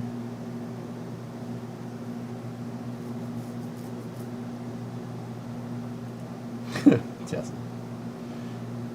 Propellant load of Super Heavy boosters underway. Live coverage starts in about 15 minutes. Yeah. You're a go for going on the big screen. All right. Live coverage starts roughly in 15. All right. Okay, we're starting to see frost lines on the ship's methane tank, baby. What's the approximate pump rate? Dude, their flow rate, Sea Kraken, I don't know what it is off the top of my head. Their flow rate is honestly on par with small rocket engines. I mean, if you think about the volume of fuel that they're moving, it's kind of crazy. You can see the Coast Guard guys waving to the NSF screen. Nice. What's the mission today? Get up into space, Overcraft. That's where they're trying to go. Get up into space. They need to get some good on-orbit data here. So deploying the payload bay door would be ideal. Deploying some of the fake Starlink satellites that they have up there inside of the payload bay on the ship That's what they need to do, and they need to get some good re-entry data. So EDL, that's the big stuff. The booster will perform an at-sea emergency landing, an induced emergency landing on purpose to test out engine-out capability for booster catches in the future. So we aren't getting much of this ship back. But if it goes, we should see some good stuff. You've likely answered this tons of times, but why fuel the ship before super heavy? The smaller volume ensures they're done at the same time. I think they fuel the ship because they don't have the... It has something to do with the flow rate to the ship versus the booster. I think that has a lot to do with it. Happy New Rig Day. Thanks, Zin. I heard it was 2 tons per second. That sounds right, Ator. It's somewhere up there. Yeah, they cranked the flow rate to 11. Hello, everyone. Let's go. What's up, Alan? How are you? Higher height, so more load on the pumps. Sea Kraken, it's something to do with that.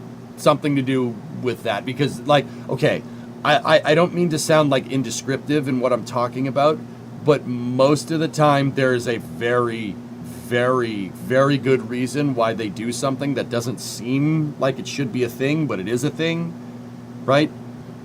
Whenever I encounter something like that doesn't make a lot of sense, I automatically default to a physics problem. Because why? Why fuel this? Why start fueling the ship before the booster? That makes no sense. Discovery, go at throttle up. Physics is probably the reason why you would do that. Something that the booster likes, the whole stack likes that. It makes it easier to do something else. That's usually where my mind goes.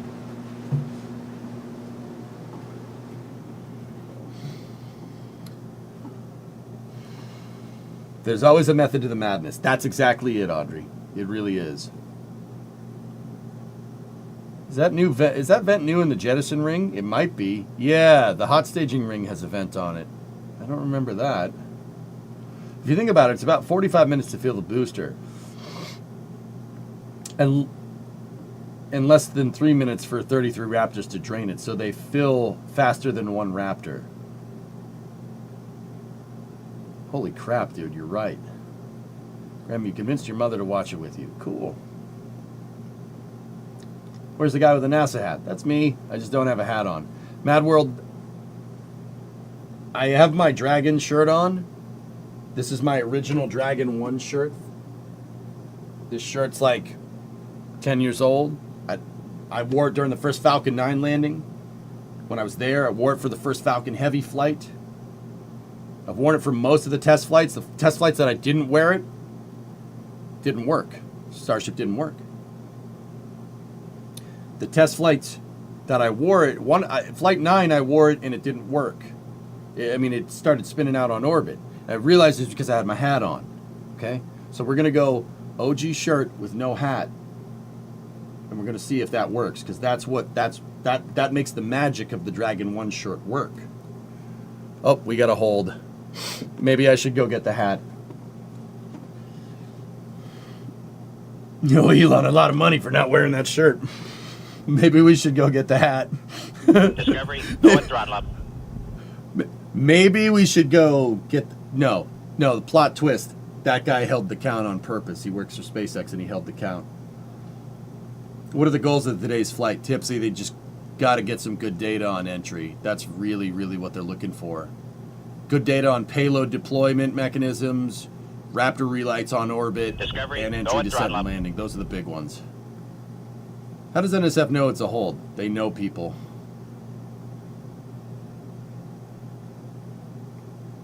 The lucky shirt theory. Yep. No, engine chill wouldn't be happening just yet, Dean. And I know you asked that before they held it. I believe in science, facts, and logic, and my magic shirt that makes the rocket go burr. Dude, Happy, you would be very surprised how much rocket scientists believe in bad juju. That's absolutely a thing. Dude, some of the smartest people I know are like, nope. Have to wear my lucky socks today during a launch. Like, dude, I know a lot of people in the industry. They're like, oh, yeah, I got to wear my underwear. I don't wash it every day. There's a launch, we wear it. It's like... Discovery, go at throttle up. You'd be amazed at how much superstition there is in this freaking industry. Dude, it's everywhere. Peanuts? Bingo. Hey, Eagle, tier 2, 65-month resub. Thank you. Smoked had a 17-month subscription. Hope all is well. Glad to see you streaming on your day off. I hope we see some good launch stuff. Yep. Yeah, we're just a little stitious. We're not superstitious. We're just a little stitious. It's like baseball. It is like baseball. Absolutely. What could this be a hold for? It's hard to say. A hold here for fueling could be something with the fueling procedure that they didn't like, or it could be weather. Sounds like a bunch of sailors to me. Maybe stop cleaning your coffee mug. I don't do that. Well, I don't use my coffee mug, but the Ford mug is there. I don't make coffee out here because I like the coffee machine in my house because it makes a better pot of coffee even though it's the same machine. That reads. Okay, cool.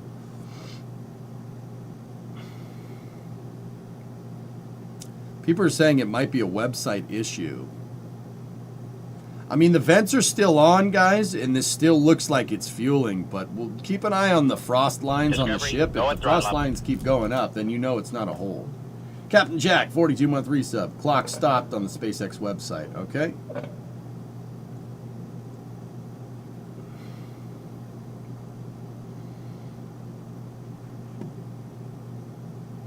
I see it, Baron.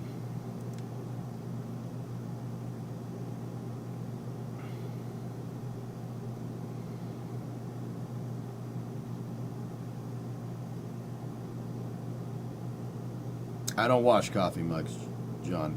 Really, I don't. I only do it if it really becomes an issue. Is there something that they're testing for this flight? Well, every flight they're testing launching Astrobrains, but SpaceX really needs to get some second stage data. The Starship's freaking out and spinning out on orbit and going through uncontrolled re-entry really isn't good for testing your ship that needs to go through controlled re-entry. Yes, I just said that. Yeah, I just said that, just in case anybody was wondering. It's not good to test your ship for controlled re-entry and have it go uncontrolled through re-entry. I know, newsflash, right? But that's really what they need, dude.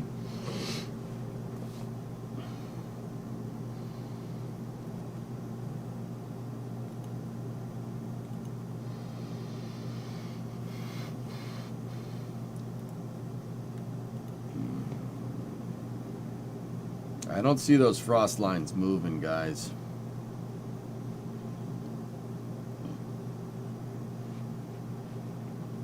Control the uncontrolled. Yep. Elon landed at Brownsville 5 minutes ago. Go at throttle up. I swear if they held it because he's there, I'm gonna be a little. Hey, Rograi, tier 3. Thanks, man. That really helps me. Tier 3, 23 months. Thank you very much. We don't have any word on the hold just yet, Hangman.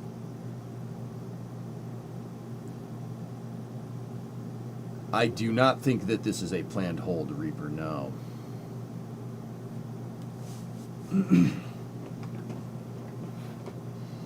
Detanking. This is almost certainly a scrub.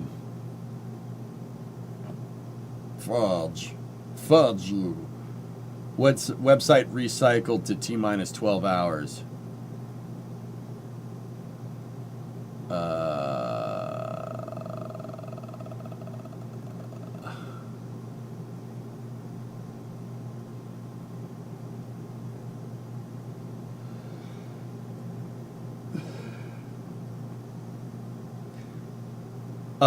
No, Sea Kraken, I'm Partner Plus, so every tiered sub is a 70-30 split.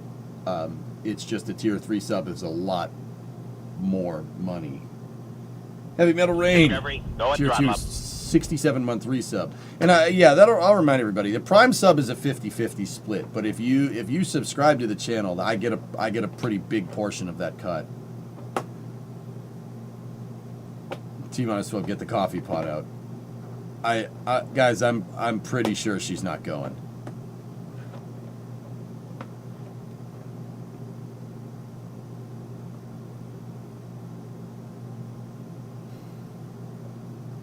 I don't think affiliate land, it's 50-50. And 9, I am fortunate enough to have enough tiered subscriptions to get Partner Plus, so the cuts are way better. Thank you for your science and fun jokes. No problem. NSF Twitter says scrub. We'll wait on official word, Discovery, but go and NSF throttle up. usually gets it right. See you tomorrow. I'll be here. So now you get to nap early. I do.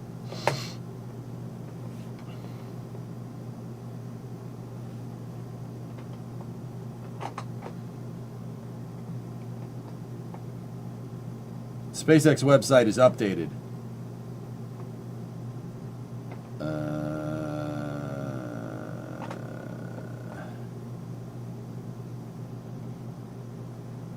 Think they'll do the update tonight? But they might. Let's just chill for a second here.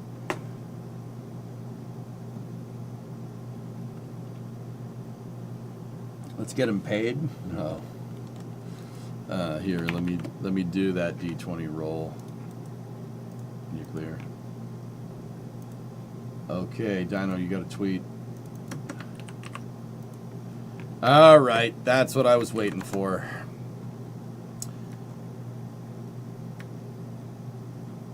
Standing down from today's 10th flight of Starship to allow time to troubleshoot an issue with ground systems. You actually think they'll do a 12-hour scrub? Not a chance, dude.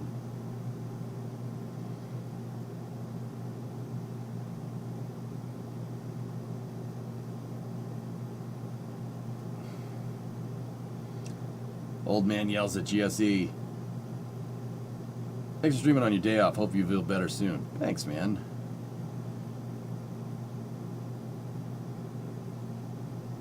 Good thing they didn't waste a ton of prop. Could recycle tomorrow. Yep. Set your alarm just in case.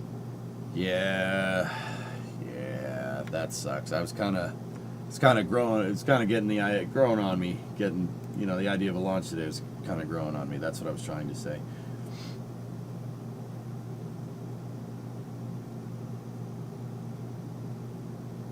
Oh, Grand Wake, well, yeah, got to, dude. Yeah, that makes sense. Sucks. Thanks for the broadcast. It happens, guys. So if you're wondering why, why don't they just send it, dude? It took thousands upon thousands of man hours to get this thing made. It took thousands upon thousands of hours of people's time to put that stupid thing on the pad, and then get all the fuel there and get everything there. Now, do explosions happen with rockets? Yeah. Do they happen with Starship? Yeah, a lot. But you ideally want to make explosions in new ways, not something blowing up on a stand, which SpaceX has already done that quite well, many times. So waiting 24 hours is not a big deal. Or 48 or whenever they think the weather's good.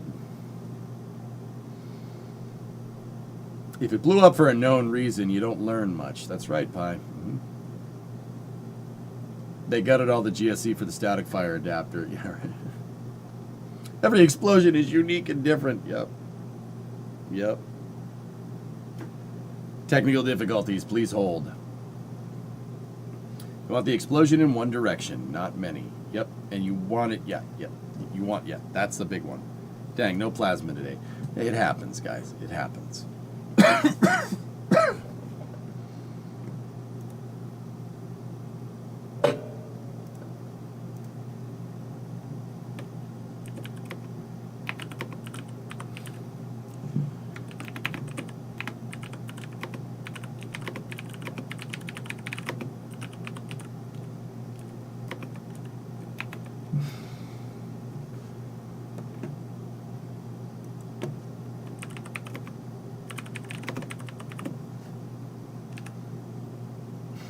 Chat, proofread me. Is it good? Is it good? We good?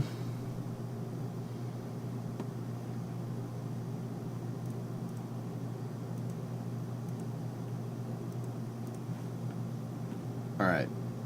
Good. GSE gonna GSE, man. That means pads. What that means, in case you don't understand the joke, ground servicing equipment, GSE gonna GSE, meaning that the pad is a complicated piece of the system as well, and pads can have problems just as much as rockets can. It happens.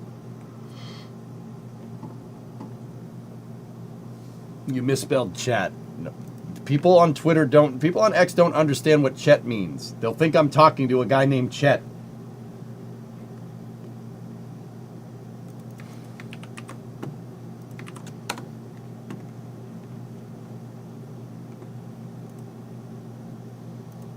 Does your English do this?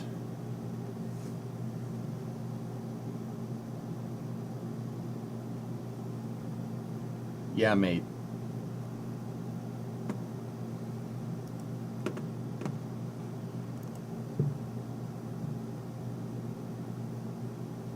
Board approved. All right. Will they be shooting for the same time tomorrow? Usually we get 24 or 48 hours.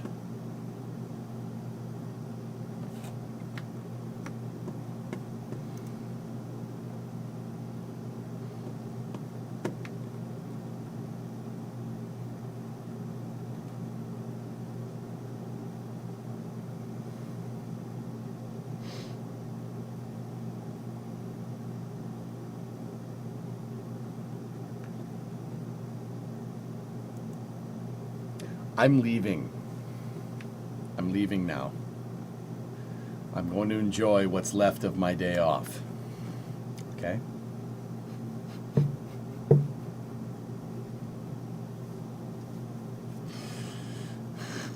All right. I'll see you guys tomorrow.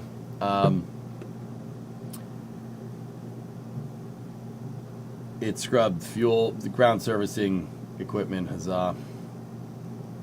All right. Have a good night, everybody. I'll talk to you guys all tomorrow. And whenever this thing decides to go, I'll be here, okay? So we're going to pack it in for the night. That is, my replies are exploding with people just saying Chet. Okay?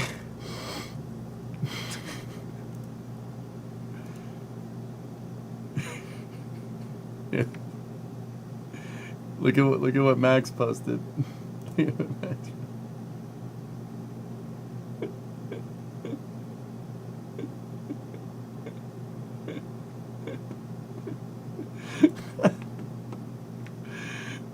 All right, I'll see you guys all tomorrow.